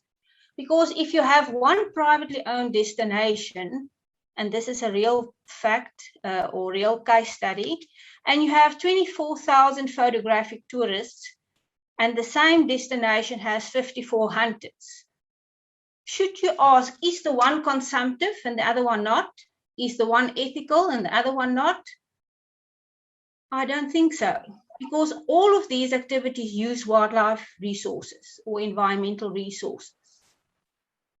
If we talk about ethics, ethics is very much an output of one's frame of reference. If you're a Black person that grew up in one of the rural areas in South Africa, and you've hunted leopard to obtain leopard skin as part of your regalia, some people might say, oh, that's unethical.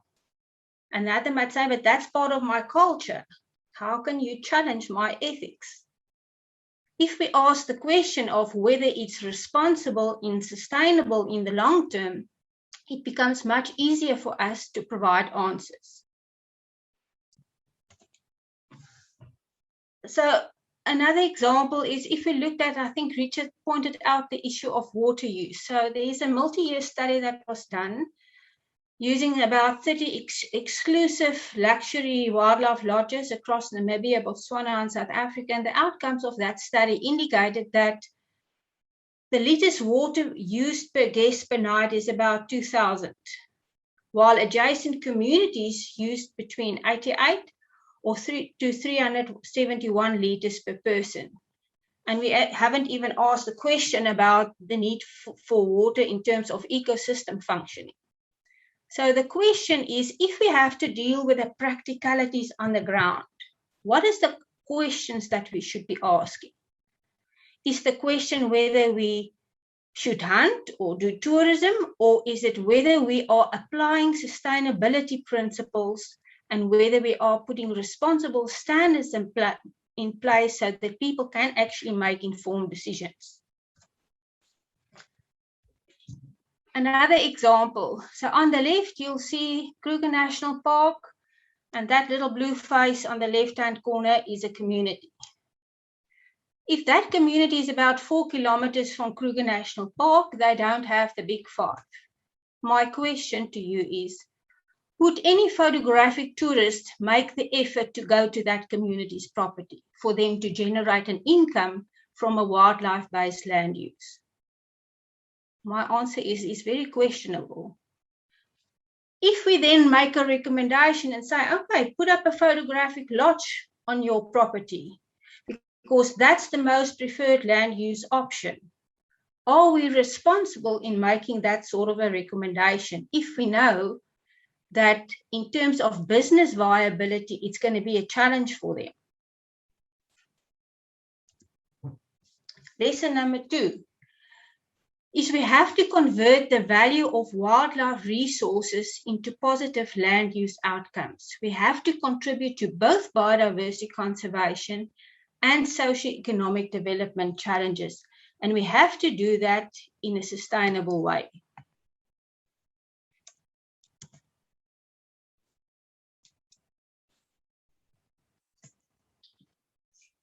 So this slide is of the protected areas in South Africa, and you can see the blue graph is the graph of formal state protected areas, and the one in green is private protected areas. So why is it that if the government has a mandate to protect our biodiversity, why is it that the private sector protected areas have increased at a much higher rate than that of the state? Our state protected areas is not on target. There's major financial shortfalls, again, because the political commitment is on development, not necessarily on conservation. There are capacity challenges, and there's also underperformance in terms of the management of these protected areas. So the question is, how are we assessing whether we are sustainable and profitable? So if you are looking at the state protected areas and your question is, what is the value proposition for government? And if the value proposition for government is primarily one of socioeconomic development, they would feel that the conservation costs are too high and they won't invest in protected areas. And we won't see growth, and we won't see protected areas achieving their objectives. On the private sector side, because they are not so, they have a more business focus on protected areas, you might actually see, because they have a more financial approach to their protected areas, they can actually manage the social and ecological costs in such a way that they can generate on a long-term profitability. The other question that we need to ask is, are we asking the right questions when it comes to the contribution of the value or the value proposition of protected areas? If you look at the economic impact that protected areas can have in the broader landscape, government might look at protected areas in a different way. But they only look at the income statement, and we know that many of the protected areas are not necessarily making good profits if you look at that. But if you look at broader economic impact, the value proposition for protected areas might look very different. The third lesson, no one size fits all. We have to consider a suite of wildlife-based enterprise options and business models, because that helps us with resilience. So this is just a bit of the statistics of the wildlife sector. We can see that hunting is the most important income stream for about 30% of game ranches, while 50% have hunting as one of the income streams. Approximately 5% conduct photographic tourism. 52% of these game ranches engage in multiple economic activities. And then if we look at the broader situation, subsistence hunting generates roughly 12 billion to the economy per annum, while international hunting is about 2 billion. Processed products, something like game meat, is about 5 billion. And live sales is varying from year to year, but it's more than 1 billion per year. Now, all of these game ranches contribute more than 70 million hectares of wildlife habitats. That's 2.2 times more than formal protected areas. And we've seen how these areas are dependent on a range of wildlife-based activities to actually be financially viable. So if we say one land use, photographic tourism, is the ultimate land use, we would lose a very large percentage of these wildlife habitats.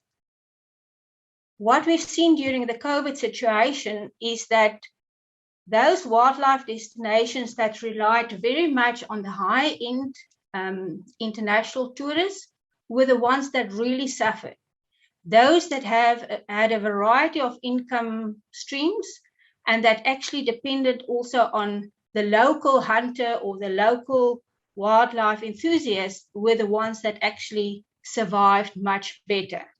So we need this diversity in the landscape for us to be able to be resilient and to ensure that we have larger areas of wildlife secured. These areas also contribute to conservation targets, fueling the economy, economic development objectives, and so on. So we can't disregard these areas, and we can't just focus on those very large, pristine wildlife areas, although I don't believe that there are really very pristine wildlife areas. Another example, this is a community that we work with that have sugarcane, forestry, cattle, and game. And although I'm not somebody that would, for instance, invest in sugarcane, and I would rather see wildlife areas, the fact that this specific community has various income streams is what helped them survive the COVID period. I don't like mines, but I have to accept that if it wasn't for mines, I wouldn't be able to drive my bakkie. So sometimes we do not like certain types of enterprises, but if we acknowledge that we need those in a balanced society, and if we can make sure that the enterprises are ecologically sound and environmentally sound, they are socially responsible, and they are economic efficient, we might actually tolerate certain activities in the landscape. And this is the holistic approach that Richard spoke about. The fourth point, we have to understand economic and environmental drivers, including consumer markets, before making decisions. And we have to understand that the relevant information to make those informed decisions are not always readily available. So if I go and Google information on the tourism sector, in general, there's a lot of information available. If I go and I Google information about the wildlife sector and what production systems are really profitable and which, what is the period that from investment to when I'm actually generating profits, there's no information available. So sometimes we make decisions based on information that is not sufficient for us to actually understand all the long-term consequences. So I've included a few examples. The emu breeding situation in Canada, where a lot of Canadian farmers invested in the emu breeding because they believed that the beneficial health properties of emu meat and emu oil would make a good investment property. There was a rapid expansion, but because there wasn't a good, viable consumer market, the whole industry collapsed. It was the same with the tulip situation, and it was very much the same that we saw with the color variant sector and in color variant breeding in South Africa. Here you can see some of the statistics, because it was very much an investor market and there wasn't a good understanding of the consumer market and the requirements of the consumer market. A big percentage of the hunting industry said that this is not a market that they are interested in, especially the game meat market, the meat hunting sector. So we've seen that the price of most color variants in 2018 was between 2 and 5% of the value received in 2050. The next point. To achieve competitive success in the long term, ongoing, so sustainable, an enterprise must possess a competitive advantage in the form of either lower costs or differentiated products that command premium prices. And this is basic economic principle. So if we now go back and we argue that people invest in wildlife areas because it's they really want to conserve wildlife. It's a good argument, but in the end, you have to fund that value proposition. And how do you make sure that you generate income to fund that value proposition over the long term? To rely on donor funding in the long term is not sustainable. So this is some work that we did looking at the different wildlife production systems. And I must acknowledge that we haven't published this because the level of information available to do these sort of calculations are very limited.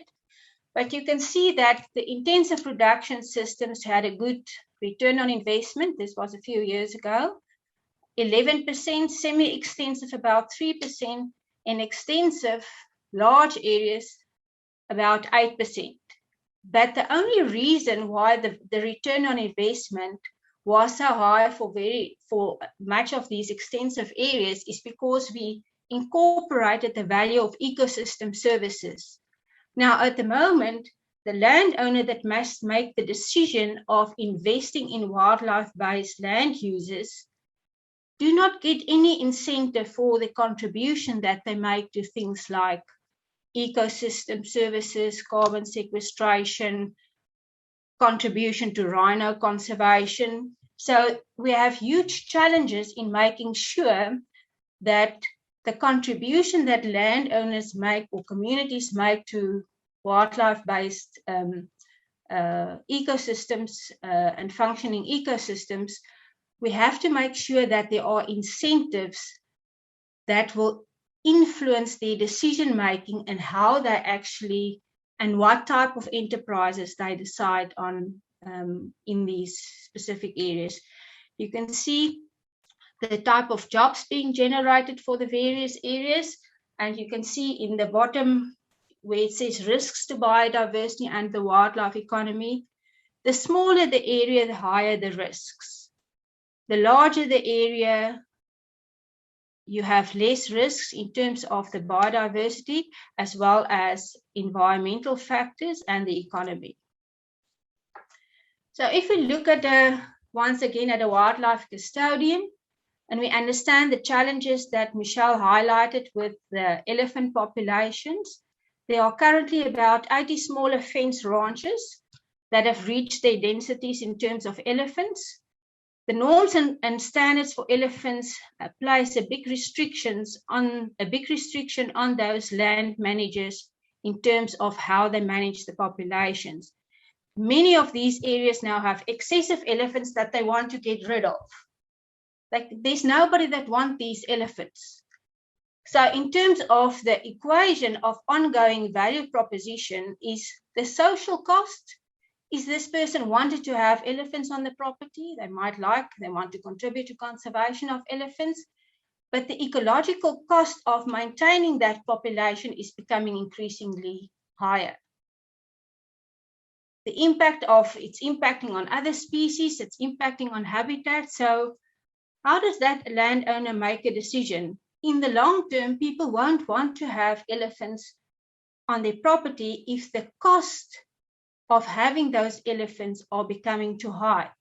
And policy plays a big role in terms of how high those costs are in terms of the ecology as well as the social aspects. So we have to consider how policy actually also influences how the landowner or the wildlife custodian can generate value from wildlife-based enterprises. WESSA hunters generated or developed the concept of biodiversity economy nodes with Ezemvelo. And this is one of the models that we believe that can actually take us forward in terms of securing wildlife habitats and enterprises. And what this is an area in the landscape where we believe that the wildlife economy can actually drive the rural economy. And it's about clustering environmental and ecological areas and wildlife-based enterprises in a specific area. In this case, it's around Mfolozi Park. And just as an example, this specific community that's sitting here, they have about 300 hectares. And on its own, it wasn't a viable enterprise, but because it was now fenced into Mfolozi Park, that community within 3 months had a financial investment of about 30 million. They now have a lodge in which they own 51%, and they've become a viable wildlife-based enterprise. Clustering these sort of developments actually creates economies of scale. It creates larger expansive areas for wildlife to move between one area and another. And we believe this can actually contribute to sustainability of these wildlife areas in the long term. The next point, perceptions are real and the impacts on reputation, and that affects enterprise sustainability, and we have to deal with it. So people's perception about an enterprise performance on environmental, economic, and social responsibility are critical in earning and maintaining social license to operate. So perceptions is not always based in fact, but it has an impact, and we have to manage that perception. Communication is a key role in how we manage perceptions, and over time, these perceptions can change. If I can use an example, the rhino horn trade. Years ago, there weren't any major issues with the rhino horn trade, and because of perceptions currently that trade might have an impact on the long-term survival of the species, perceptions have changed, and that is now impacting on the viable enterprises, as we've heard previously, of landowners. Is it fact or is it just perception? This slide demonstrates that adopting sustainability principles can actually result in enhanced reputation, competitive advantages, and cost savings. So many people feel that, this is something additional that I have to do, but these are the top 500 companies, and they've actually indicated that adopting sustainable business principles is actually beneficial to their business enterprises. Okay, I'm close to the end. This is just to indicate that perceptions, whether it was canned hunting or captive bred hunting of lions, people felt that this is a practice that they are not comfortable with, and we've seen here what the economic impacts were of that perception. Although all of the other species, trophy species, increased in exports, the lion trophy exports decreased with 43% between 2014 and 2016. This is a situation where you can see people's perception is if it's intensive, it's good for meat generation, but if it's an extensive system, you can have different value propositions, meat, hunting, and tourism, and that increases the sustainability and the viability of wildlife-based enterprises. The last point, we have to rethink the words and the languages and gestures to ensure that the impact is positive as a collective. This slide indicates that in Southern Africa, the regional population estimates for those species, rhinos, elephant, is actually very healthy compared to some of the other areas in Africa. Now, the question that we can ask is, why is that? Is it because we apply sustainable use principles in Southern Africa? Is it because we say we allow consumptive use, and in Kenya and areas like that, they are not comfortable with that sort of approaches? We know that at the moment, Kenya is moving towards actually allowing the harvesting of wildlife for meat purposes. They're moving or changing their models because they're actually losing wildlife numbers. So, or is it the wildlife models that we apply? I think we have to, when we talk about sustainable use, different people have different perceptions of what that means. And we have to sit and have a discussion about the terminology and what we understand with all of that. It's however clear that Africa presents the planet's last best conservation opportunity in a severely degraded world. Despite facing wicked problems, our strategy did deliver success up to now, despite some flaws. We can build on it. So strategy is a process, it's not an event, and we can review our strategy for South Africa in terms of sustainable use. What we know is that the World Economic Forum indicated that environmental degradation is the top long-term economic risk. So we have to secure functioning ecosystems. We need sustainable financing models to do that. Responsible wildlife-based enterprises is a viable option to do so. We, however, need a suite of options for different circumstances to be resilient. There's a growing trend towards greater sustainability in all enterprises, and we have to make sure that in ensuring sustainable enterprises, we look at ongoing value proposition using the triple bottom line. Thank you so much. Thanks, Lizanne. I think we need to go on to our next speaker straight away. What I'd like to do is welcome Mr. Gerard Dunn to our presence here today in terms of his presentation, and his presentation is entitled, "We Should Be Partners in Conservation. It's Time to Gang Up on the Problem rather than each other." Gerard pursued a business career in his so-called first life, as he says there. For almost 3 decades, he worked and lived in busy cities like Bogota, Caracas, Quito, Singapore, Jakarta, Tokyo, Sydney, Barcelona, and Johannesburg. He has hunted mountain ungulates, and that's also provided a thirst for learning more about the enigmatic Caprini family. This eventually steered him into an almost decade-long research process and ended in the publication of the 2-volume CIC Caprini Atlas of the World. He serves as a member of the IUCN Caprini Specialist Group and the IUCN Sustainable Use and Livelihoods Specialist Group. From 2011 to 2017, Gerard headed the Applied Science Division of the International Council for Game and Wildlife Conservation. In 2003, Gerard founded African Indaba. In addition, he is the initiator, founding partner, and present editor-in-chief of Conservation Frontlines. Thank you. Over to you, Gerard.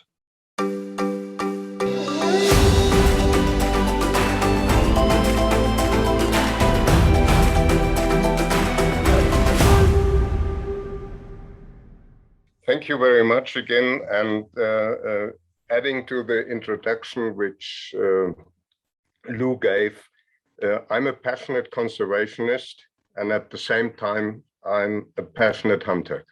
I don't know which one comes first, you know, occasionally the conservationist and occasionally the hunter. But hunting, as I know and I love it, embodies far more than effective wildlife management. My passion is certainly not rooted in a brief and fleeting moment when an animal is killed, nor is it the size of the so-called trophy. My passion comes from a deep love for wild spaces and wildlife. It comes from an ever new and always exhilarating participating experience of nature, and my emphasis is participatory. You know, I want to be involved, whether it's in a conservation scenario or a hunting scenario. I want not to be just sitting on the back of a vehicle. I want to walk, I want to feel, I want to touch the earth, I want to smell the smells, I want to experience the weather. And, you know, I want to see the campfire at night.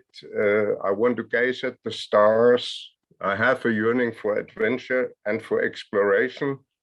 And the real trophies of all this, whether it's in hunting or in conservation, are the memories you take back. And sometimes, you know, these memories are expressed in a taxidermied work which hangs on my wall.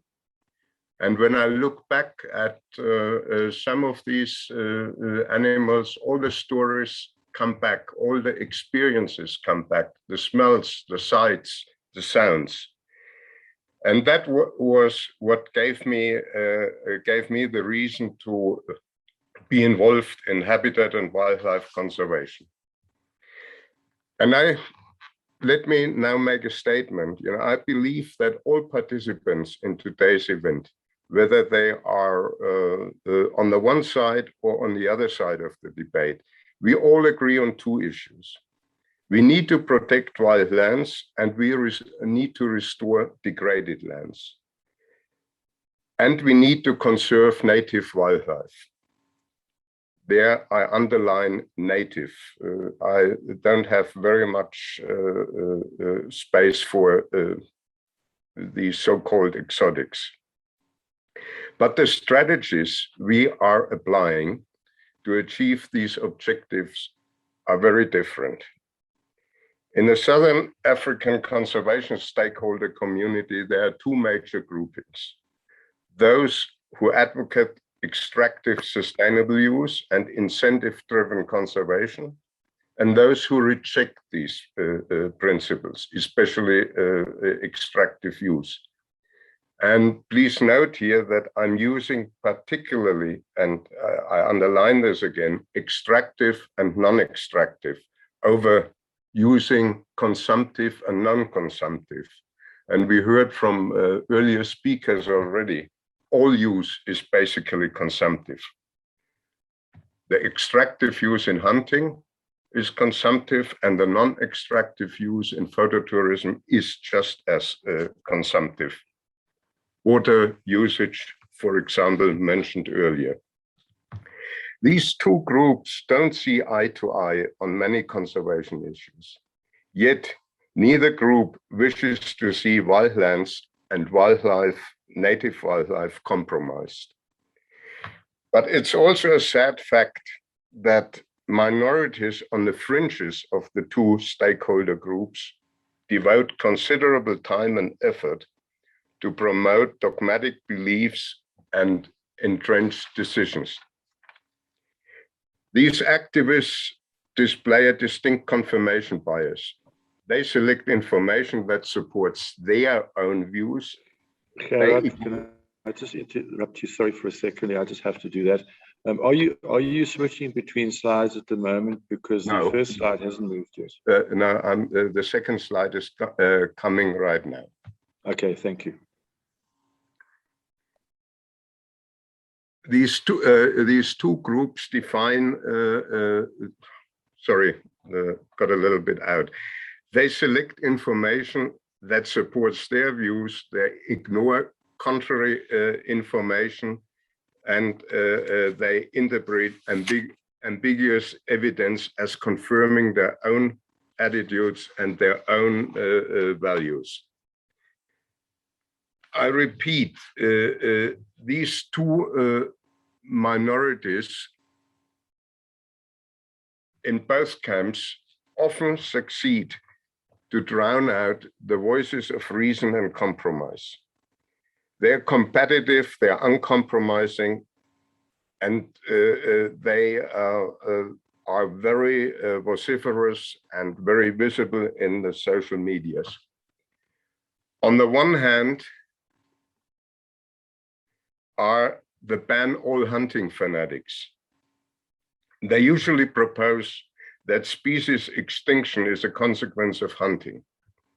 They deliberately conflate modern and regulated hunting with the excesses of market hunting and feudal hunting of past centuries.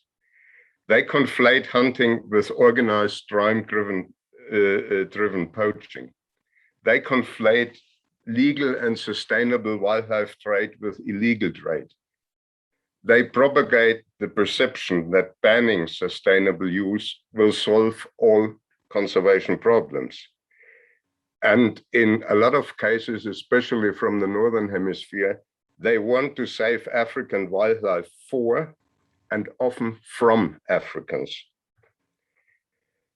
The Do Not Harm and Individual Animal Matter movement considers extractive use cruel, unnecessary, and unethical. This approach is now hugely popular, especially in the big cities of the Northern Hemisphere. However, biases and inflexible adherence to moral rules often results in a do-nothing approach with negative outcomes for native biodiversity and rural people. Then on the other side of these extremists, you have the pro-hunting zealots, the South African lion breeders, the visiting lion shooters, and I especially say lion shooters and not lion hunters, and the uncritical local supporters of these practices. These people propagate that the survival of certain species depends on hunting or game breeding alone. They hide behind obscure conservation claims. They are the apologists of and the profiteers from canned lion executions, put and take shooting, breeding of formerly wild animals for ever larger horns or color morphs, for unnatural predator exclusion and persecution, and more down that line. The conflict between these two minorities, fringe minorities, create leads to seemingly unbridgeable controversy and antagonism. Science, logic, the well-being of wildlife and wildlands, traditional knowledge, legitimate interests of indigenous communities, that is all thrown under the bus in this emotionally charged culture war. And I stipulate this war must end. It's bad for business, it's bad for conservation, and it's bad for the people who live with and from wildlife. In today's conservation crisis and in today's funding crisis, we cannot afford to exclude any instrument which renders verifiable conservation and livelihood benefits. Sustainable use, and we have heard that before from Richard and from Lisanne, and particularly extractive use like hunting is certainly not conservation's magic bullet, and I do intend this as a pun. Yet with all its shortcomings, it's a tool which has demonstrably worked and which has demonstrably provided tangible results in Africa and elsewhere around the world. Now, with these opposing views being very prevalent, and not so much in today's discussion, but in the media and in social media, we have to find a way out of this gridlock. We need to start finally fact-based, open-ended discussions of common ground, of differences, of challenges, and we have to do a thorough analysis of the outcomes of these discussions. For starters, we have to understand the necessities and priorities of the other party. And I'm sure you all understand this, we need, to balance these different interest groups, we need neutral professional moderation.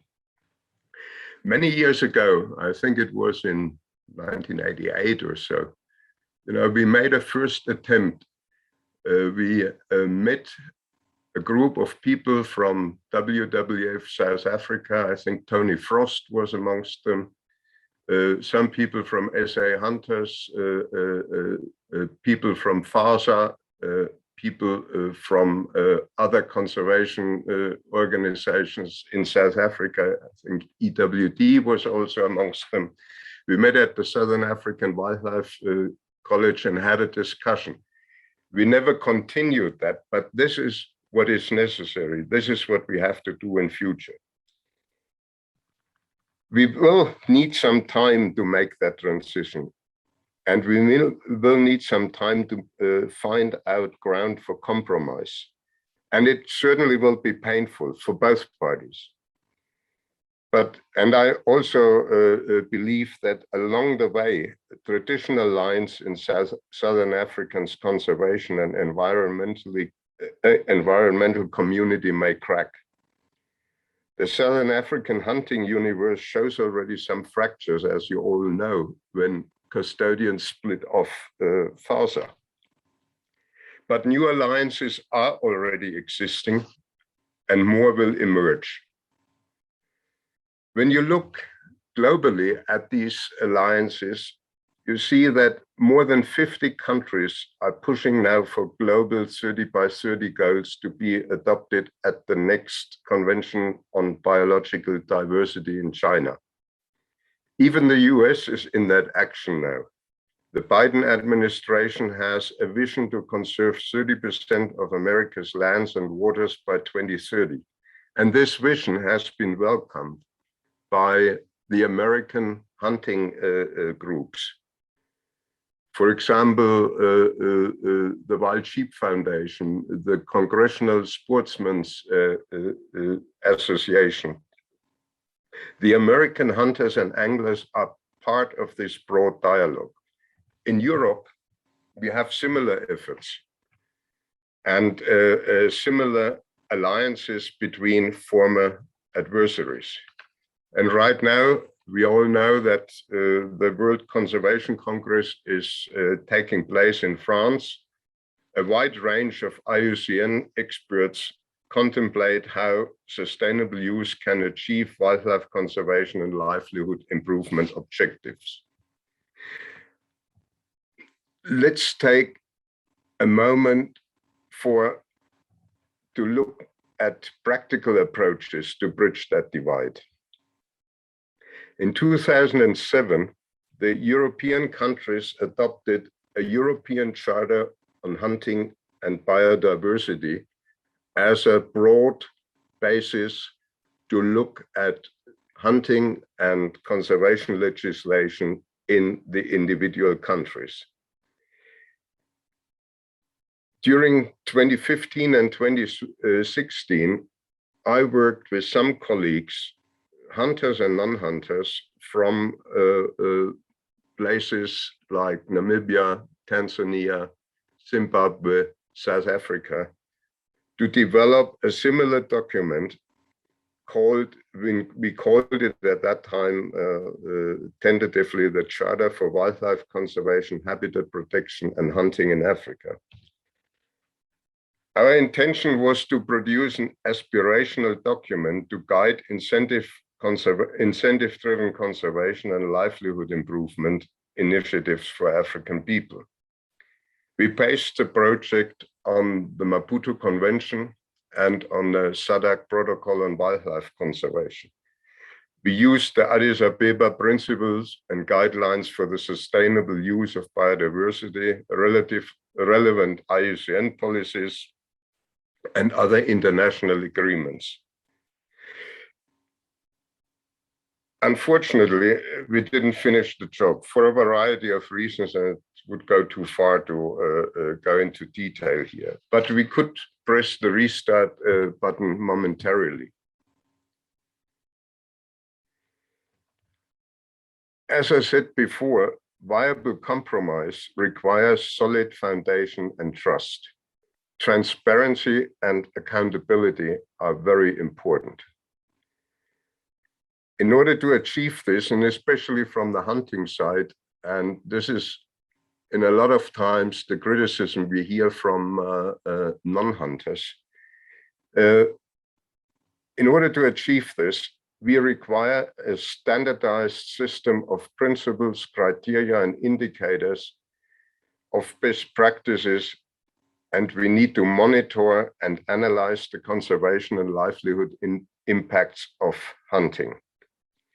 In Austria, they have developed such a thing already since the 1970s. They are an international leader in developing assessment tools for sustainable natural resource management. There's an exemplary cooperation in Austria between hunters, recreational nature users, farmers, landowners, and scientific institutions, and they work with the practical field research and academia. The Austrians have defined markers of sustainable hunting within a range of economic, ecological, and socio-cultural principles, criteria, and indicators. I refer back again to the speakers before me. They both have, or Lisanne and Richard have both remarked on these three pillars also. These markers have a performance scale to provide guidance, monitor management, effectiveness, pinpoint deficiencies, and facilitate assessment of sustainability. Importantly, the PCIs include also regulative protocols for areas where hunting interferes with wildlife tourism, human-wildlife conflict, farming, and livestock husbandry. The Austrian PCI concept is a very cost-effective operational tool to evaluate extractive use systems.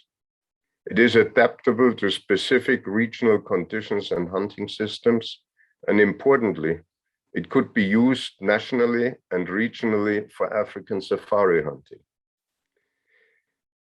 We all know that in Africa and around the world, lions and lion hunting are social media engagement magnets. In 2015, the Cecil uproar overwhelmed the media. And more recently, a lion who was, I believe, called Mopane, created another uproar. It may be very useful if both sides of this lion debate had a look at this PCI system as a foundation for future scenarios which take the interest of all stakeholders into account. There's another case in British Columbia, which happened over the past year or so, which shows that compromise solutions are distinct possibilities. Former adversaries can cooperate even when large carnivores are involved, as it is the case in PC with the grizzlies. Very similar situation like with the lions, also they don't have canned grizzlies yet. In British Columbia, very unlikely bedfellows are right now exploring shared conservation values in the Fish, Wildlife and Habitat Coalition. Amongst the unlikely bedfellows are the British Columbian Wildlife Federation, the Raincoast Conservation Foundation, the Commercial Bear Viewing Association, and, believe it or not, the Guide and Outfitters Association of British Columbia. This means hunting outfitters, hunters, fishers and trappers stand shoulder to shoulder with naturalists, ecotourism operators and conservation organizations. They talk about their commonalities and divides. As a result, 25 very diverse organizations have joined the Fish and Wildlife Habitat Coalition, and they jointly advocate for positive change.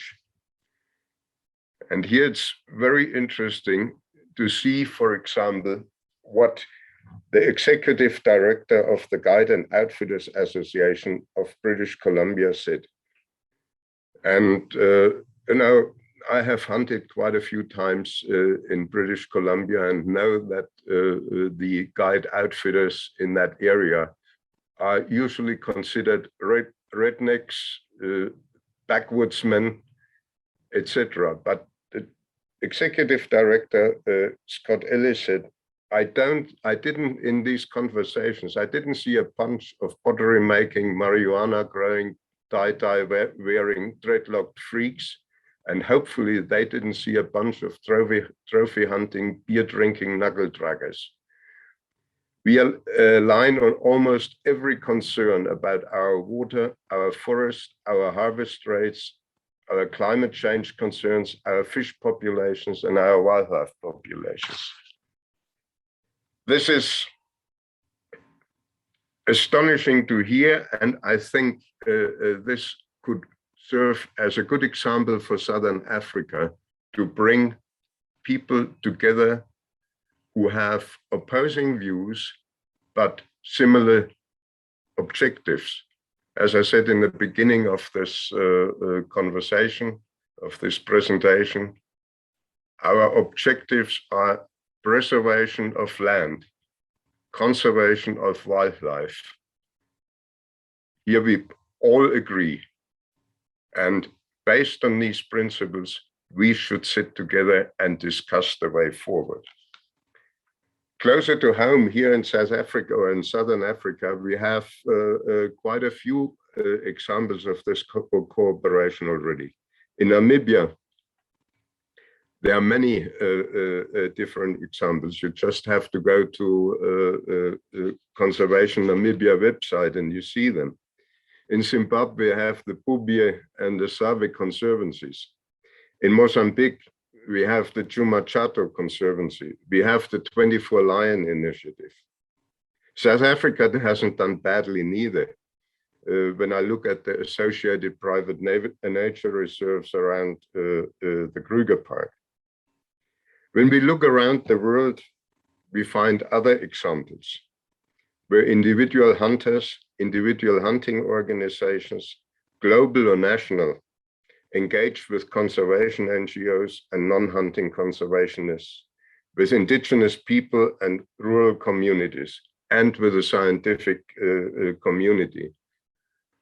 I had experienced this in Tajikistan, where the communities and the scientific community and the hunting community were basically the cause for the return of the markhor. Markhor populations had been virtually poached out completely, and that alliance of these groups and the joint efforts and the value which sustainable hunting provided and the value which sustainable tourism provided, they contributed that markhor populations are now, markhor is not a rare animal anymore in southern Tajikistan. Markhor is a common occurrence. Together, the rural communities, the public and private landowners, and I commend, and I was very impressed on Peter's presentation with the Dabchik Reserve. The hunting and the non-hunting conservationists, the field researchers and academia, if we work together, we are a force to be reckoned with.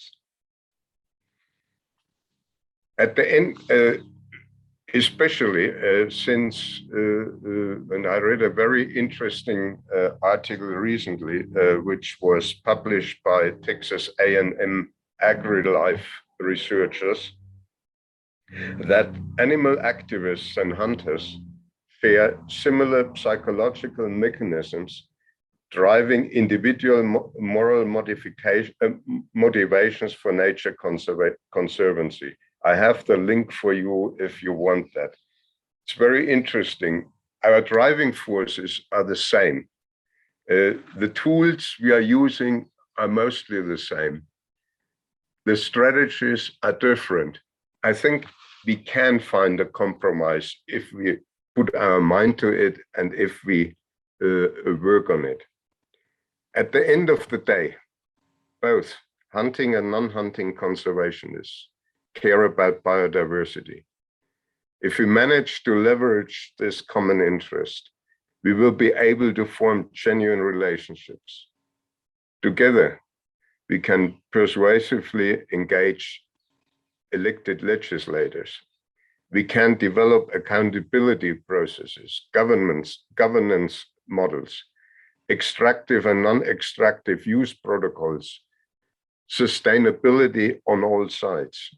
Together, we can contribute to diverse big picture visions for decisive conservation action. This will add up to a big difference, and it can bring profound changes on how wildlands and wildlife are conserved, managed, and legally used. And I think it's time, and permit me to say this as a non-South African citizen, but as somebody who lives in the country for more than 30 years already. It's time to sound a clarion call for a more inclusive Southern African conservation world.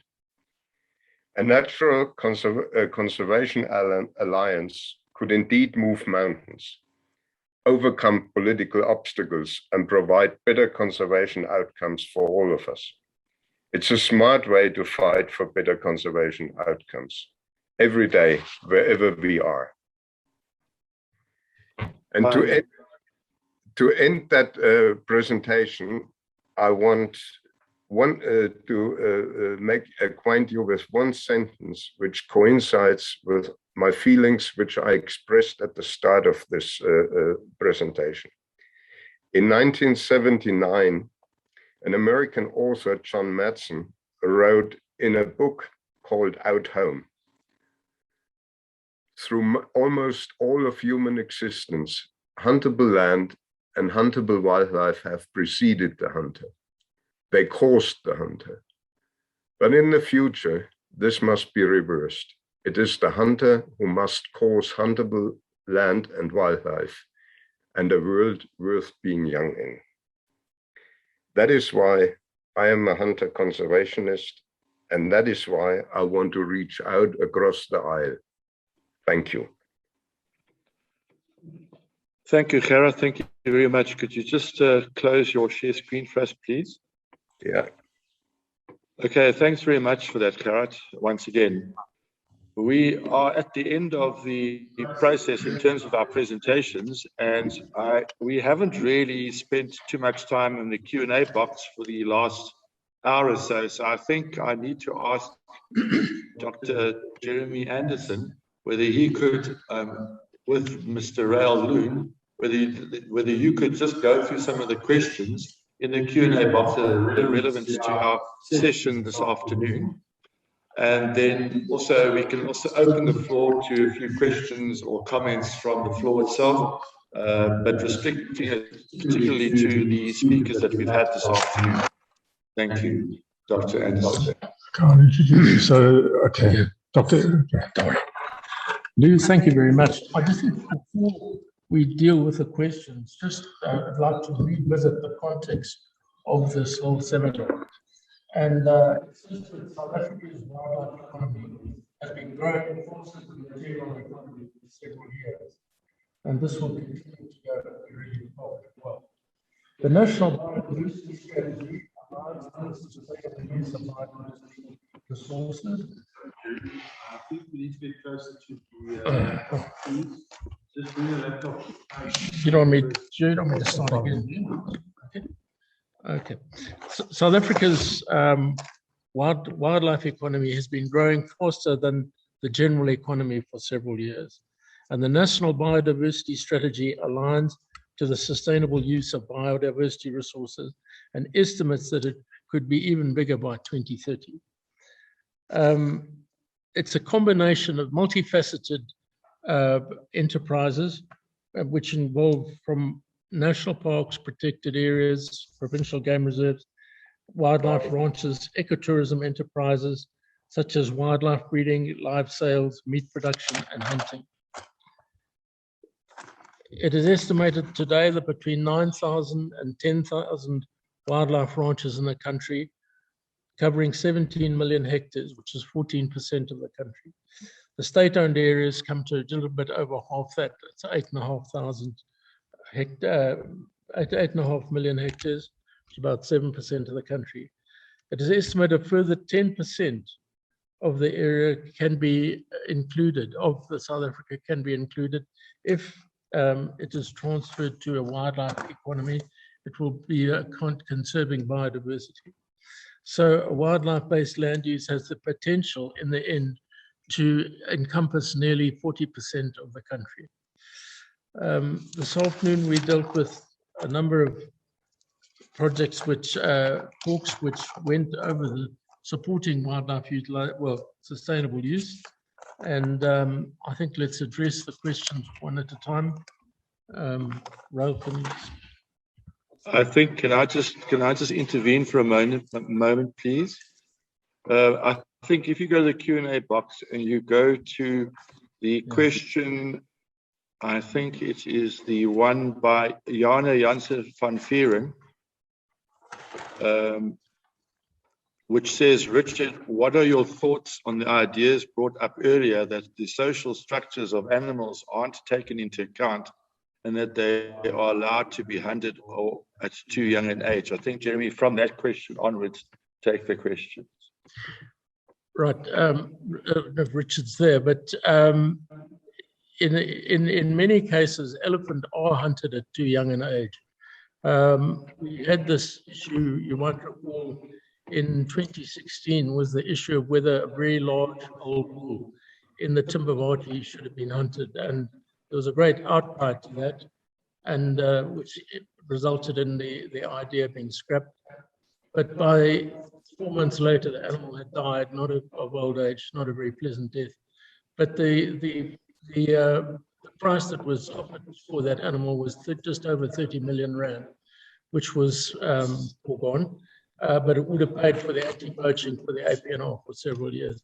So the longer you let elephants mature, the higher the price can be asked for them, and of course, the longer that their genes go into the population. So I don't think I answered that on behalf of Richard, but I know you'll have some thoughts on that. Okay, sorry, Richard. I think we need to give you the opportunity to answer that question as well. I should really have deferred it to you first. Thanks, Lou. So that is from a hunting perspective. In a natural perspective, where humans are essentially and have been the predator of elephant for millennia, that has led and has sculptured a lot of the ecosystems we see. So for example, if you go up into the Pafuri area of the Kruger Park, you'll see where people lived more than less. The rivers of the Kruger Park, people lived on them 100 years ago. People were the predator of elephants. So predation not only affects a number. So if you remove one, it's one less, and it's a change in behavior. I don't know if you've heard the story about the elk and the national parks in the United States, and then bringing back the wolf and how it changed the elk's behavior and stimulated the elk to move. So that is a component that needs a bit of thought too. In terms of which elephant to hunt in a system where elephant hunting would derive economy, one has obviously got to put all the facts on the table and make the best decisions going out of that. predation is a reality, and it's a driver and a shaper of ecosystems, and important, and has been for millennia. So that plus Jeremy's, thanks. Okay, the next, I just want to go back, sorry, Boel, I just wanted to go back to you. I think there were questions right in a fairly earlier stage, which I think might have been unanswered. Boel, could you just check that for me? Sorry, what was that? Oh, sorry, but let me, Boel, could you unmute, please?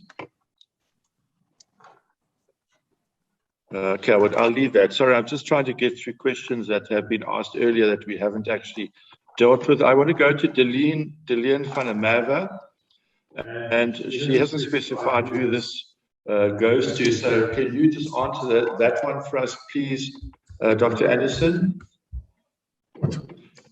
Deleen van der Merwe asked a question. My knowledge of hunting is very limited, and I'm not morally opposed to it if it is done responsibly, since I too eat meat, although I could not do it myself.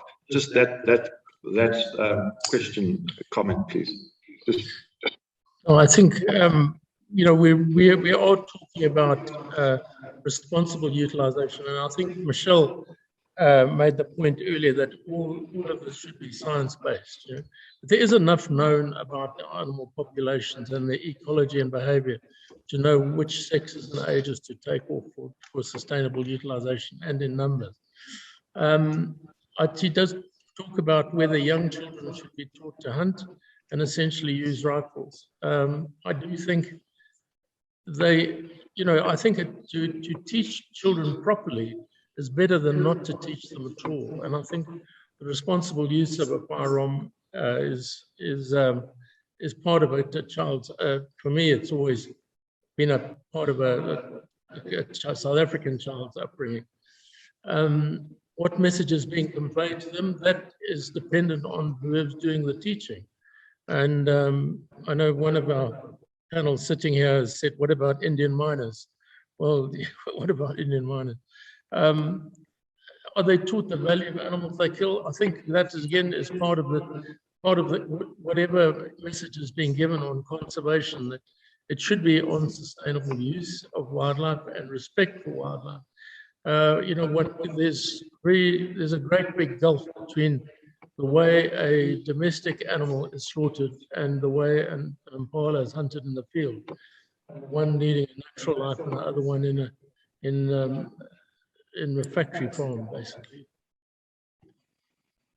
Okay, thanks very much, Dr. Anderson. There is a question from Eric Norton to Richard.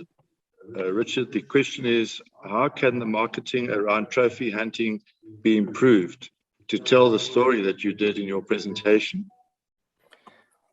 Okay, thanks, Lou.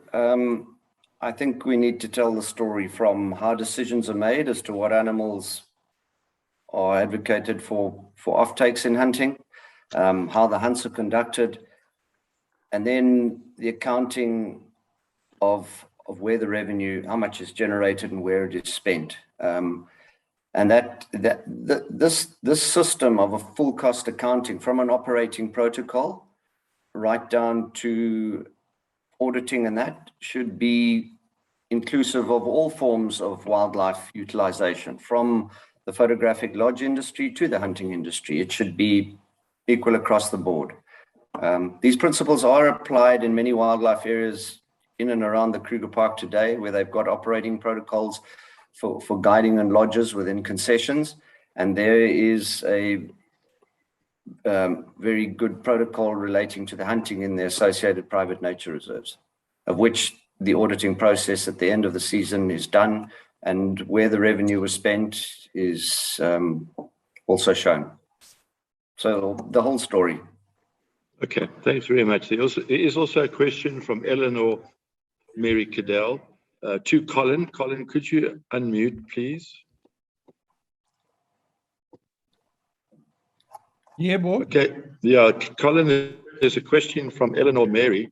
Colin Bell was suggesting that the older the elephant, the more valuable they are to the environment. Would you not say that that was the case? I'm not quite sure. So killing the oldest elephant will affect the whole social structure of the herd. I would assume that's a question. Well, we've clearly seen it. And already in Botswana, since the hunting started again, we've had the first campsite now smashed, first campsite in probably 15 years. We've had elephants rampaging into villages and killing people. And the behavior does change. We've seen collared elephants on the first day of the hunt move 70 kilometers. So, but I'm not going to win this debate. It's hugely slanted. There's no time for these kind of things. And we've all got different views. I have no issue if the elephant story is linked into the economic use of the last resort.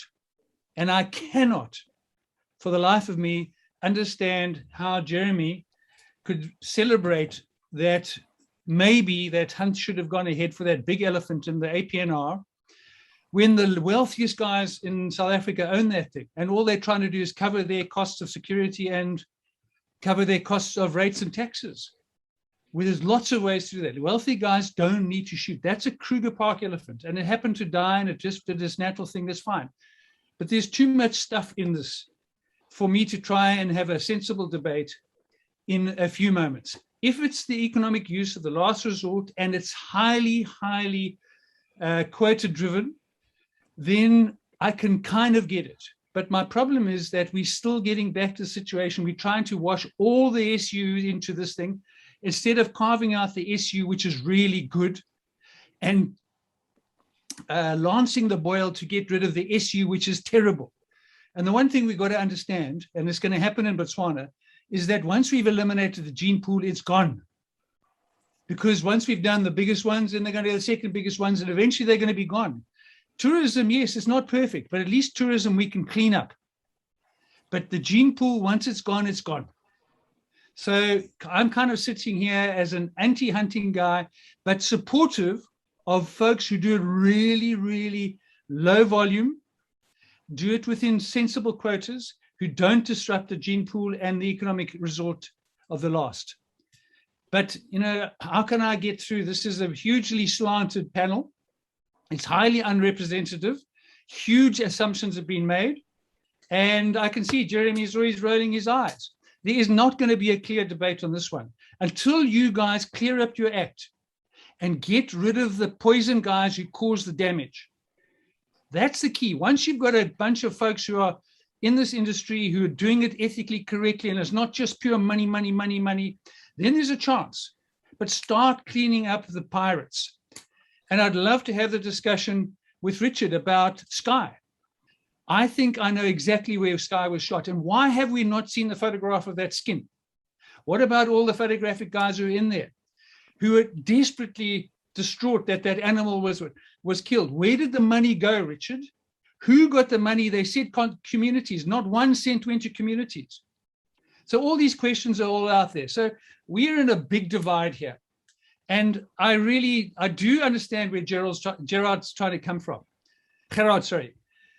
But until we get rid of the folks who are the pirates, until we get real quotas, and we all support real quotas which are viable, and we make sure we protect the gene pool, and then we're protecting the older ways. Then we go, there's a very good paper about whales, how you cannot shoot the old whales because they lead the youngsters into these uncharted territories. We can't go and disrupt that. We've got to look at sustainability down the line. We've got to take generations and generations. And I'm not against the proper game ranching per se, where it's big open spaces.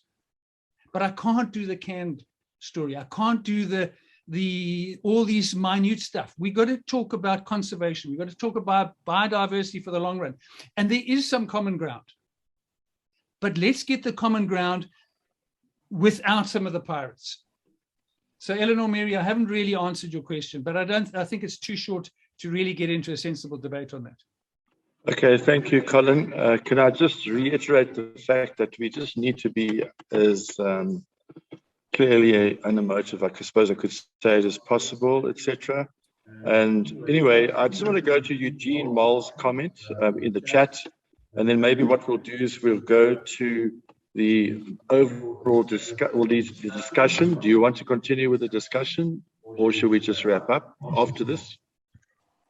I'm just asking that question quickly. I think Dr. Allison might want to. No, I think there's total unanimity about the canned lion issue. I mean, Yeah, hang on up, Jeremy. I don't think we should continue discussing the canned hunting, etc. I just want to go to Eugene Moll's comments. Regarding hunting older elephants, yes, the genes are in the system, but taking out the older bulls are removing memory and context from the systems. You cannot completely compare human education, I think it's there, elephant passing on of knowledge. Many should not be allowed to rule. Could we go back to your comment then, Jeremy? But I don't want this to be protracted, please.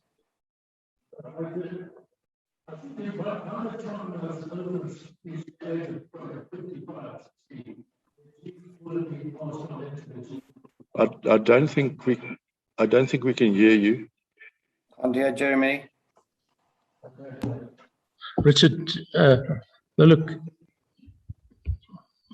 by the time they reach that age, certainly the genes have been passed on into the gene pool.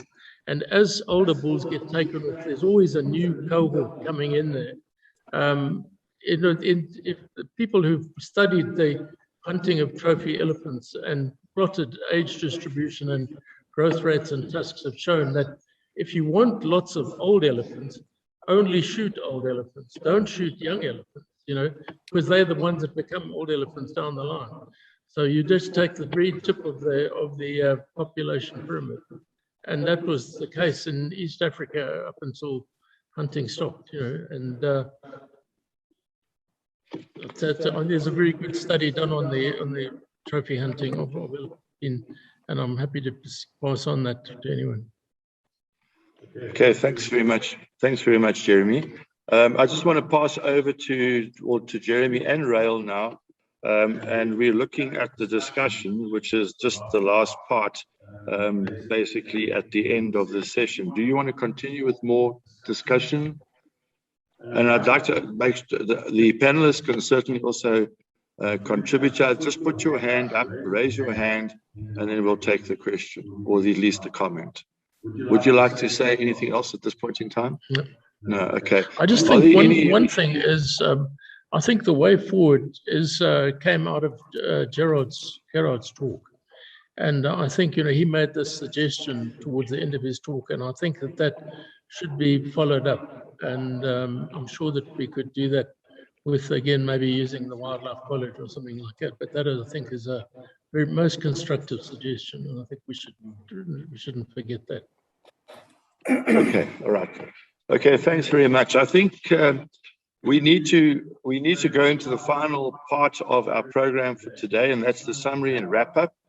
And what I'd like to do is go back to our original questions at the beginning of the day. What I've done is I've gone through the first three questions myself, and basically from what I remember from our talks today, I think I've got more questions now. So I think those first three questions I'm going to leave out at this point in time, because they are within the final three questions, which were actually the questions that we had right from the beginning in terms of what we were planning to achieve today. So I think what I'd like to do is go to those three questions, and I don't know, it might look as if there are simple answers to these questions themselves. However, it's quite clear from today's presentations that we have a huge complex of issues, a huge complex in terms of definitions about these various issues, in terms of sustainable utilization as well. And not only that, what do we mean by farmed? What do we mean by conserved, etc.? Captive, what do we mean by captive? So I don't want to preempt anything here, but those three questions, can we just look at each one of them, and then maybe we can come to some conclusions to what we all feel about them at the end of the day, given that that was what we planned to do in the beginning. So the first of those questions is sustainable utilization a wise option? to increase our conservation footprint in South Africa? And I think that answer might be quite clear-cut at this point in time. Is there anyone that would like to speak about it? If you do, just put your raise hand up, and then we'll get you to speak.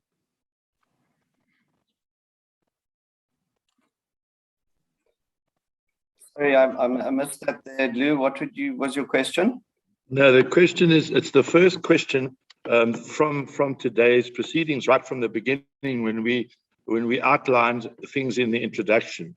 Is sustainable utilization a wise option to increase our conservation footprint in South Africa? No, I think we've got to come to the realities of what we are utilizing and what we're not.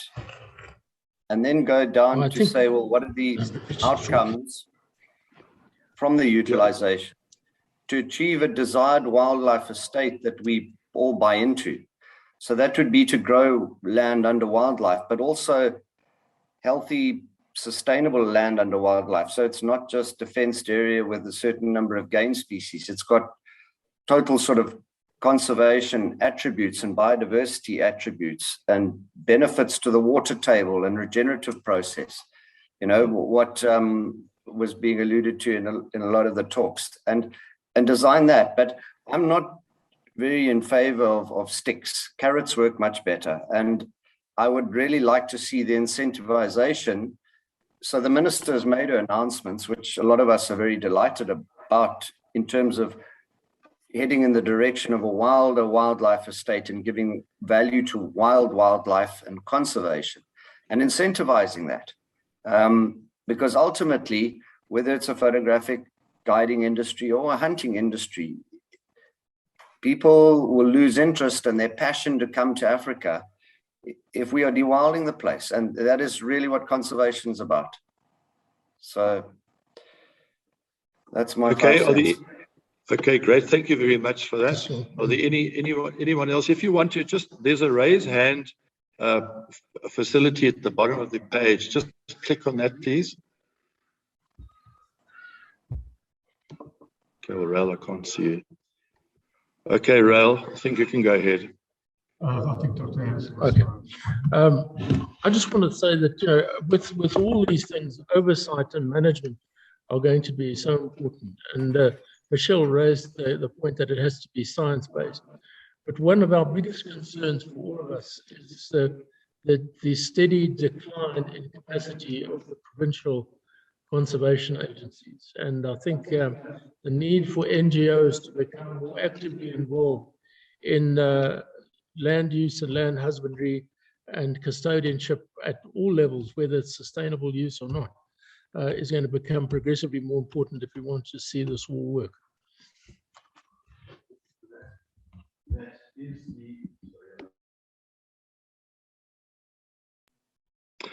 Yes, we're still on the first question though. Is there anyone else that would like to contribute further to that first question?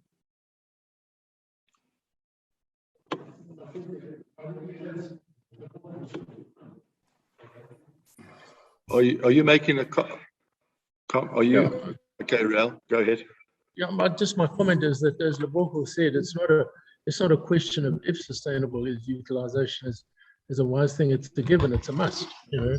And particularly when we're looking at communities surrounding these areas. Somebody talked earlier, mentioned that hungry stomach has no ears, or can't listen. And for many people out there, one meal in 2 days isn't an unusual thing. For us to be hungry, it means we miss lunch.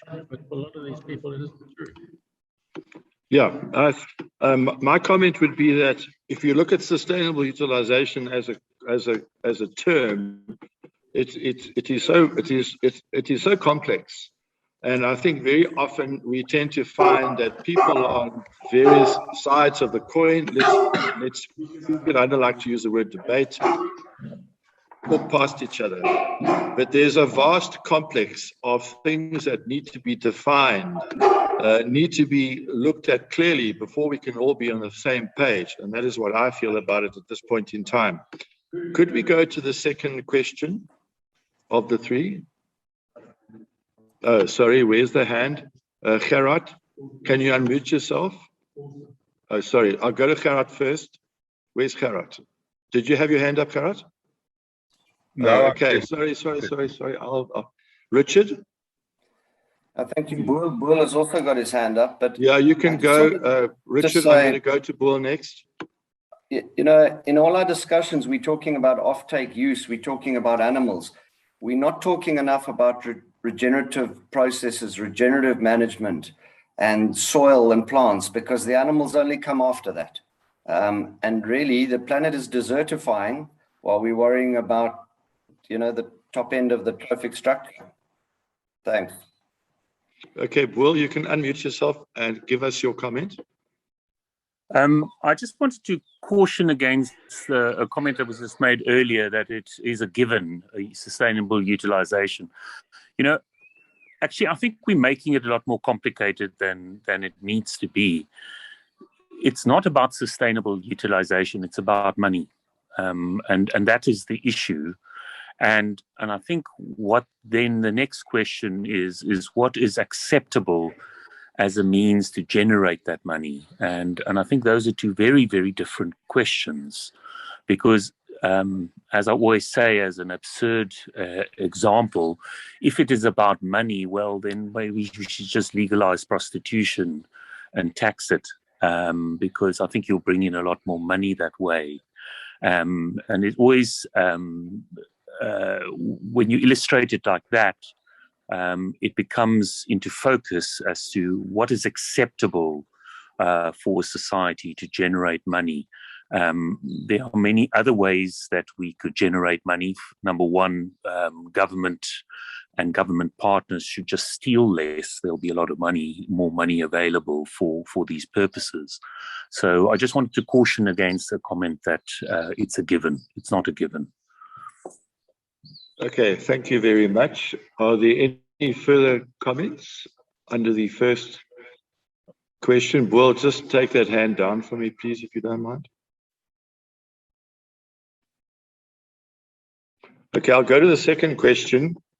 And also, if you look at the second question, it really does depend on what you actually mean by certain words. If sustainable utilization is not a wise option, are there alternatives that will be widely acceptable to all stakeholders?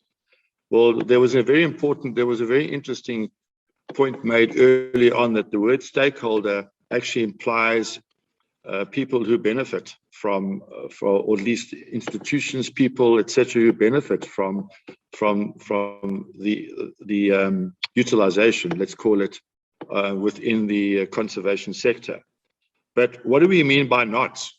You know, how do we define not? Because that could also be of various degrees. So is there anyone that would like to start out by just discussing or making a comment regarding that second question of ours? I'll just repeat it. If sustainable utilization is not a wise option, are there alternatives that will be widely acceptable to all stakeholders, maybe interested and affected parties?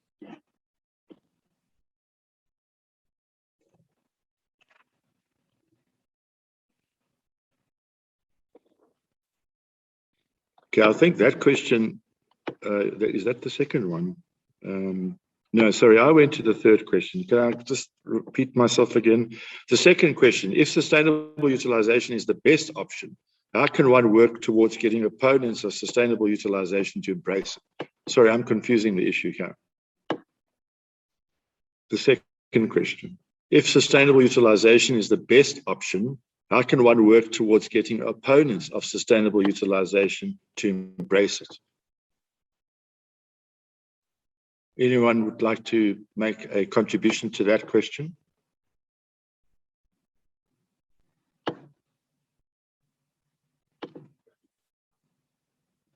Rail? Again, I think the first step is to have that engagement that Gerard mentioned. That's the next step from here. Okay, okay. Any other comments or not questions, but comments regarding the second question? Right, I have already alluded to the third one. I'll just repeat it again. Are there any comments regarding the third question, which is if sustainable utilization is not a wise option, are there alternatives that will be widely acceptable to all stakeholders? I don't think it's an easy question to ask in the first place. Lizana's got her hand up. Oh, sorry, I don't see her. Sorry, Lizanne, my apology. Oh, there you are. Sorry, I'm a little blind, I think. Okay, you may go ahead. Okay, thanks, Lizanne. Sorry about that. Thanks so much. Sorry, I'm having a bit of trouble with my comms. That's why I'm not going to put on my video. I had to switch from my computer to the phone. For me personally, it's very difficult to answer that question if we do not all agree on what we understand with sustainable use. Because I think that there were some comments made today that all of us use the wildlife resources, whether you do photographic tourism or hunting.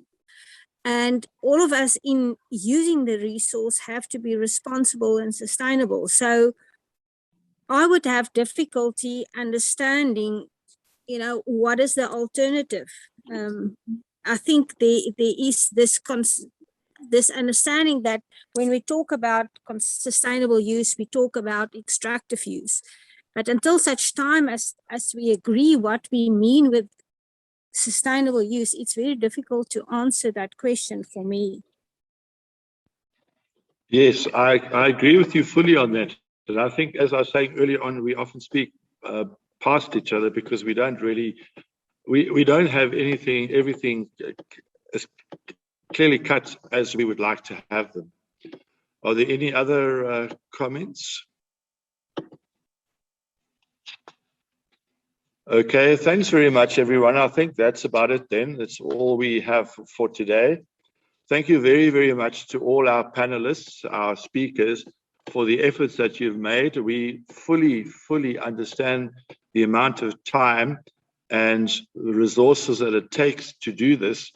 And WESSA Lowveld would really greatly want to thank you totally for the efforts that you've made. It's only because of our speakers that we have a successful symposium like this. And I'm very grateful that you were all able to join us today and also happy to be involved in the process.